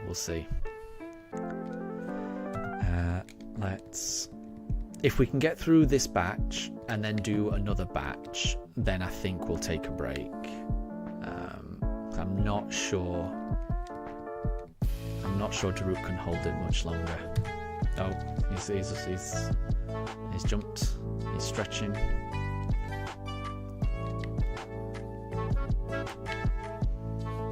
Yeah, he's starting to get frustrated. It always amazes me how he always seems to know what the time is. You know, around this time every day he gets like this.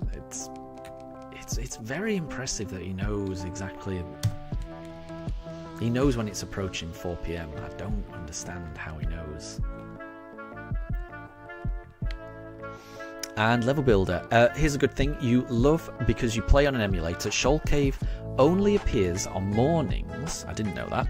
And because the thing that sets the time to work is not here, you set the time up as the morning, which means it's forever. Shoal Cave. That's pretty nice. I did not realize that. So because of the settings you've chosen, every single time you load up that game, Shoal Cave will always be available. And that means you'll always have access to Sfeels. Nice.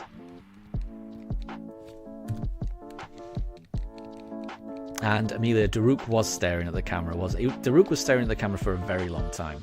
Oh, are we out? No, we're not out. Not yet.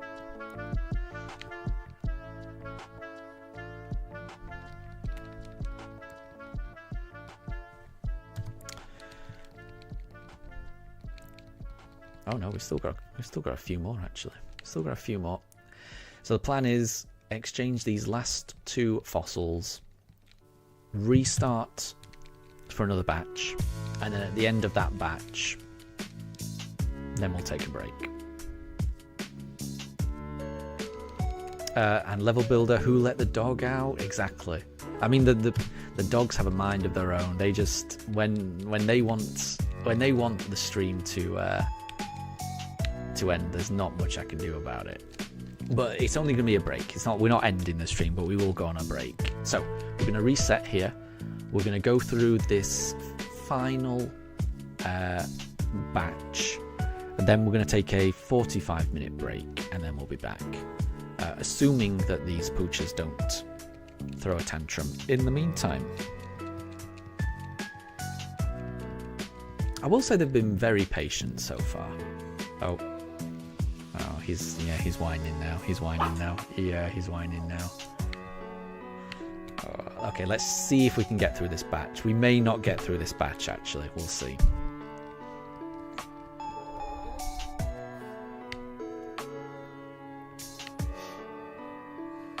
And level builder, Sfeel knows who let the dog out. If you know the meme, you know. Ah, I see. I'm not familiar with that meme. Apologies.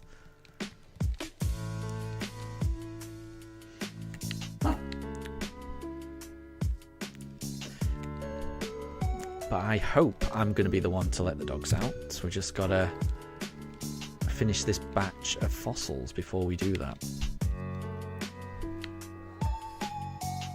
But he is starting to get restless. And they both are starting to get restless now.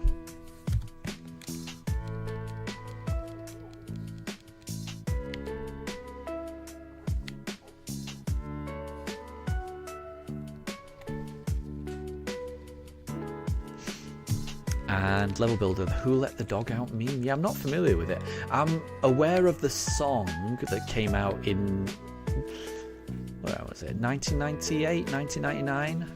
The Baja Men Who Let the Dogs Out. I'm familiar with the song. I'm not familiar with any memes, I'm afraid.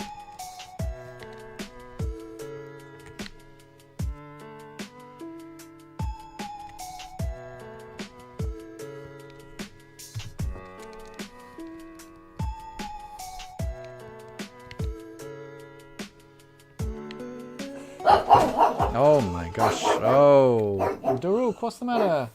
Hey, calm down, calm down, calm down. Oh, he's getting very angry now.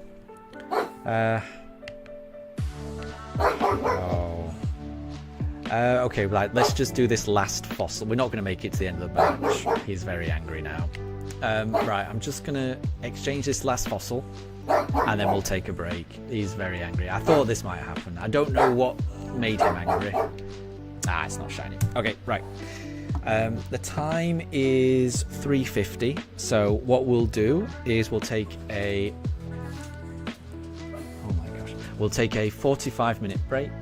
So I'll be back at around about 4:30, 35 minutes past 4, something like that. So in about 45 minutes.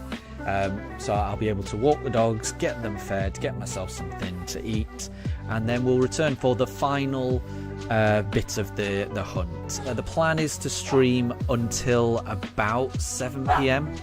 That's the idea. So it's currently 3:50. And yeah, so I'll be back in about 45 minutes. If anyone needs to leave, thank you very much for stopping by up until now. It's been lovely talking to you all, and have a great rest of your day if you do need to pop off. But for anyone who might be still around in 45 minutes, I'll see you in a bit, okay? See you in a bit.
Okay, we are back. Just pop that in chat. So, the pooches have had a walk around the block. They've had their evening meal. I've had my evening meal. I've got my top-up cup of tea. Yeah. And we are ready for the final part of the stream. And it's still too hot to drink. And Amelia, you're still here. I hope you've had some good Rookie D luck. I really hope that's the case, because you deserve to get that shiny Rookie D. So hopefully you have. If not, I hope you get the Rookie D very soon.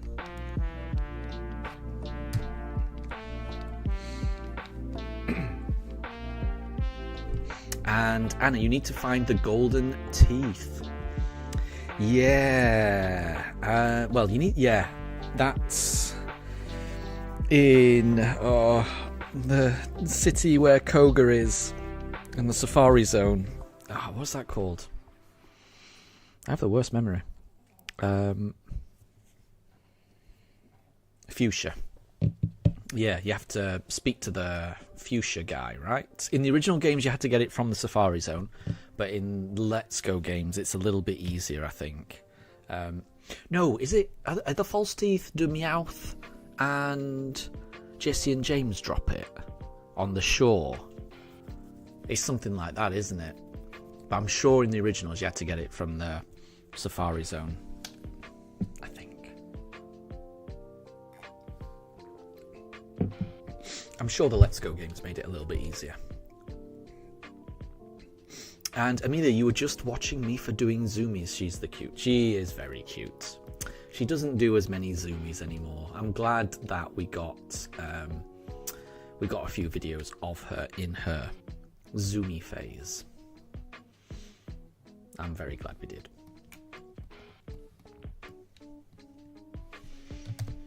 Yeah, she's much calmer now, which is good as well. It's good and bad. You know, when they're puppies, they are adorable. They're a lot of work, but they are adorable. And Amelia, you've battled 982 Rookie Ds, or you've encountered 982 Rookie Ds. I hope you get it on encounter 1000. That's not too far away. I really hope you do get it on that encounter. Fingers crossed. Oh, and what did I have for dinner? My wife made me parathas, which is kind of like an Indian flatbread. And, you know, she rolled them herself and put in... They were stuffed parathas. So they had a vegetable in it that I had never heard of before. It's called mooli. And you can't get it in most supermarkets, but we did get it from Asda a week or so ago, and it was very nice. It had a kind of a vegetable, a spicy vegetable kind of filling within the flatbread, and it was very, very nice. It was very nice indeed.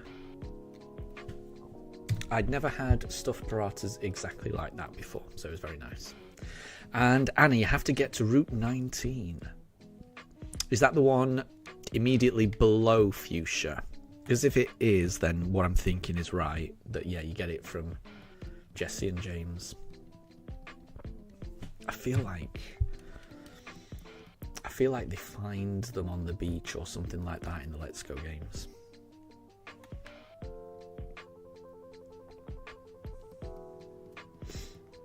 And maybe you need some luck. Well, I'm wishing you all of my shiny luck. Fingers crossed. Hopefully you can get that Rookie D. It will be amazing when you do get it. And Anna, it is. Gotcha, yeah. So, it is what I thought. And then when you return them to that guy, he will... give you a skill. And I think if you talk to... Oh, mind you, you've probably already got it. If you've been to Cinnabar, then you've already got Surf. So you've already got the Surf thing that you get from from Fuchsia as well. So I don't need to tell you about that. I was about to mention that you can also get Surf from Fuchsia, but yeah, like I say, I'd forgot you'd already been to Cinnabar, so you must already have it.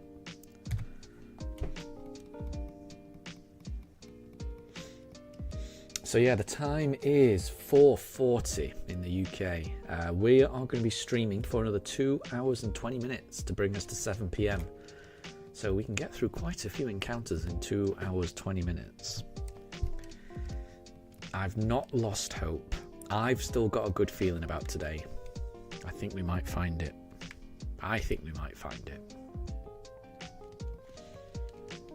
And I would be very happy to find it.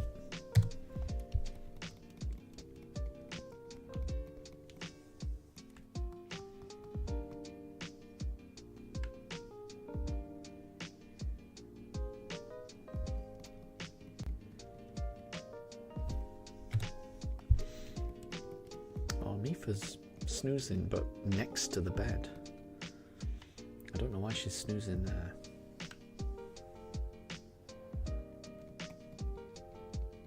I would have thought the bed would be more comfortable. And Anna, yeah, you already had the surf ability, you just need the strength one. Yeah, and that's what you need the gold teeth for, isn't it? Yep. That makes sense. And Amelia, you wish that Mifa would do the zoomies again. So they do, both of them do still get the zoomies, but it tends to be when they get wet. So if they come inside from the rain, they will zoom all over the house while they're wet. Or if they have a bath, as soon as they come out of the bath, they will zoom all around the house. But that's pretty much what sets them off nowadays.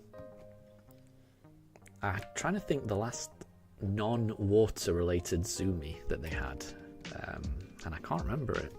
It was a while ago.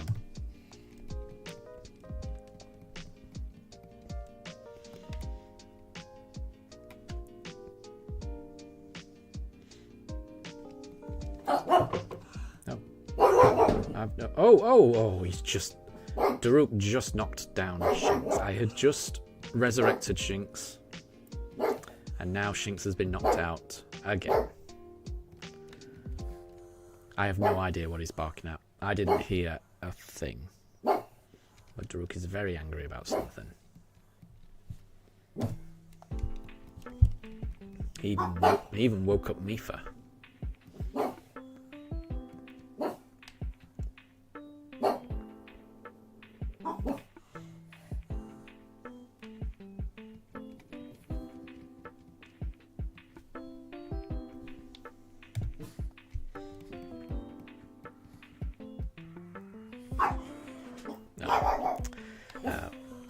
Well, that's a bird.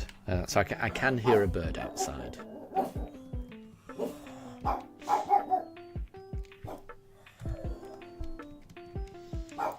Yeah, apologies for the barking, everyone.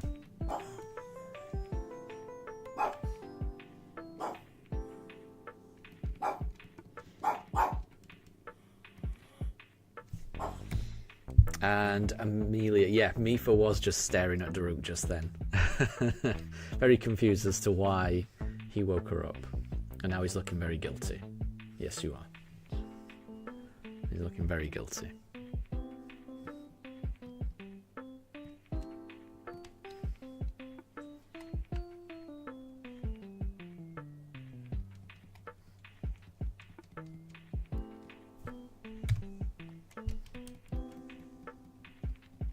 Okay, this is the last fossil before we reset.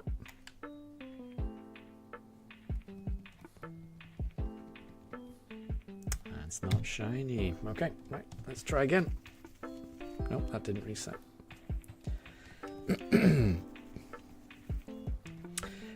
And since today's date is the 28th of September, this is just a reminder to anyone that's got a Scarlet and Violet save file. You've only got a day or so left to claim the shiny Treasures of Ruin, because they will leave on the 30th, so you've only really got today and tomorrow to do it.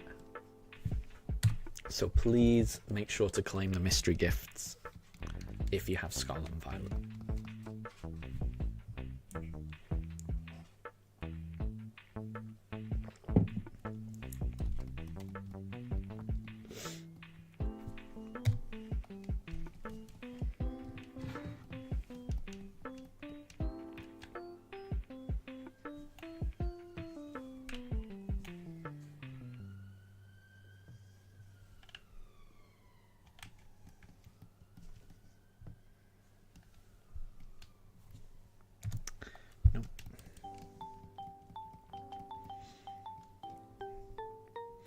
And Tempest, they leave on the 30th. Hope you have them too. I do, yeah.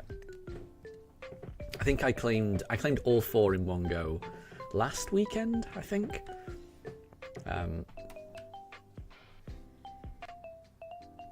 So I'm very happy about that. Amelia, you claimed them as well? Good, good, good.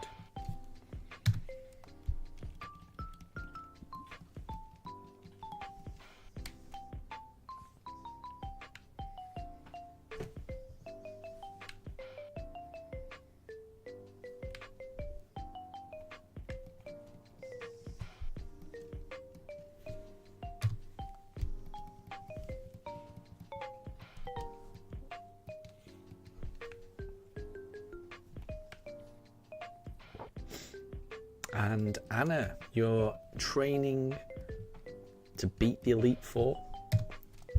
Best of luck when you do reach the Elite Four. I'm sure you'll do amazing.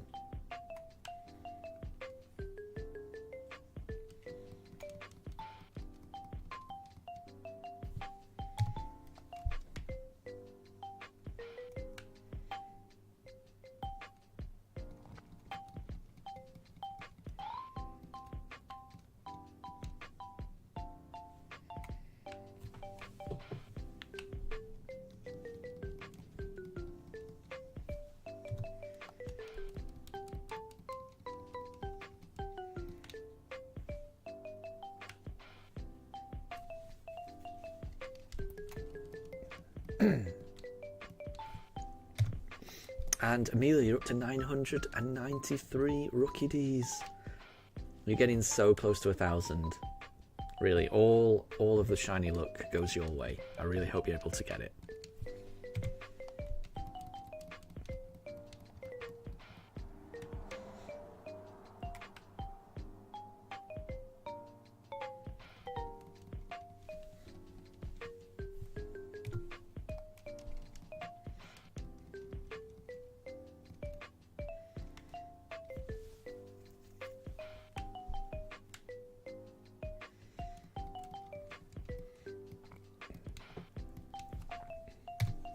And Anna, you're trying to remember all the Pokemon that you used as a kid. Aw, that's nice. Trying to recreate your first team, that type of thing. I'm trying to think. I can't even remember my first team that I beat the Elite Four with. I can remember a couple of them. I know that Venusaur was part of it, because that was my starter. I know that Muck was on the team, because the way I used to win was I would basically just cheese it with Muck. I would use minimize loads of times, so it would be almost impossible for the opponent to hit me. I'd just get so many evades up, and then I would just sweep with Muck.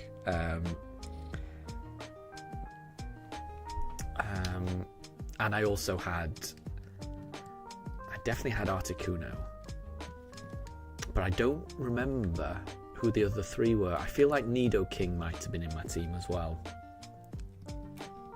I can't remember the last 2. Can't remember the last 2 members. But I do remember Muck being the superstar of my team.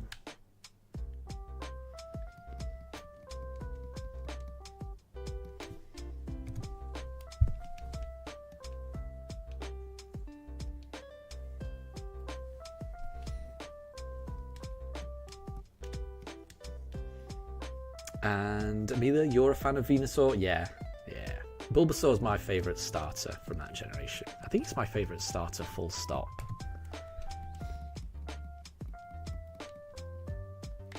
but it was definitely the first Pokemon I picked.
And Anna, you had either a Charizard or a Blastoise, both of the Nidos, a Rhyhorn, and a Jolteon. Nice.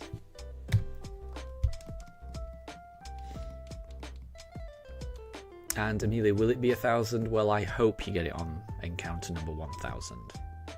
I've got my fingers crossed for you.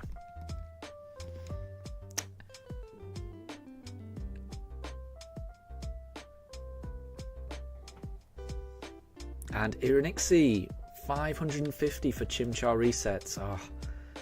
Oh, just keep going. It will be worth it when you get it. Just keep going. Best of luck to you as well. Oh, we're out of fossils. That's why he's not giving me any.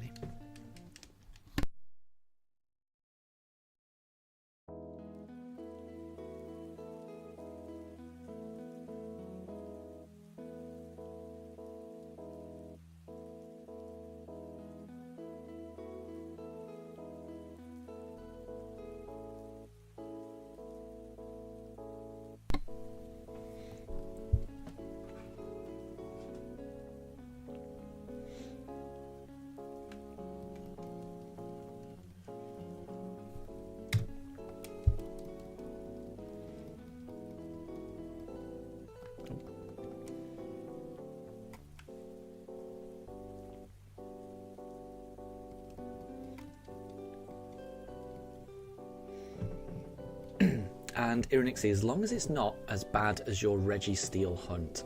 How bad was your Registeel hunt? I hope it wasn't too bad.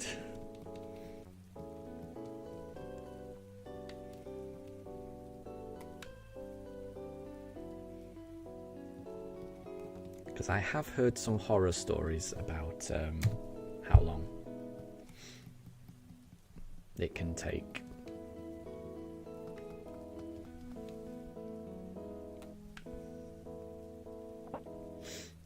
And oh, Amelia, in your Pokédex it says you've battled 999, but you're up to 1,000 already. That's strange.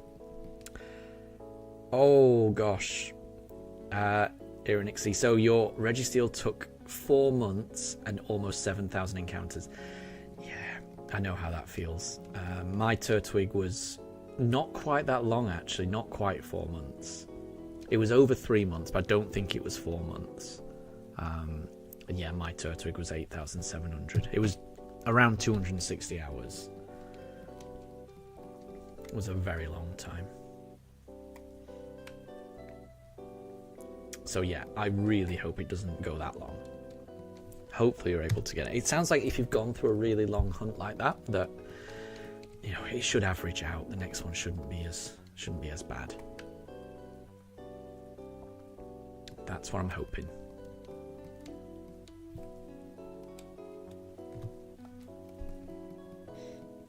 Oh, and Amelia, you've encountered another few Rookies, and it's still saying 999.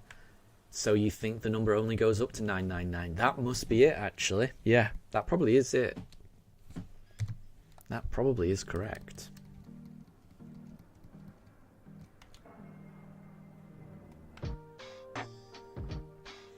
And Anna, you definitely used Eradicate for a while, but you don't think it was on your final team. Gotcha. Yeah, I'm pretty sure I didn't use Eradicate on my team. I'm trying to remember. Oh, Raiden, in one of the shiny hunts, am I going to do a viewer poll hunt? I don't think so, but that's a nice idea. So there was kind of a viewer poll hunt. That was for the Masuda. So the way that we chose Togepi, we did a poll in Discord, and the options were Togepi or Houndour, or what was the other option? There was a few options. I can't remember what the other options were, honestly. But one of the options was pure random. Basically, draw a number between 1 and 300, or however many, Pokemon there are in the Pokédex, and then just hunt for that. Or I think one of the options was Absol as well. And out of those options, between like a few hand-picked ones or completely random, the one that got the most votes was Togepi. So we went for Togepi. So Togepi was kind of like a viewer poll, but it was, there was only about 4 options, and one of those options was it could be anything. So there's 2 after this. There'll be 2 more hunts. The last one is definitely going to be Palkia, so we're going to shiny hunt for Palkia, which will involve resetting, and that could take a very long time. But the hunt after this, my plan is to do a Pokeradar hunt. And I've never done that before. I don't quite know how it works. I don't know how you decide which Pokemon you're going to be hunting. We'll see.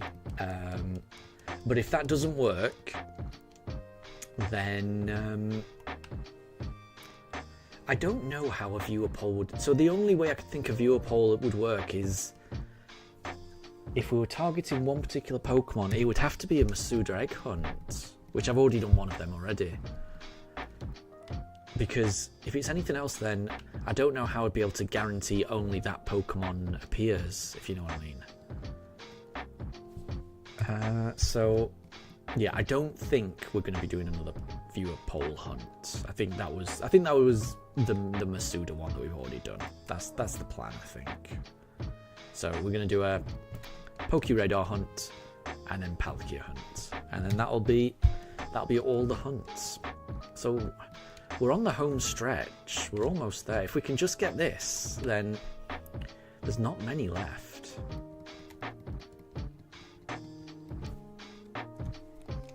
If we can get this, there's not many left.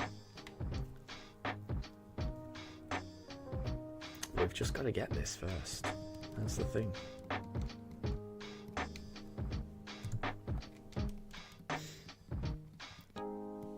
And Ironixie, you've only ever gotten a first encounter shiny twice. Oof. I've never got a first encounter shiny. My gosh, that must be amazing. So one of them was Curium in black and white, and you also got Fennekin in X and Y, and you were not even trying. I mean, that's really impressive. I love that. Yeah, I've definitely never got a first encounter shiny. Never. But, it must happen. That's the thing, It's a 1 in 4,096 chance in this game to get a shiny. So there will be, 1 in every 4,096 people is going to get it first time. For every 260 hour 8,751 person, there's someone that just gets it first time. It does happen. And in your case, on black and white and X and Y, I think those odds were even higher than 1 in 4,000. I think they were 1 in 8,000 and something. I'm not very good with maths, but doubling the odds you get in this. So it would be even more unlikely. But you've got it twice. It's really impressive, that.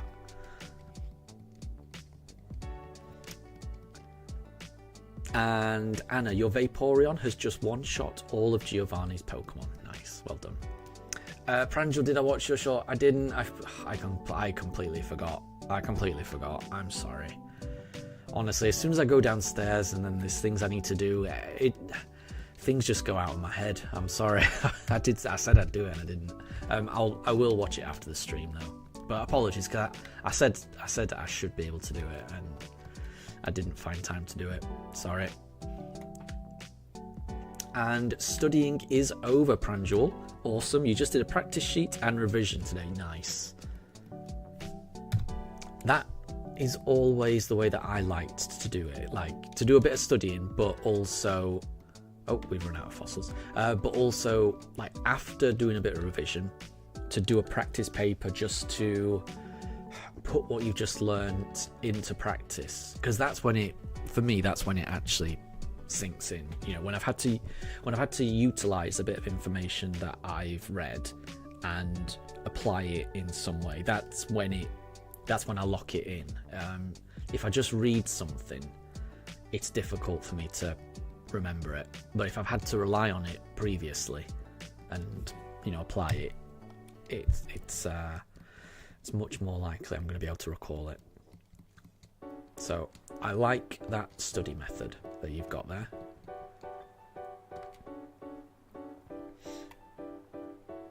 And ironically, the closest you got was a Lugia in Dynamax Adventures at number 3. That's pretty good. That's pretty good.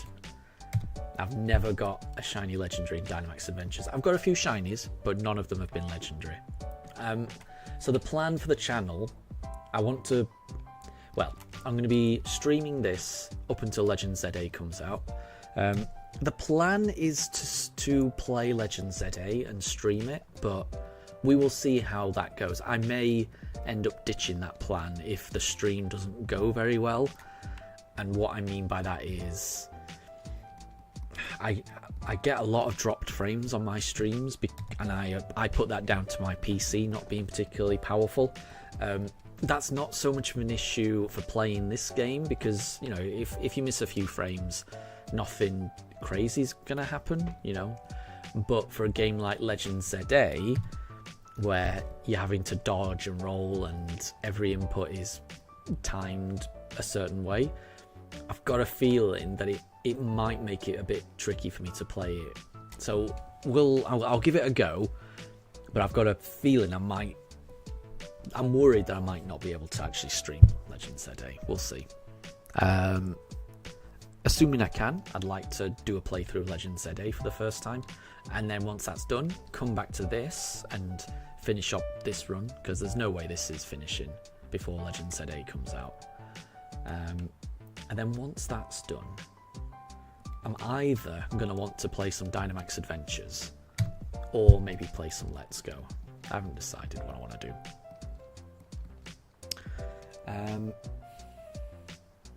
And Amelia, you've spent 16 hours in Shield and you still haven't found your shiny Rookie D. Oh my gosh. Well, fingers crossed. Hopefully you get it soon. Hopefully you get it soon.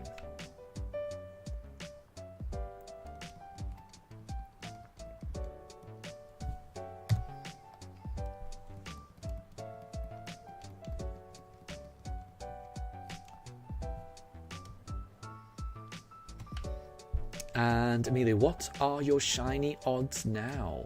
I must say, I don't know how the odds work in Sword and Shield, so I would not like to say. I know that when you first started, each encounter had a 1 in 4,096 chance to be shiny. I don't know if those odds increase the more you encounter. I've never done a shiny only run in Sword and Shield, so I don't actually know how the odds work.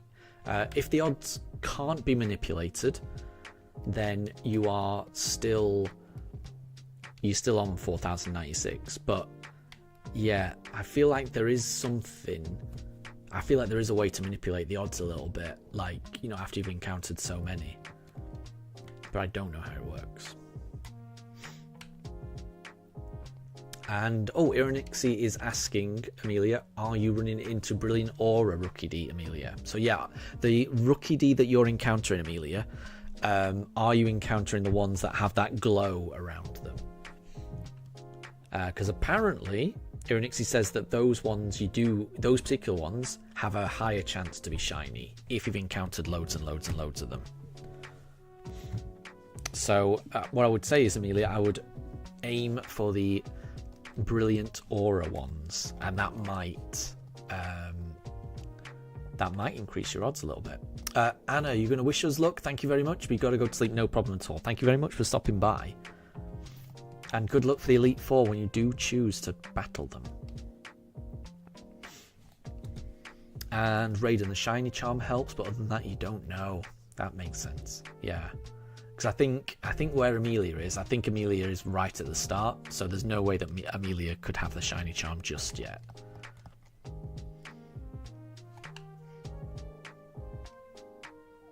But the shiny charm in Sword and Shield is really good. It's one of the best shiny charms in any of the games. I love the fact that it increases the odds in Dynamax Adventures of finding a shiny by a lot. I think it goes from 1 in 400 to 1 in 100, which is a massive jump.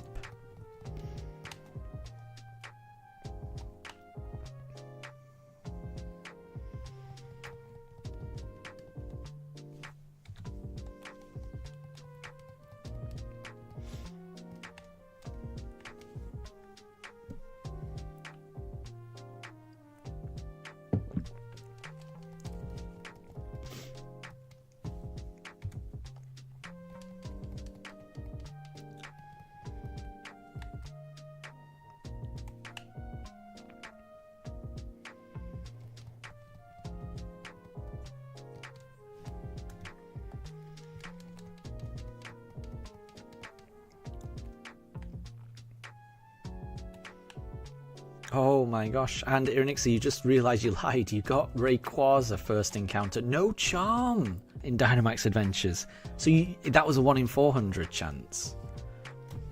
Poof. But again, it must happen, that's the thing, you know? 1 in 400 people will just get it first time. That's awesome. And Shiny Rayquaza is a great shiny.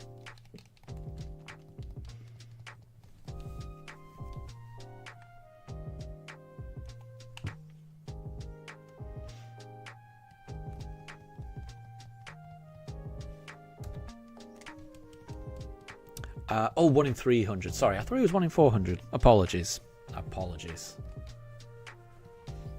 That's still really good, though. That's still really good.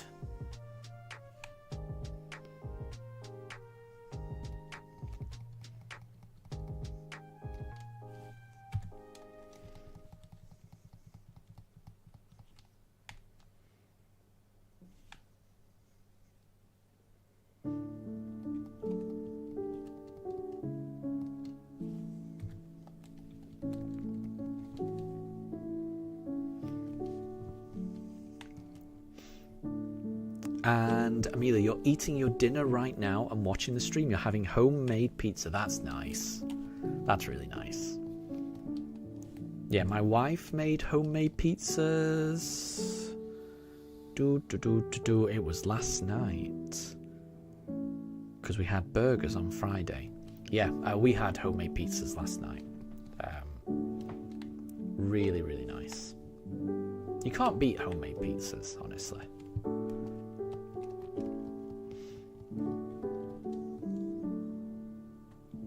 So I hope you enjoy.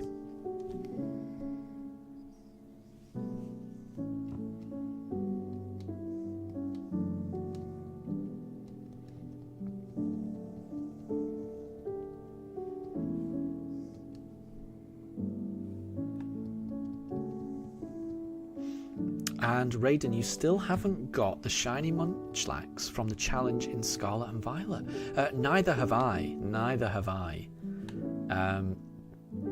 I did watch Wayfarer's streams while he was getting that one, and it did look really difficult to get. I don't think you can do it on your own. I feel like you need a team of 4 people, and not just that, you need a team of 4 people who are able to communicate with each other and say, oh, I'll go here, and get these It's very, very difficult to get the shiny Munchlax from the Ogre Ousting Challenge. That's the impression I got. Oh, and Ironixie says, yeah, it's impossible to do that challenge without 4 people. That's the impression I got from watching Wayfarer. It looked so difficult. Even with 4 people, it took quite a few attempts. And yeah, I feel like there has to be a bit of coordination.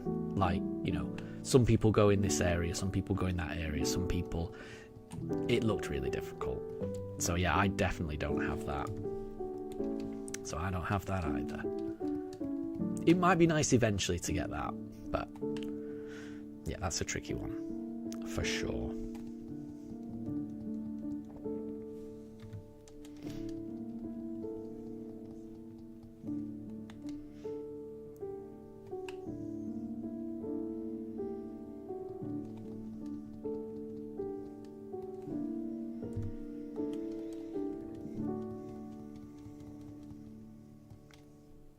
Oh, Ironixie, you barely got yours, so you managed to get it. Well done. Well done.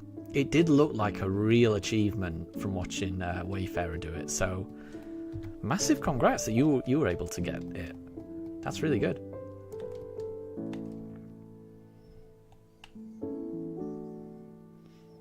That, for me, that would be a treasured shiny, I think. Because that would have required an awful lot of patience, coordination, and skill as well. So I would be very proud of that shiny, if I were you.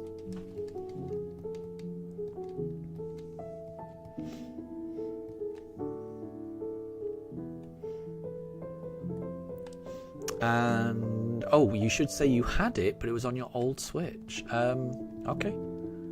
I mean, please tell me you still have your old Switch, so you're able to access it. Please tell me you haven't lost it, because that would be heartbreaking.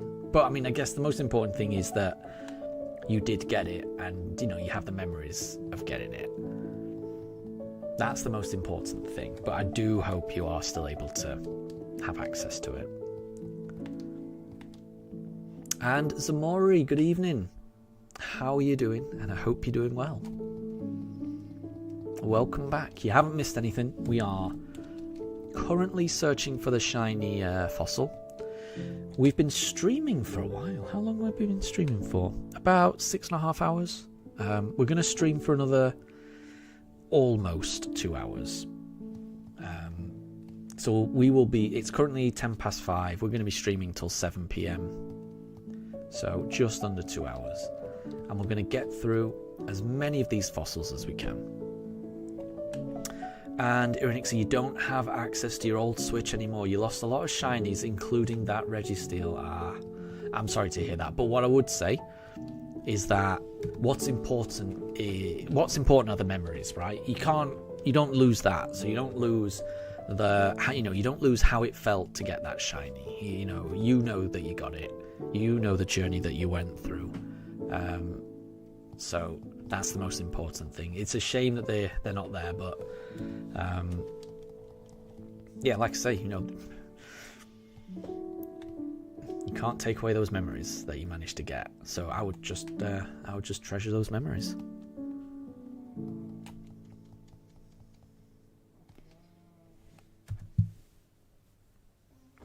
And Zamori, you're doing good. How am I doing? I'm doing really well as well. It's Sunday evening, so I've got work again next week, but I did a lot of work on Friday, so I'm hoping this upcoming week won't be too bad.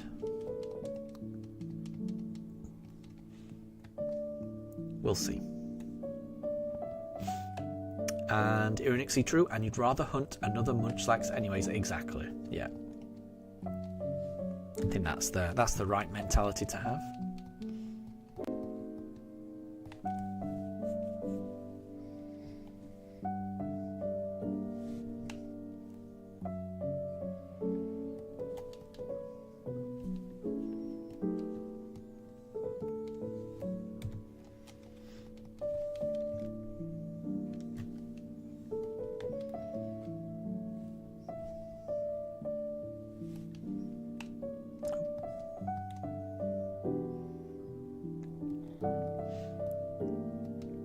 Zamori, you're glad to hear that? And look at the poochers snoring again, I know. They do love a good sleep. They spend so much of their day sleeping. It is definitely their favourite thing to do.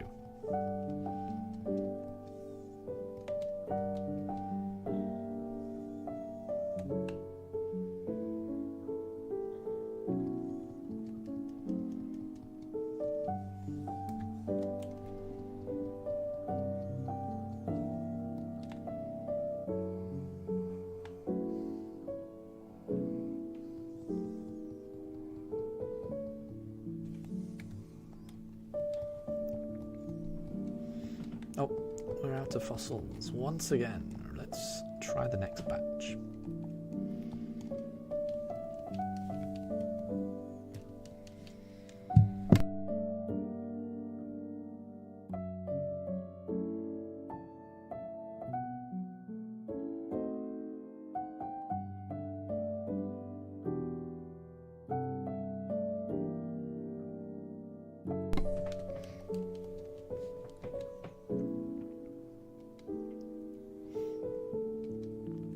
And Irinixie, dogs at work the other day were exhausting. Oh, okay.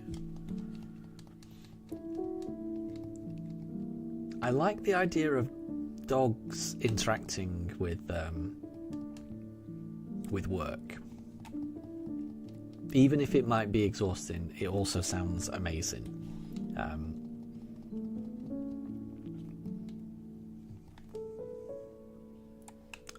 I often get to work from home, so the dogs do sometimes appear on like team meetings and things like that. But other than that, they're mainly just sleeping during the day anyway.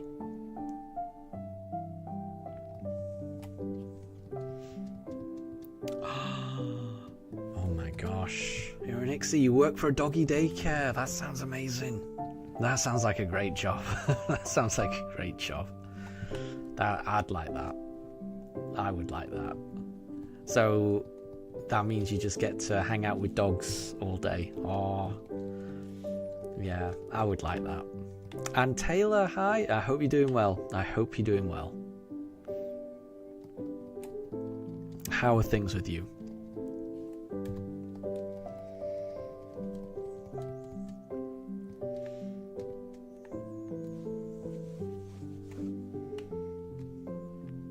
But yeah, I can imagine working for a doggy daycare. You've got there must be a lot of dog walking, I would imagine. And it is most of the time adorable, good. But yeah, I can imagine. When you say exhausting, I can imagine, because I can imagine a whole load of dogs having a whole load of energy at different points of time. So I would imagine there's probably never a down. There's never like a dull moment, I would imagine. Which I can appreciate probably would be exhausting. And Taylor, you're currently doing a shiny living dex in Scarlet. Good luck with that. That would be a massive endeavour. So best of luck doing that. It will definitely be worth it if you're able to do it.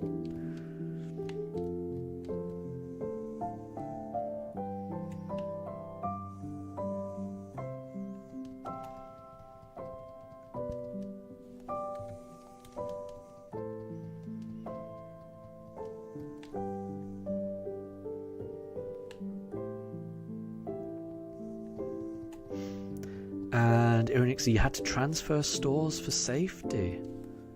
Okay, I hope everything's okay. Because I do know that, yeah, maybe some dogs are not as well trained as others.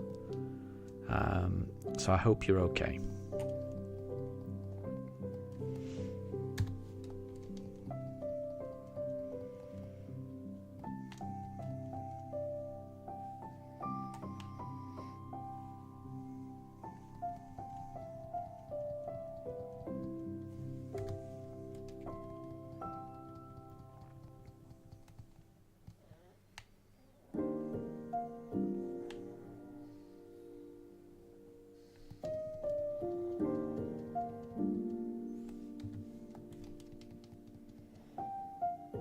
Oh. Okay, so it wasn't a dog. A co-worker threat. I don't even want to read that out. That's horrendous. Nobody should have to deal with that. Nobody should have to deal with that. I mean, to be honest, you shouldn't be the one that has to move in that scenario, in my opinion. Surely it's the co-worker that should no longer be a co-worker and should be an ex-employee, because you shouldn't be able to threaten someone. You shouldn't be able to threaten someone anytime, and especially not at work. Yeah, I'm sorry to hear that. Yeah.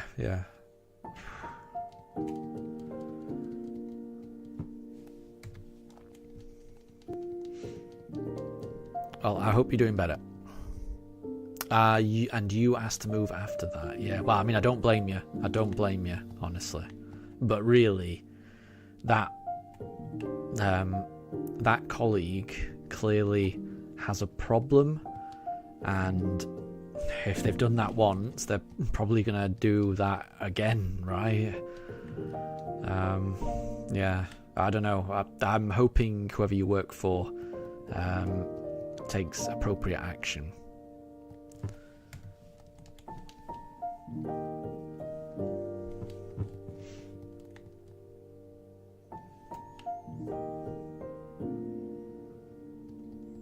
But yeah, exactly. I mean, all that matters is that you're okay, so hopefully everything's fine.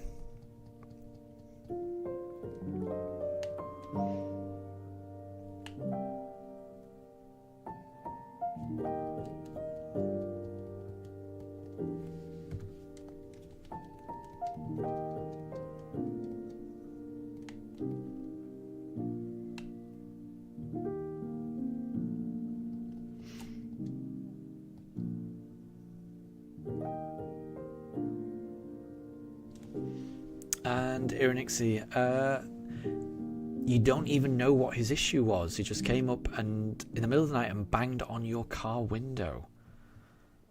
Oh gosh, I don't even know. I mean, that sounds like it's outside of work as well. Like, I mean, I don't know. There's obviously something wrong with that person, clearly.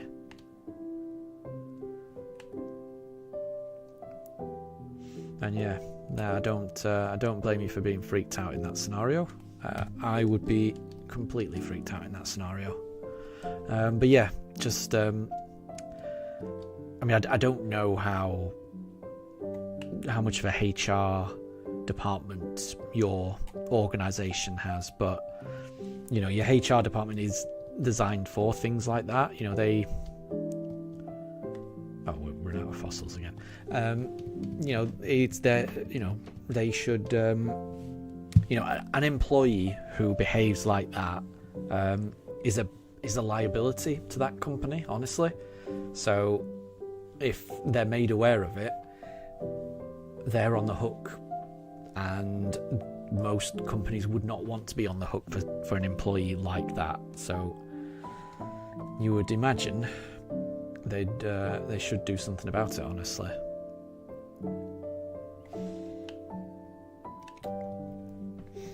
And Ironixie was in the work parking lot because your boss allowed you to park there overnight. Yeah, that's fair enough. It's fair enough.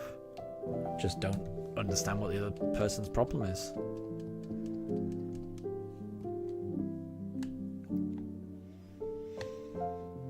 And Amelia, no shiny rookie D just yet. Fingers crossed. Hopefully you get it soon. Fingers crossed.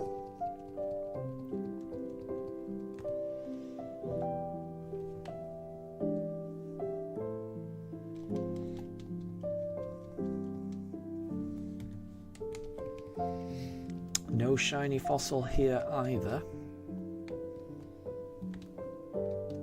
But it could always be the next encounter. We never know.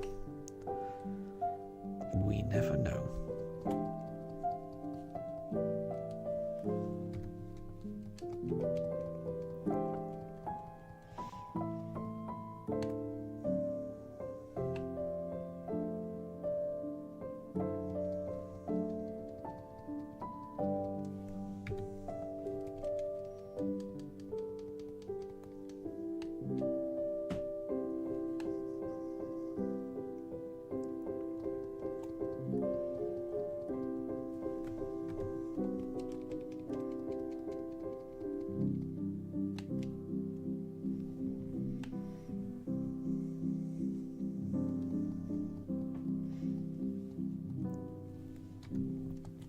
And Zamori, thank you for the shiny look.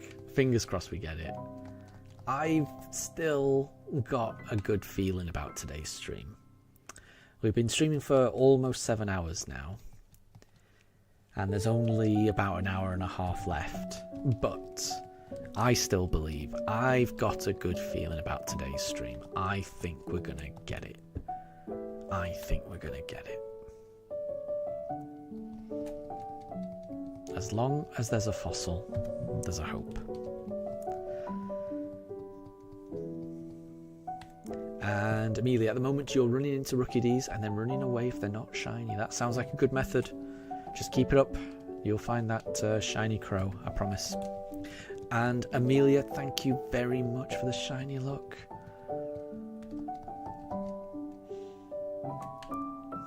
I hope you have the same shiny look as well.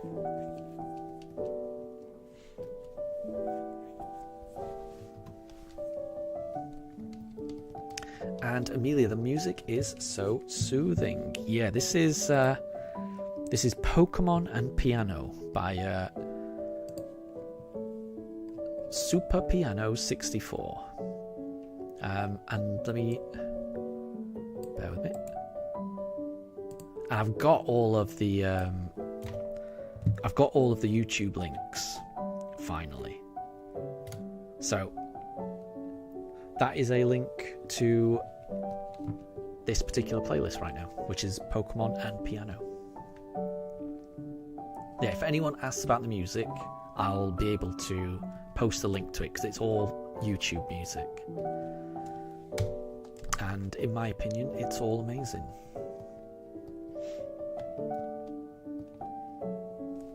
And Raiden, believe in the heart of the cards. That's very poetic. I like that.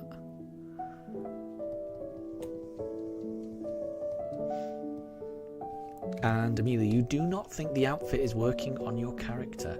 Didn't you say that you were trying to dress like a Rookidee to kind of blend in? So, I mean, I would have thought it should work. That sounded like a good plan to me.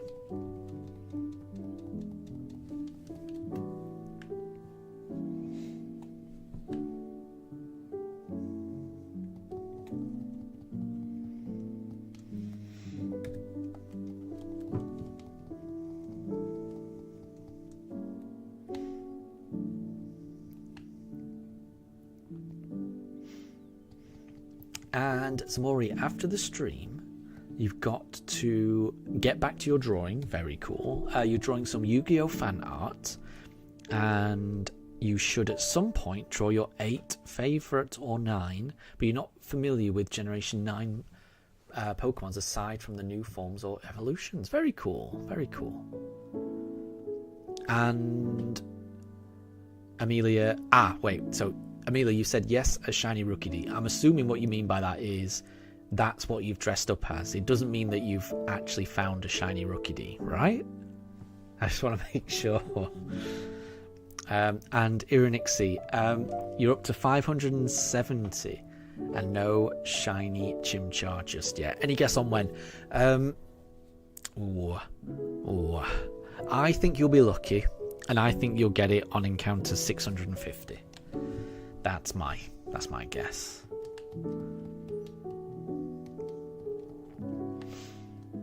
And I hope you do. I hope you do.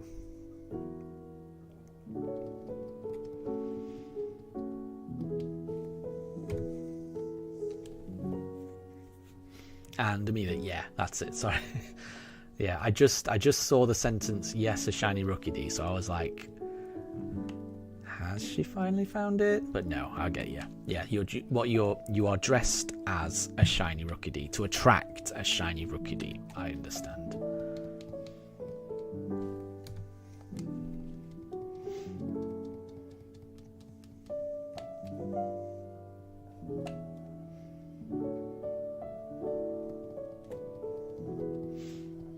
And Ironixie, I've got my fingers crossed for you, because that is it's a challenging hunt, that one. It really is. I know myself, it's a challenging hunt. The length of time, the amount of dialogue you've got to get through, it's a tough one. So yeah, I really hope you're able to get it by 650. I hope you get it even sooner, but I hope you at least get it by 650.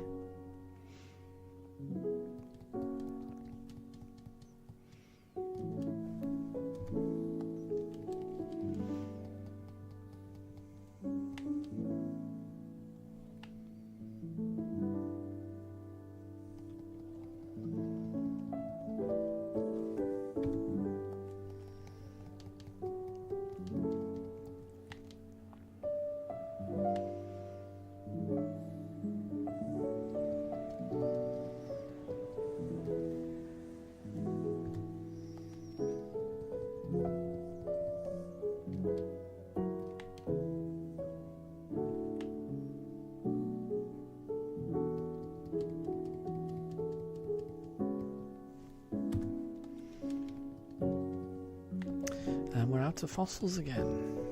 So let's reset and try the next batch.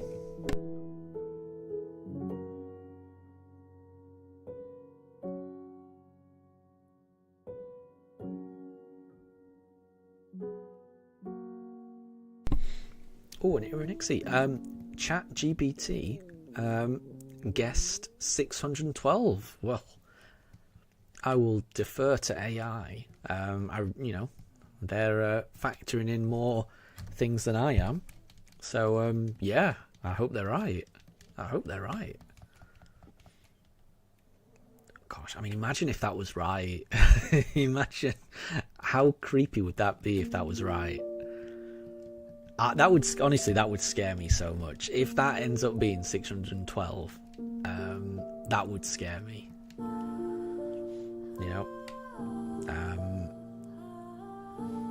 I can accept AI being able to create music. I accept AI can create art. I'm accepting AI can do pretty much anything. But if it can predict when a shiny will appear, oh no, that will be a bridge too far for me. I'll become genuinely scared. And if it's wrong, AI is a lie. Clearly, there you go. I can't wait to find out. I cannot wait to find out, Ironixie.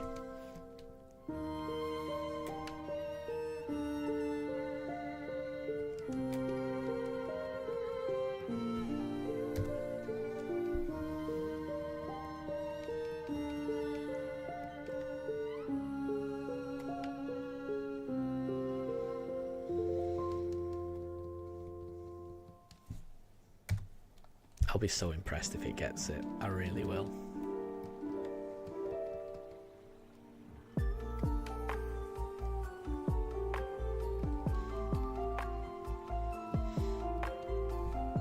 And Amelia, you've been searching for 17 hours. Oh my gosh, that is a long... And that's the thing, if you're tired, what you don't want to do is you don't want to get burnt out.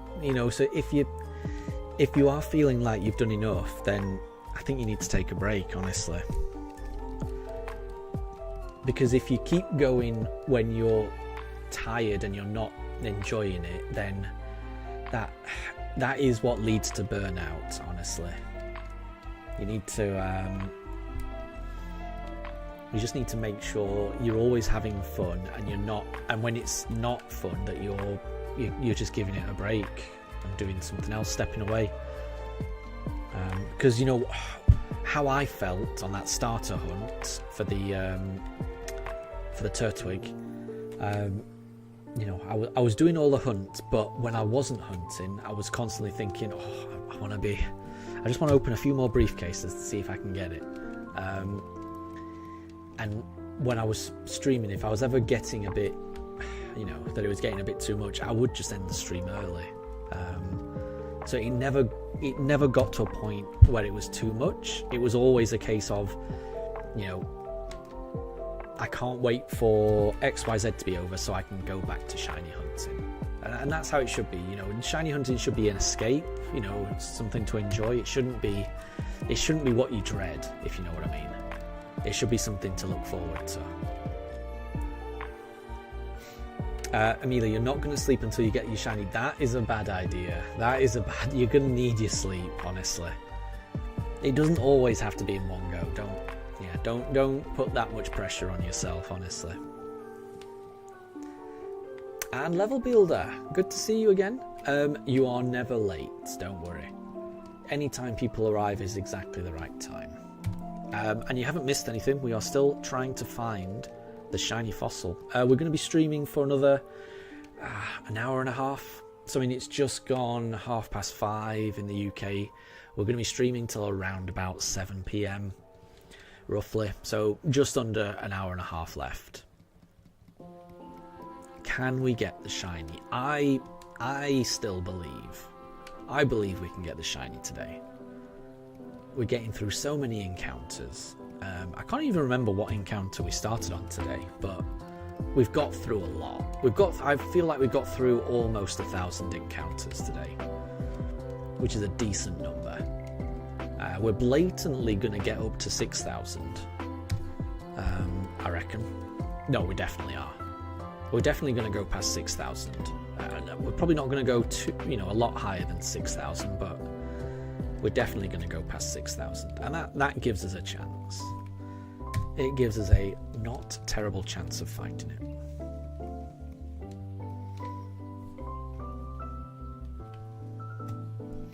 And Amelia, you just want to get the shiny today. I know how you feel, but Tempest is right. It's not a good idea to put that much pressure on yourself and say you're not going to go to sleep until it happens, because it could, shinies. I mean, Calamari, who was in the chat earlier, it took them 16,000 attempts to get a shiny fossil, and that's at a similar odds to what you're doing. So it could be 16,000, which, I'm not saying it will be, but what I'm saying is there's a chance that it could be. There's always a chance that it could go on and on and on, and there's nothing you can do to control that. You just got to keep doing those encounters.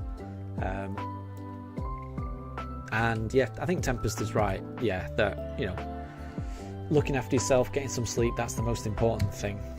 And then tomorrow's a new day. There's always tomorrow. There's always another encounter. But it's sleep is important. Sleep is more important than any shiny. And we're out of fossils, so let's reset and see if it's in the next batch.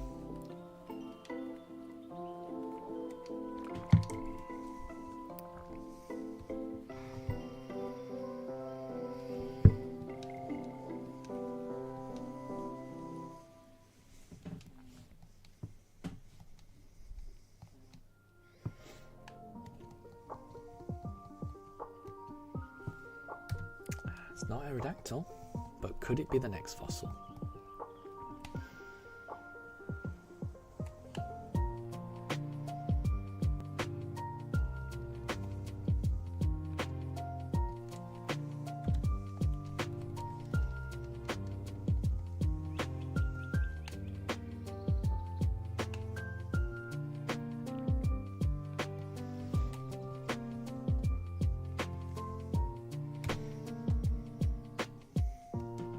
And Tempest, I agree.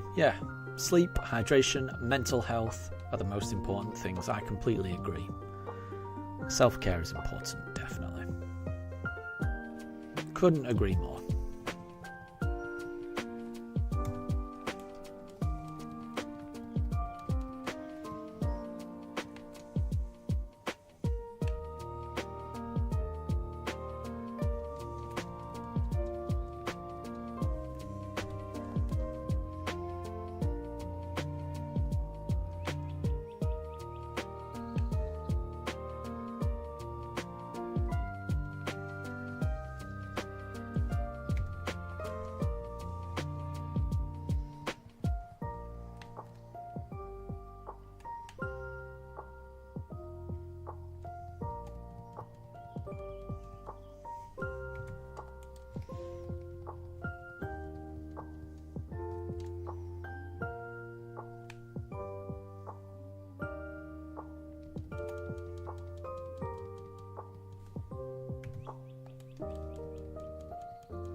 And ironically, the nostalgia Twilight Princess music, exactly.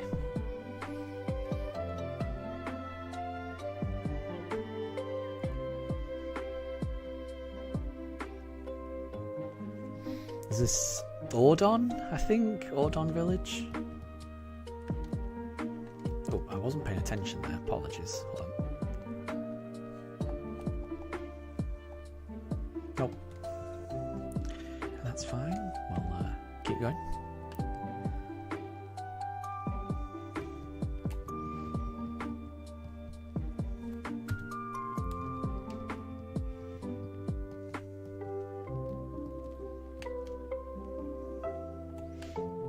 But yeah, in case anyone wanted to know this particular playlist, this is Hyrule Cafe by an artist called Coffee Date. 50 minutes of lo-fi, chill Zelda music. Let me just copy the link. Again, just in case anyone's interested. Anytime anyone comments on the music, I'm gonna post the music in the chat. I want more people to listen to this kind of stuff. I love chill lo-fi game music.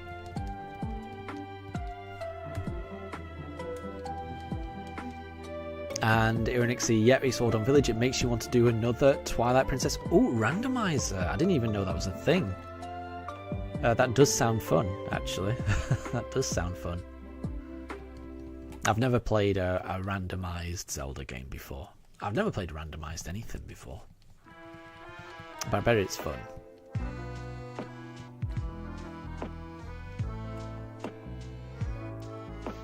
And Tempest, I could put the music in my description. So what I've done is, there's too many. So what I've done is I've put a link to each artist I use in the description.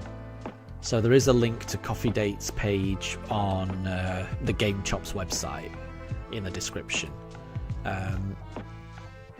But yeah, but the thing is, I've got like lots of different playlists from that artist, and that's the same for quite a few artists. And the description would get quite long if I put every single piece of music in there. That's the thing. So what I've done is that, yeah, in the description there's links to every artist, but not necessarily every song. Maybe I'll change it up, and maybe I will put every single song in the description. We'll see how it goes.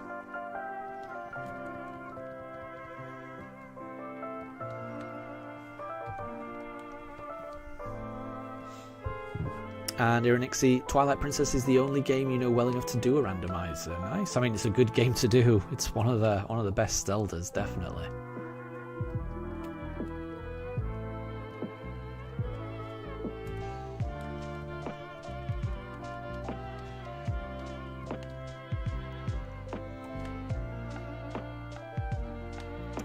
And Tempest, you could do it bit by bit, so it's not too. Oh no, it would not be overwhelming, because I've already done all. So I've got a little Word document with all of the links, which is why I'm able to just copy and paste links during chat. So I mean, all it would be is just copy and pasting them, popping it in the description. It would not be any extra work. It would just be. But the thing is, the thing is, I'm not sure it would be clear to people. Like, I could post all of the tracks, but then I'm not sure if someone's listening now how they would know, unless I did timestamps, and the timestamps would be a bit overwhelming. So if I did timestamps saying at this period in the stream this was playing, that would be a bit tricky. That would be a bit tricky. That would be a lot of work.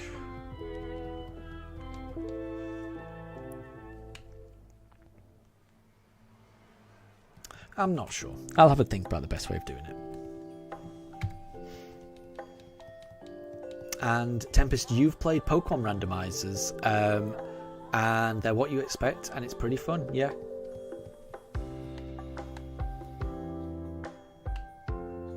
Yeah, I do wish that just normal Pokemon games had more difficulty settings, definitely. Because I can see the appeal of doing like a Oh, we've run out of fossils again. Of doing, yeah, like a random run or a run with different rules. You know, kind of like how the mod community does things. It'd be nice if that was an option in a mainline game.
Still no shiny. Still no shiny.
And Amelia, you do not think your outfit is working. Well, I mean, if you've lost faith in the outfit, then I would change it up. You know, you need to have faith in your system. And if you don't have faith in your system, then you're constantly going to be doubting it. So I say change it up. Change it up a little bit. And wear something that inspires confidence, inspires belief that you're going to find the shiny, whatever that may be.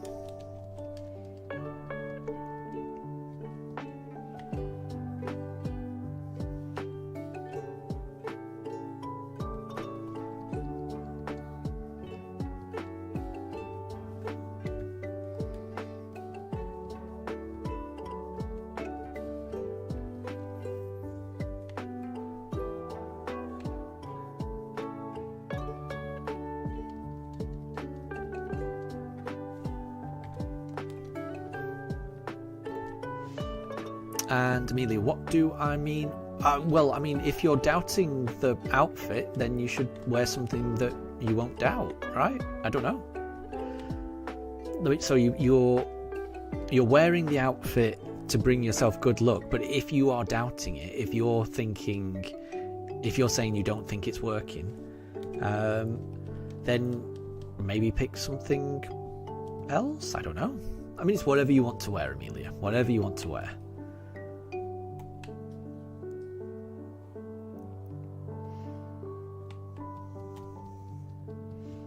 And Ironix is asking Amelia, just to verify that you're running into the Brilliant or a Rookie D.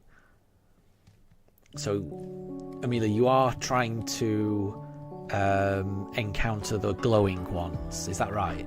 Because the glowing ones are the ones that are going to give you the best chance of getting a shiny. So you want to aim for the glowing ones.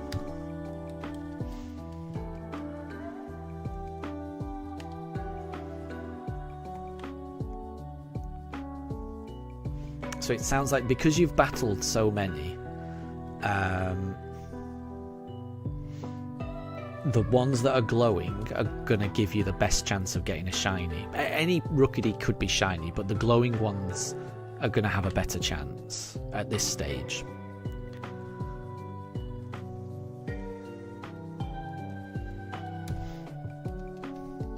And Amelia, you're wearing your default outfit.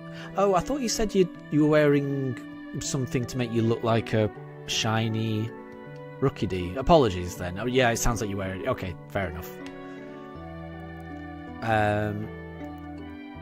You don't think? Then I don't know what you mean by you don't think the outfit. I mean, if you can't change the outfit that you wear, that your character's wearing, then yeah, you've just got to keep encountering Rookidees, and eventually one will be shiny. But I will say you have been searching for a very long time, so there's no shame in just giving a break and trying again tomorrow or something.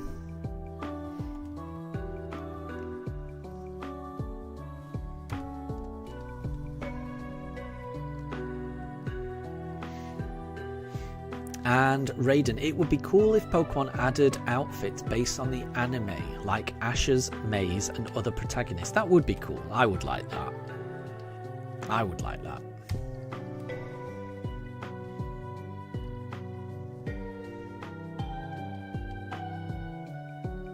It's a fossil. We've run out of fossils once again. So let's try the next batch.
Okay, well, it's almost 6 p.m.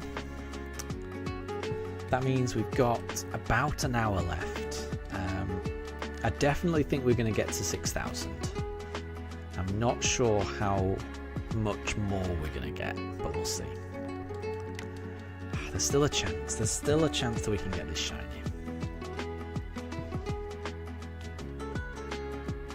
I still believe.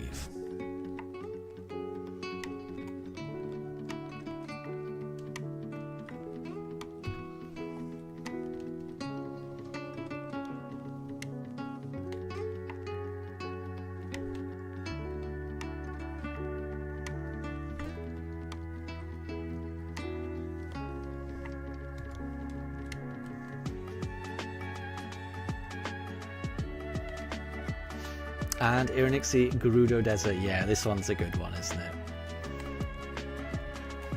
Gerudo Valley's always... it's always a banger.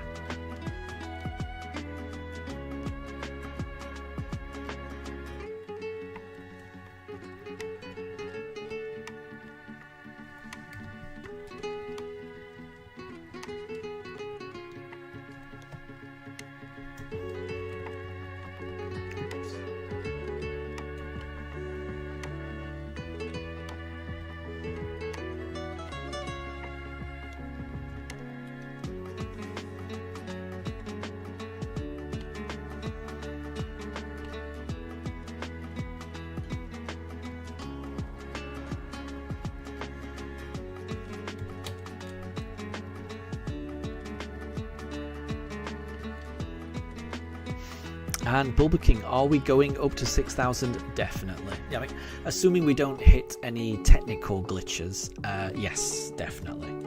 That's the plan. And to be honest, we'll go a little bit above that if there's time. So it's almost 6 p.m. We're going to be streaming for another hour, and I feel like I get through more than 100 fossils in an hour. I don't know how many I get through, but it's more than 100, I reckon. So we'll see.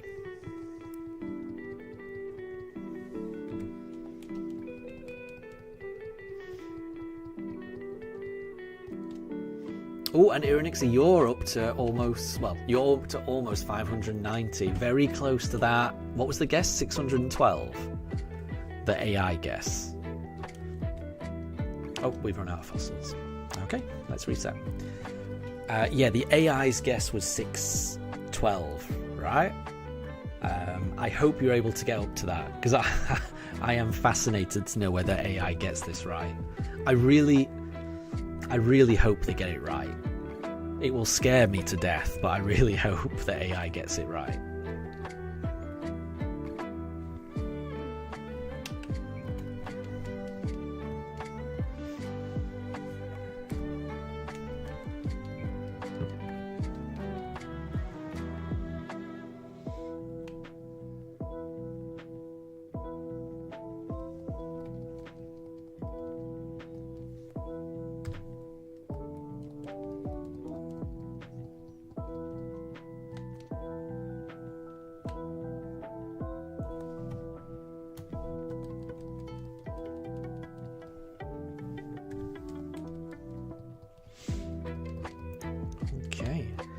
Are we going to get it on encounter 5888? I feel like 3 8s is lucky. It's not lucky for me though. Okay, let's keep going. Let's keep going.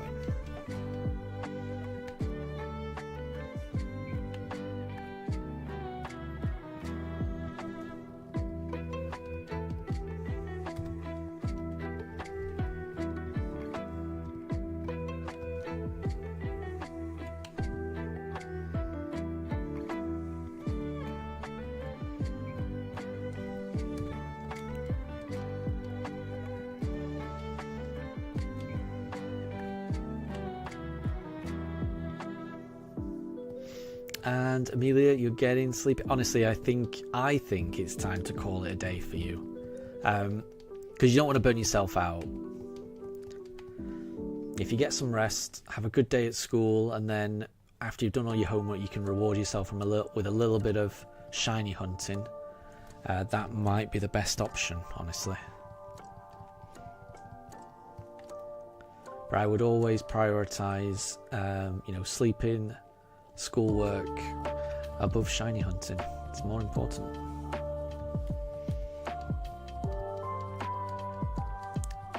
The shinies will always be there for you. You can always resume the hunt whenever you want.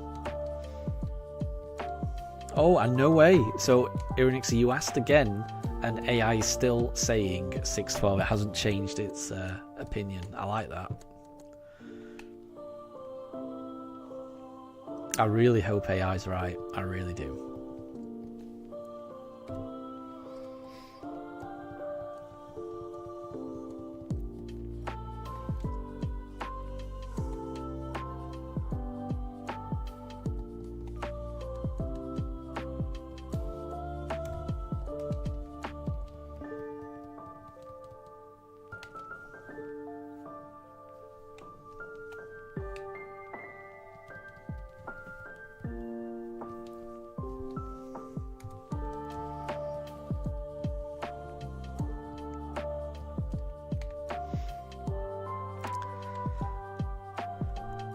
And Amelia, you're running into brilliant rookie Ds, but they are not shiny. Yeah, I mean, it's just that they have a better chance at being shiny.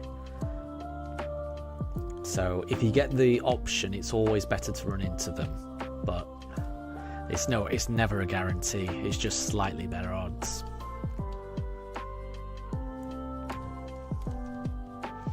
But I would say if you're tired, it's better to get some rest and then resume the hunt. Resume the hunt another time. That's what I would say.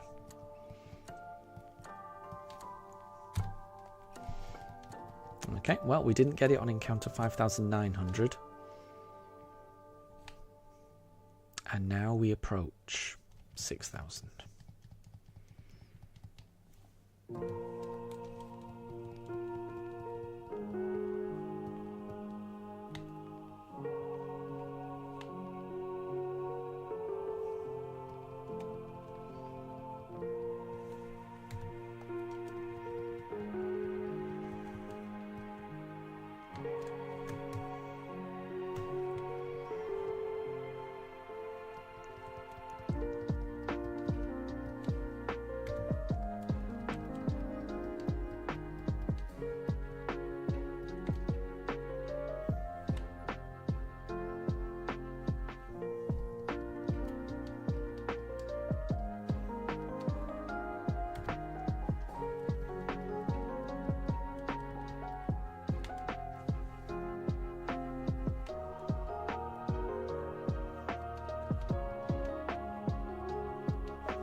And RLP Milne, you just joined. Well, good to see you, and I hope things are going well with you. Thank you very much for joining. Good to see you. We are currently trying to find a shiny fossil in Pokemon Shining Pearl. We're doing a shiny only badge quest.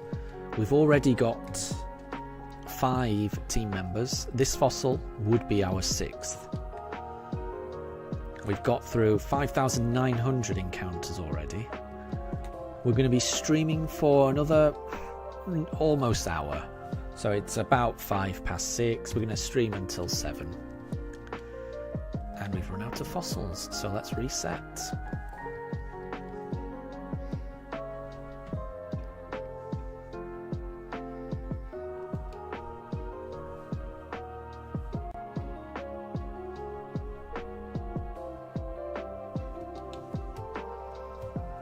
Let's see if the shiny's in this batch.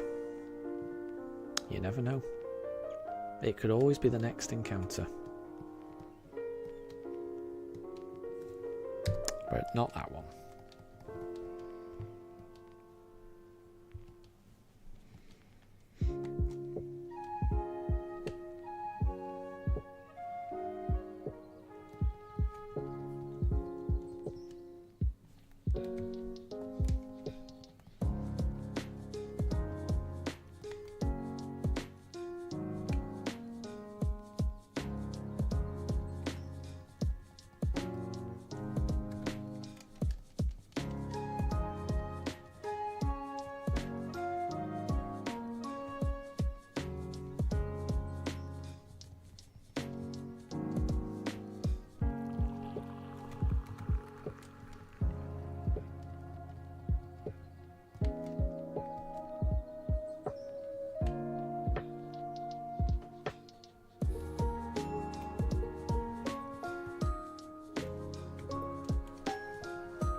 And Amelia, you guess you're just going to get the Dynamax band now. That's up to you. I mean, it's your playthrough. It's whatever you want to do. You don't have to do everything right now.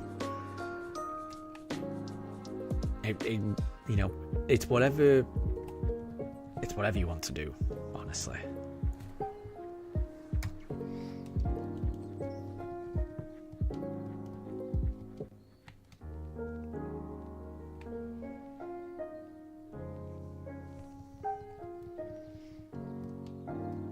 But yeah, going for a shiny, it can take a very long time. It can take a very long time.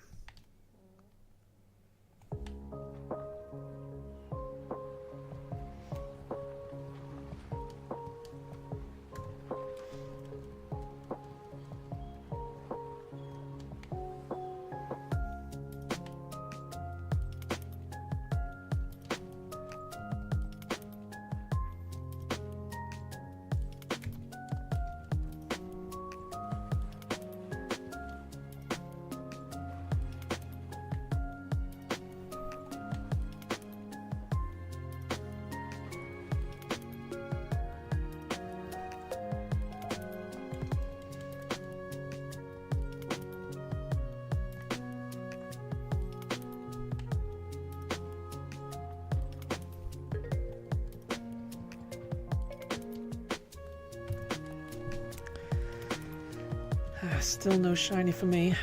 There's not a whole load more. 5,923. We're getting closer and closer to 6,000. We really are.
And we're out. Okay, let's try the next batch.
And Amelia, you feel like it's 10 o'clock already now.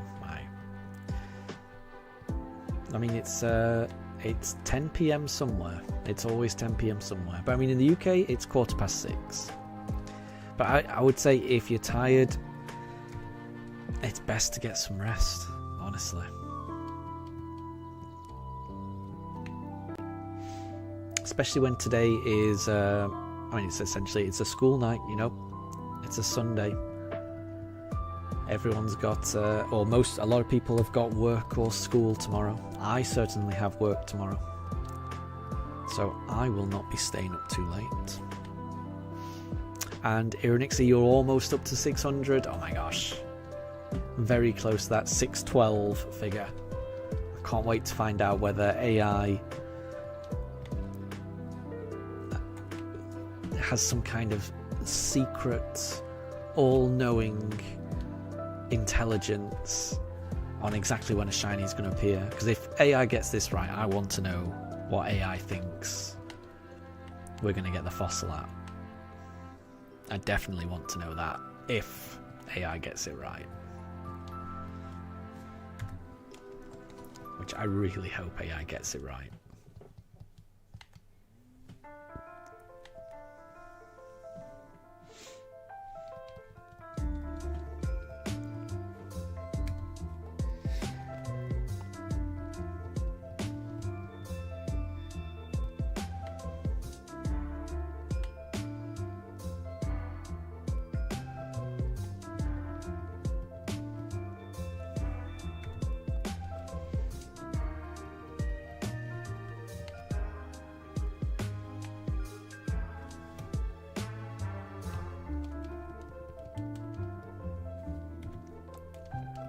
Well, there's less than 50 more fossils to go before we get to 6,000.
To fossils again. Okay. Let's try the next batch.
And Irinixie, the AI is still locking in at 612. Oh, and you're at 599 right now. Oh my gosh.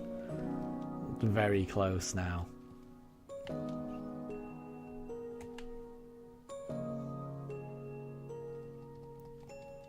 Yeah, I definitely want to stick around to find out. I want to stick around to find out whether it's right.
And Irinixie, it's 70% sure it's going to be at 612. That's a decent degree of confidence. I'd take that. 70% chance.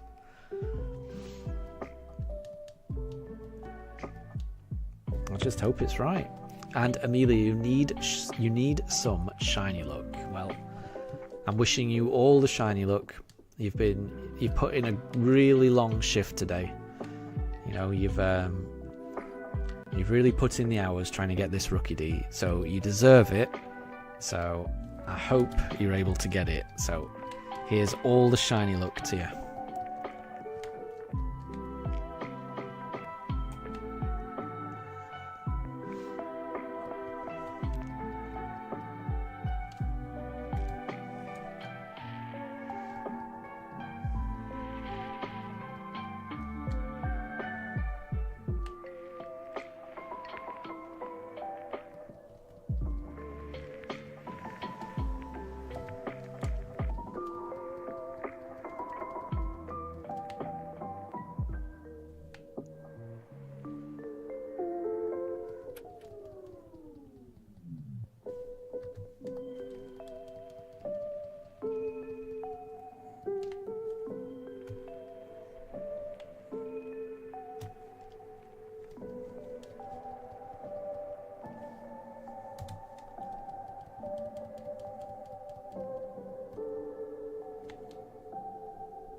I think that's the last fossil. Yep. Okay, right. So let's get the new batch out. This next batch will take us past fossil number 6000. And it is currently almost 6:30. So are we doing about 100 every half hour? It's not far off. So maybe we'll get up to 6,100. Who knows? We're definitely going to go past 6,000. That's all I can say. Don't know how many we'll get to, but it's certainly we're going to go way past 6,000. Ironixie, 11 more. Oh my gosh. Best of luck to you. I really hope you get it on 612. It will be hilarious because it will mean that AI is our all-knowing overlord who can predict everything. But equally, it means that that you get your shiny monkey, which I think it matters a lot more at the end of the day, doesn't it? So, Amelia, all the shiny luck to you. Ironixie, all the shiny luck to you too. You've both put a lot of hours into these hunts, and you both deserve these shinies.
Oh, and I am very happy to hear that.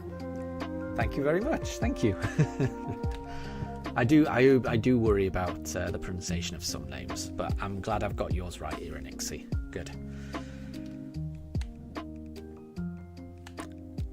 If you do tune into any future streams, you will know that I do butcher a lot of Pokemon's names. So I can't always pronounce Pokemon's names. I try my best with people that join the stream to pronounce it right. And if I ever pronounce someone's name wrong, please let me know, and I'll do my best to pronounce it the correct way.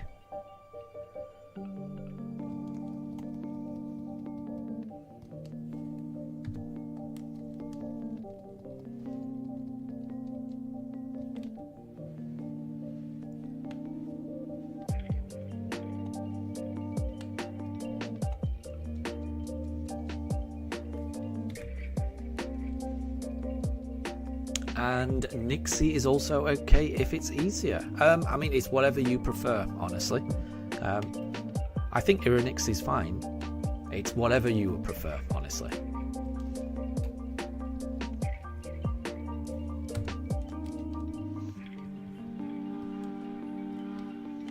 Ooh, we're getting close. We're getting close to 6,000. I would very much like to get this shiny on encounter number 6,000. That would be my preference.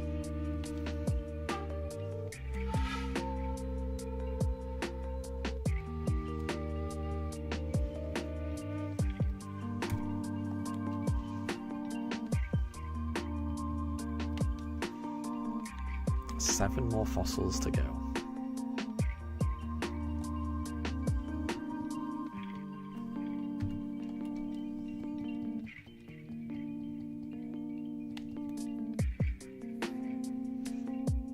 And fair enough.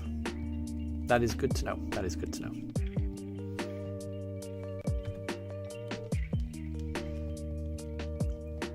I must say, I am the same. I don't mind how people refer to me. A lot of people refer to me as Pugs, because that's the name of the channel, you know, Pokemon with Pugs. And that's absolutely fine. I have no problems with that at all. I quite like it. But equally, also, my name's JJ, so some people call me JJ. I do not mind. So I get it, you know. I don't really mind what name people use for me either.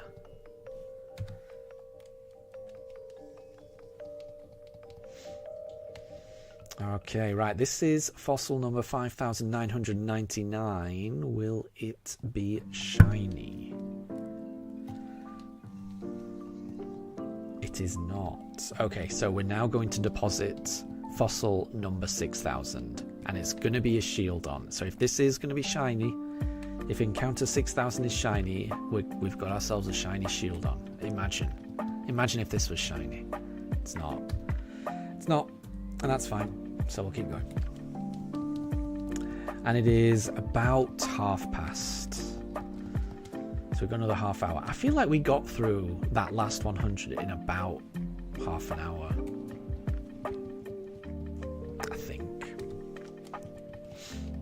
Let's see. Let's see how many we can get through.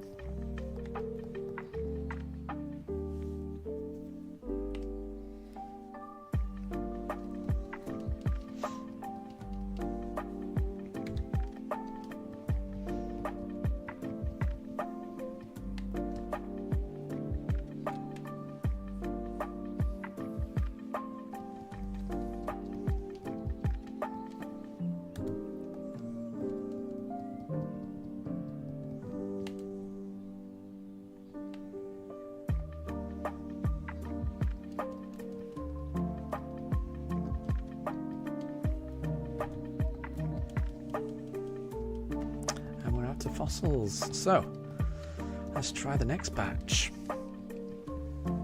Yep, 6:30.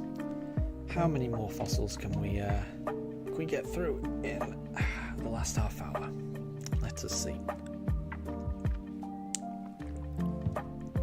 Oh, and Ironixie, AI is now 85% confident. It's gone up from 70% confident all the way up to 85% confident. And I'm assuming it is sticking with its guess of 612. I love it. It's, you know, I mean, I love to see that kind of confidence. It's a bit scary that kind of confidence is coming from an AI, but, you know, I love to see a bit of confidence in a prediction.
And look, it's Gizmo. How do you find so many fossils? A lot of digging.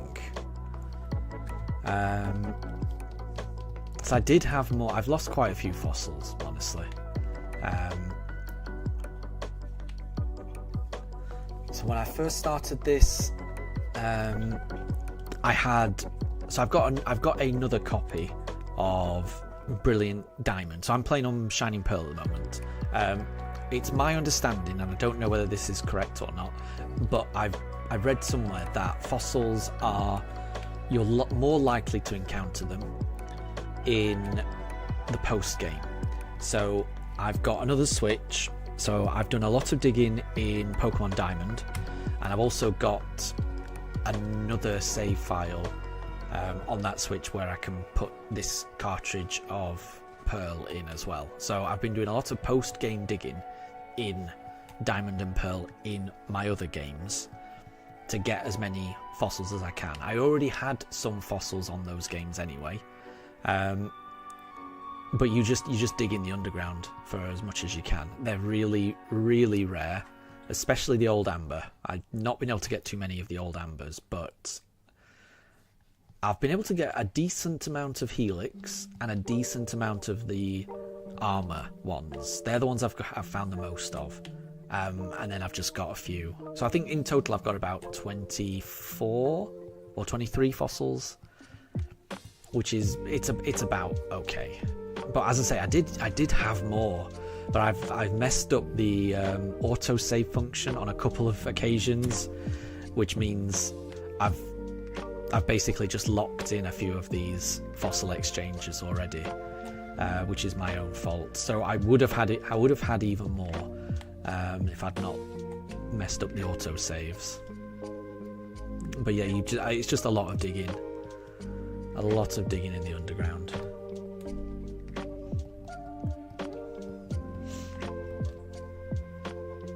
And I don't know whether this actually helps, but whenever I did do the digging, I was also online. And I don't know. I know that, you know, when you get all of the diglets, you get the increased chance for shiny statues. I don't know if that also impacts fossils. That it may be my own like confirmation bias, but I feel like I did find a few fossils during those like diglet, 5-minute periods, and Gizmo, it's shame. Autosave is handy, but it can be painful. I've made some stupid errors with the autosave. Honestly, when I first started the hunt, I knew I had to turn off autosave. Okay, so I got to the place. I autosaved. I changed my autosave to off. Okay, and then I exchanged all of my fossils, and then I reset. And then when I reset, because my autosave was off, all of my fossils were still there. So I was thinking, oh, that's great. And then I proceeded to exchange all of the other fossils.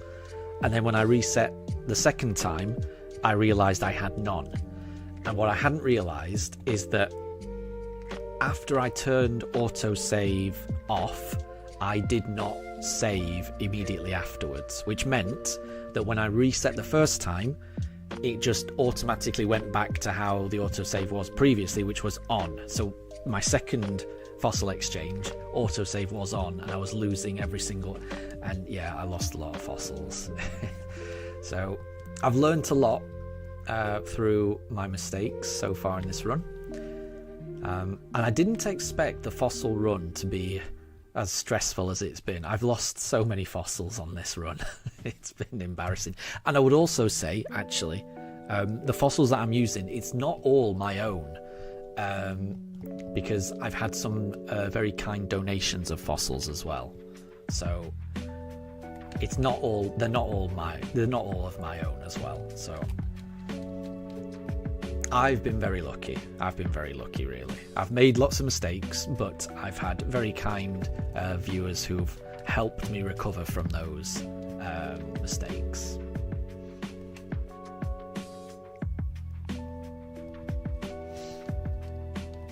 And I haven't made a mistake for a while. I made a lot of mistakes at the start of this fossil run, but we've not lost any fossils for a little while now, which is good. I'm hoping no more mistakes, and we're happy with these 23 fossils until we get the shiny. And I will be happy with... Oh, have we run out? I think we've run out. Yep, run out. So we'll reset and we'll try the next batch. And yeah, I think whenever the shiny appears, whichever fossil appears, I will be ecstatic. Even if it's another Pokemon that's weak to ice.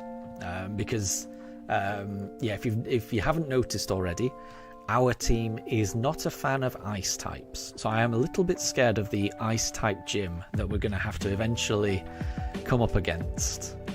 I've got a feeling it's going to end up being the Misdreavus having to carry us in that gym unless we can get a Pokemon that will help us out. We'll have to see. We'll have to see.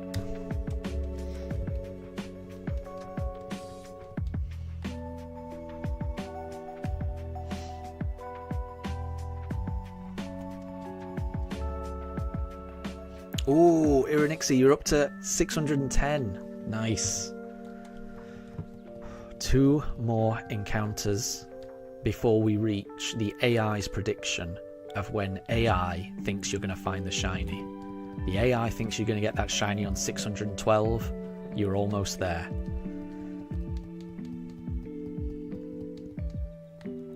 I'm going to be honest, I'm starting to believe it. I'm starting to believe AI's right. I think you're going to find the shiny on 612. AI's confidence has just... it's won me over. I really think you're going to get the shiny on 612.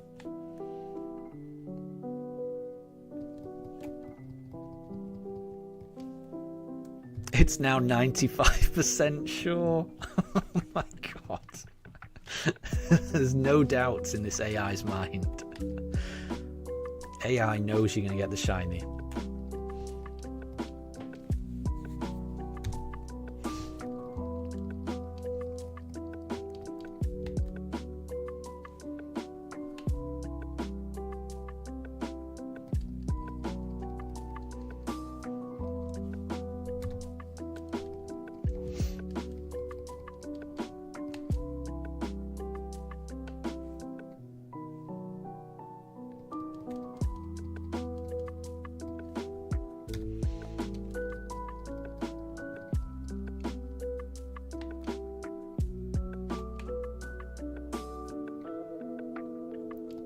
Well, be sure to post Ironixie how it goes. It's not far off now, and I can't wait to hear how Encounter 612 goes. And I really, really hope it's to celebrate a shiny.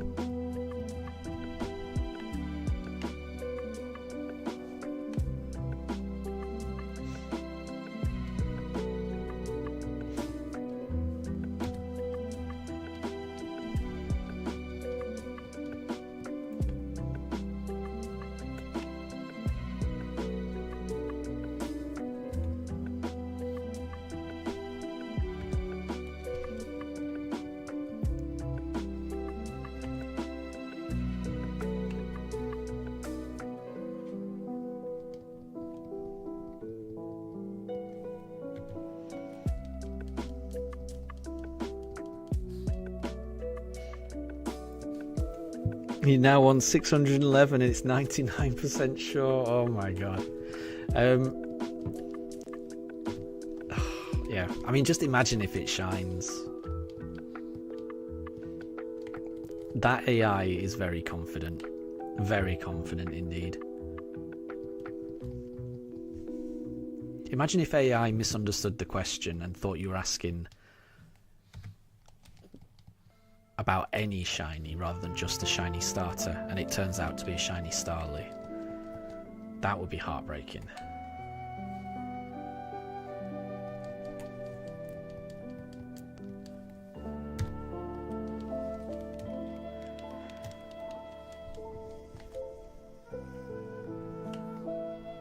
We must be getting close to 612. Please be a shiny monkey.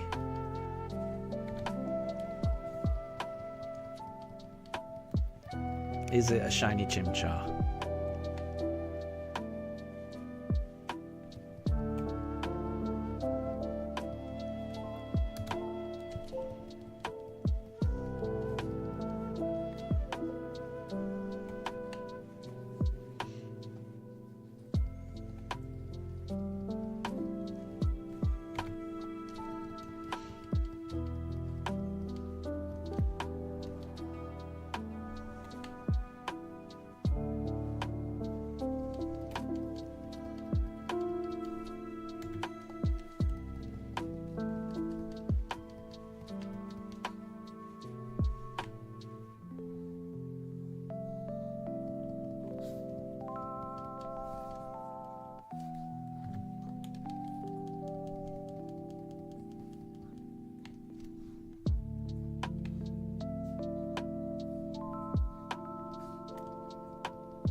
This is the last fossil for me before we reset.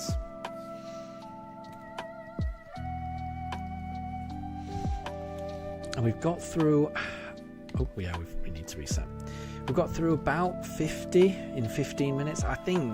I tell you what, so I said we'd stream until 7, but I think it's probably better to stream until we get to encounter 6,100 so that we end on a nice round number. So we're going to stream for another 51 fossils. Ooh, Ironixie, this is the moment of truth. This is encounter 612. This is the encounter that AI said you would get a shiny Chimchar. Could it be? And I really hope so. I really hope so. Fingers crossed. I've got everything crossed for you. Come on. I've got 2 fingers on both hands crossed. Please be shiny.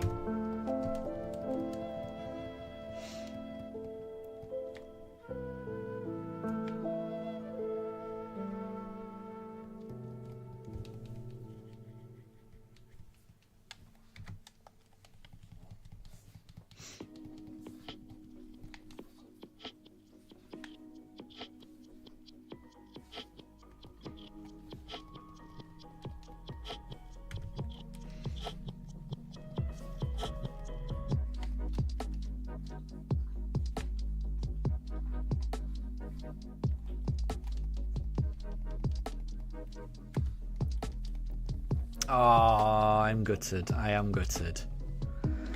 I am so sorry to hear that. Well, I mean, that AI should be ashamed of itself. That AI should be ashamed of itself. 99% confident that we'd get the shiny on 612, and it didn't know what it was talking about. I'm sorry. But I mean, it certainly added a lot of excitement and tension to those last, 23 encounters or so, whatever it was. You're going to do 3 more and then take a break? No problem at all. Yeah, you do not want to burn yourself out on any kind of shiny hunt, so don't blame you. I do not blame you at all.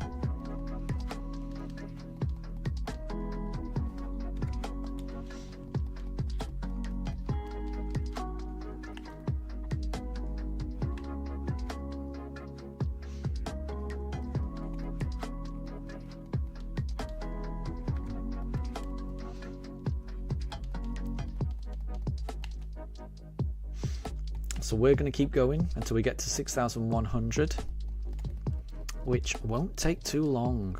Honestly, we are flying through these fossils. We really are. Flying through them.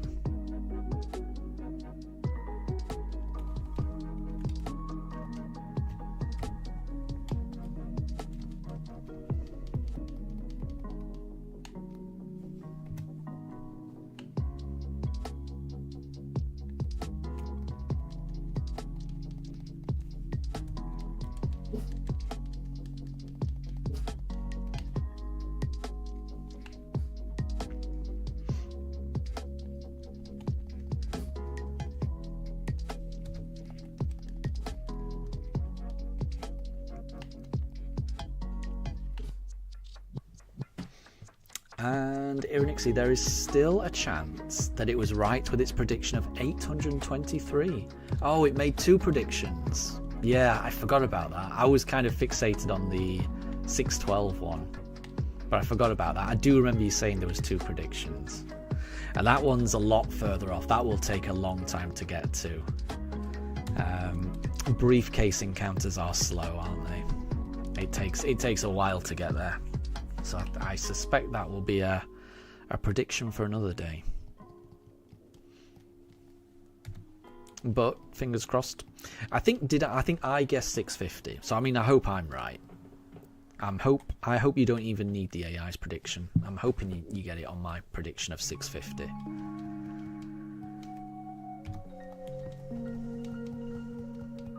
But I will say I don't have a confidence rating as high as AI. I'm not going to say I'm 70% confident or anything like that.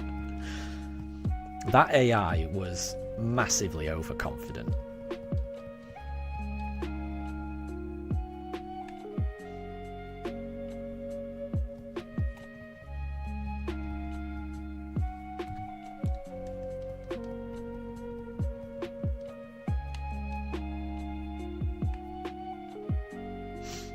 And it's going to be the last one for now. No problem at all. Well, best of luck. Best of luck. Hopefully you get it. And Amelia, you haven't found it either. I'm sorry. I'm sorry to hear that. But, you know, tomorrow is another day, you know. There isn't a time limit on shinies. You know, they can appear at any moment.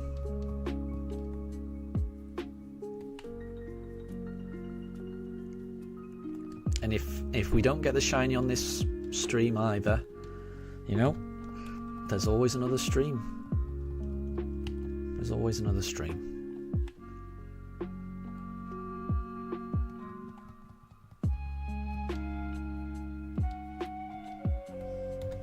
And that's the last one for that batch, so let's reset. We are going to do another 27 fossils, so I think we get about 23 in a reset, so we're not going to reach 6,100 in this batch. It will be the next batch, and let's see how we do. Let's see how we do. I've not given up hope. You know, we've got 27 more attempts. It only takes one to be shiny. That's all we need. That's all we need.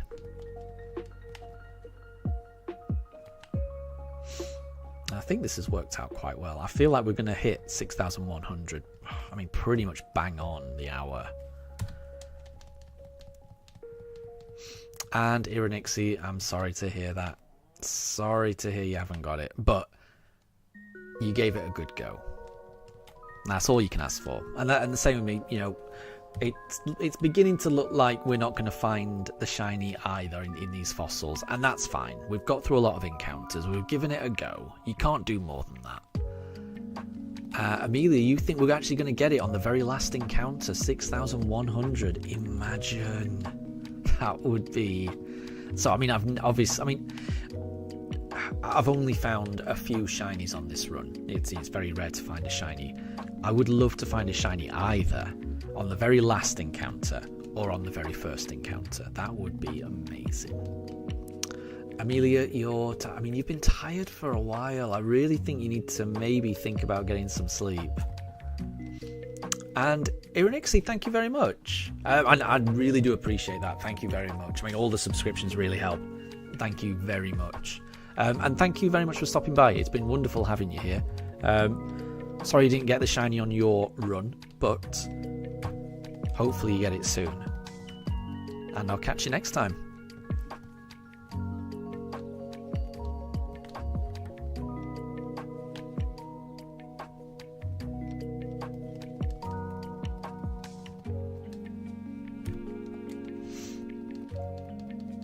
Still no shinies. 20 more fossils to go.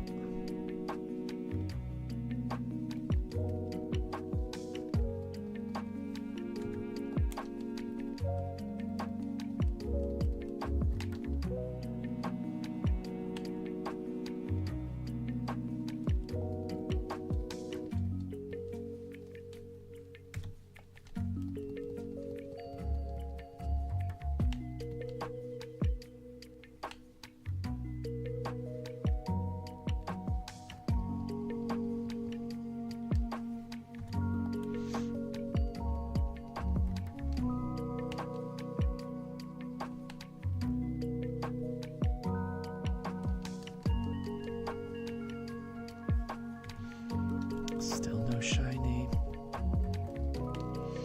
16 more. We're in the end game now. Not many more encounters left. 15 more. We've been streaming for almost 8.5 hours.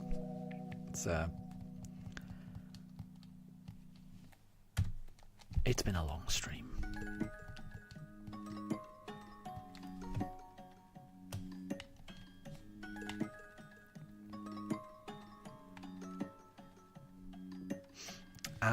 Amelia, what happens when someone guesses 602 and we actually find it on encounter 602 and that person is correct? Will we name the shiny after them? I'm not sure. So at the moment, the way that I'm doing the shiny naming is whoever commented in chat last. So it's not really on a who gave the right guess basis. It's more just who was around in chat at the time that the shiny appeared, and the person who commented most recently will tend to be the one that we name it after. I think that's the general idea.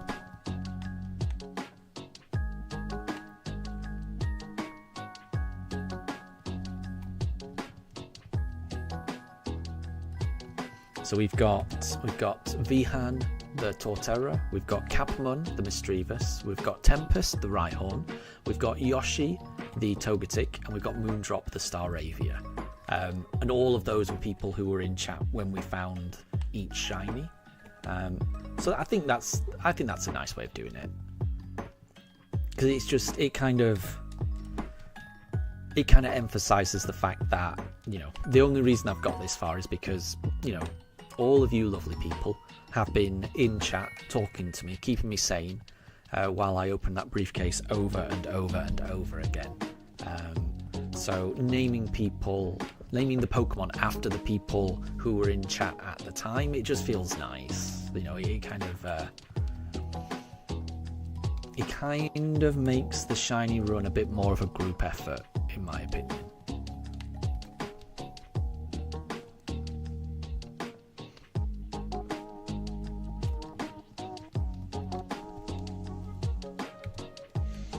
We are getting very close now.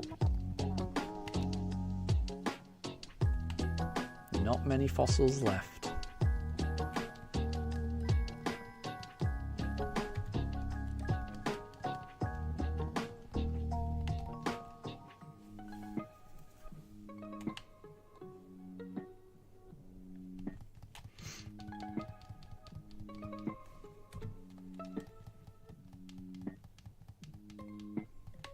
Okay, this is the last fossil before we do a reset. It's not shiny. Okay, so this is the last reset for the stream. So we're going to reset. We're going to go for 3 more fossils, and then we'll end it there. We'll end it on fossil number 6100. And that will conclude today's over 8.5 hour stream. It's been a long one. I can't even remember what fossil number we started on, but we've got through way more than 1,000 today. So I think that's pretty good going. Right, we've got 2 more attempts. What should we go for? I really want a Shieldon. So this one's going to be a Shieldon. Does anyone want to pick what the last fossil will be? If nobody puts something in chat, then I might go for another Shieldon again. Okay, so it wasn't. Right. This is the last fossil that we're going to go for. So does anyone want to... Anyone want to pick a fossil? If not, I'm going to go for Shieldon. Oh, Helix, says Amelia. We'll go for Helix. That's the first suggestion. And I would not mind an Omanyte. We'll go for that. Let's go for it. Let's go for it. Here we go. Encounter 6100. Thank you everyone for joining so far. If we don't get it today, there's always another day, okay? So let's see. Is this Omanyte shiny? Ah, it would have been wonderful if that was shiny. It would have been wonderful. Sadly, it wasn't. But we will stream tomorrow. We'll do a couple of hours. Obviously, it will not be another 8-hour stream tomorrow. We've got work, so I'll do the stream after work for a couple of hours. The stream will start around 5 p.m. That's when I usually start it, isn't it? If I finish work at 4, it takes me about an hour to walk the dogs, get them fed, get myself fed. Yeah, 5 p.m. And we'll stream for a couple of hours until 7 p.m. So, you know, we didn't get it today. Maybe we get it tomorrow. You never know. You just got to keep going with shiny hunts. But thank you, everyone, for a lovely stream. Take care. Have a wonderful rest of your day, and I'll see you all next time. Okay? Bye, everyone. Bye.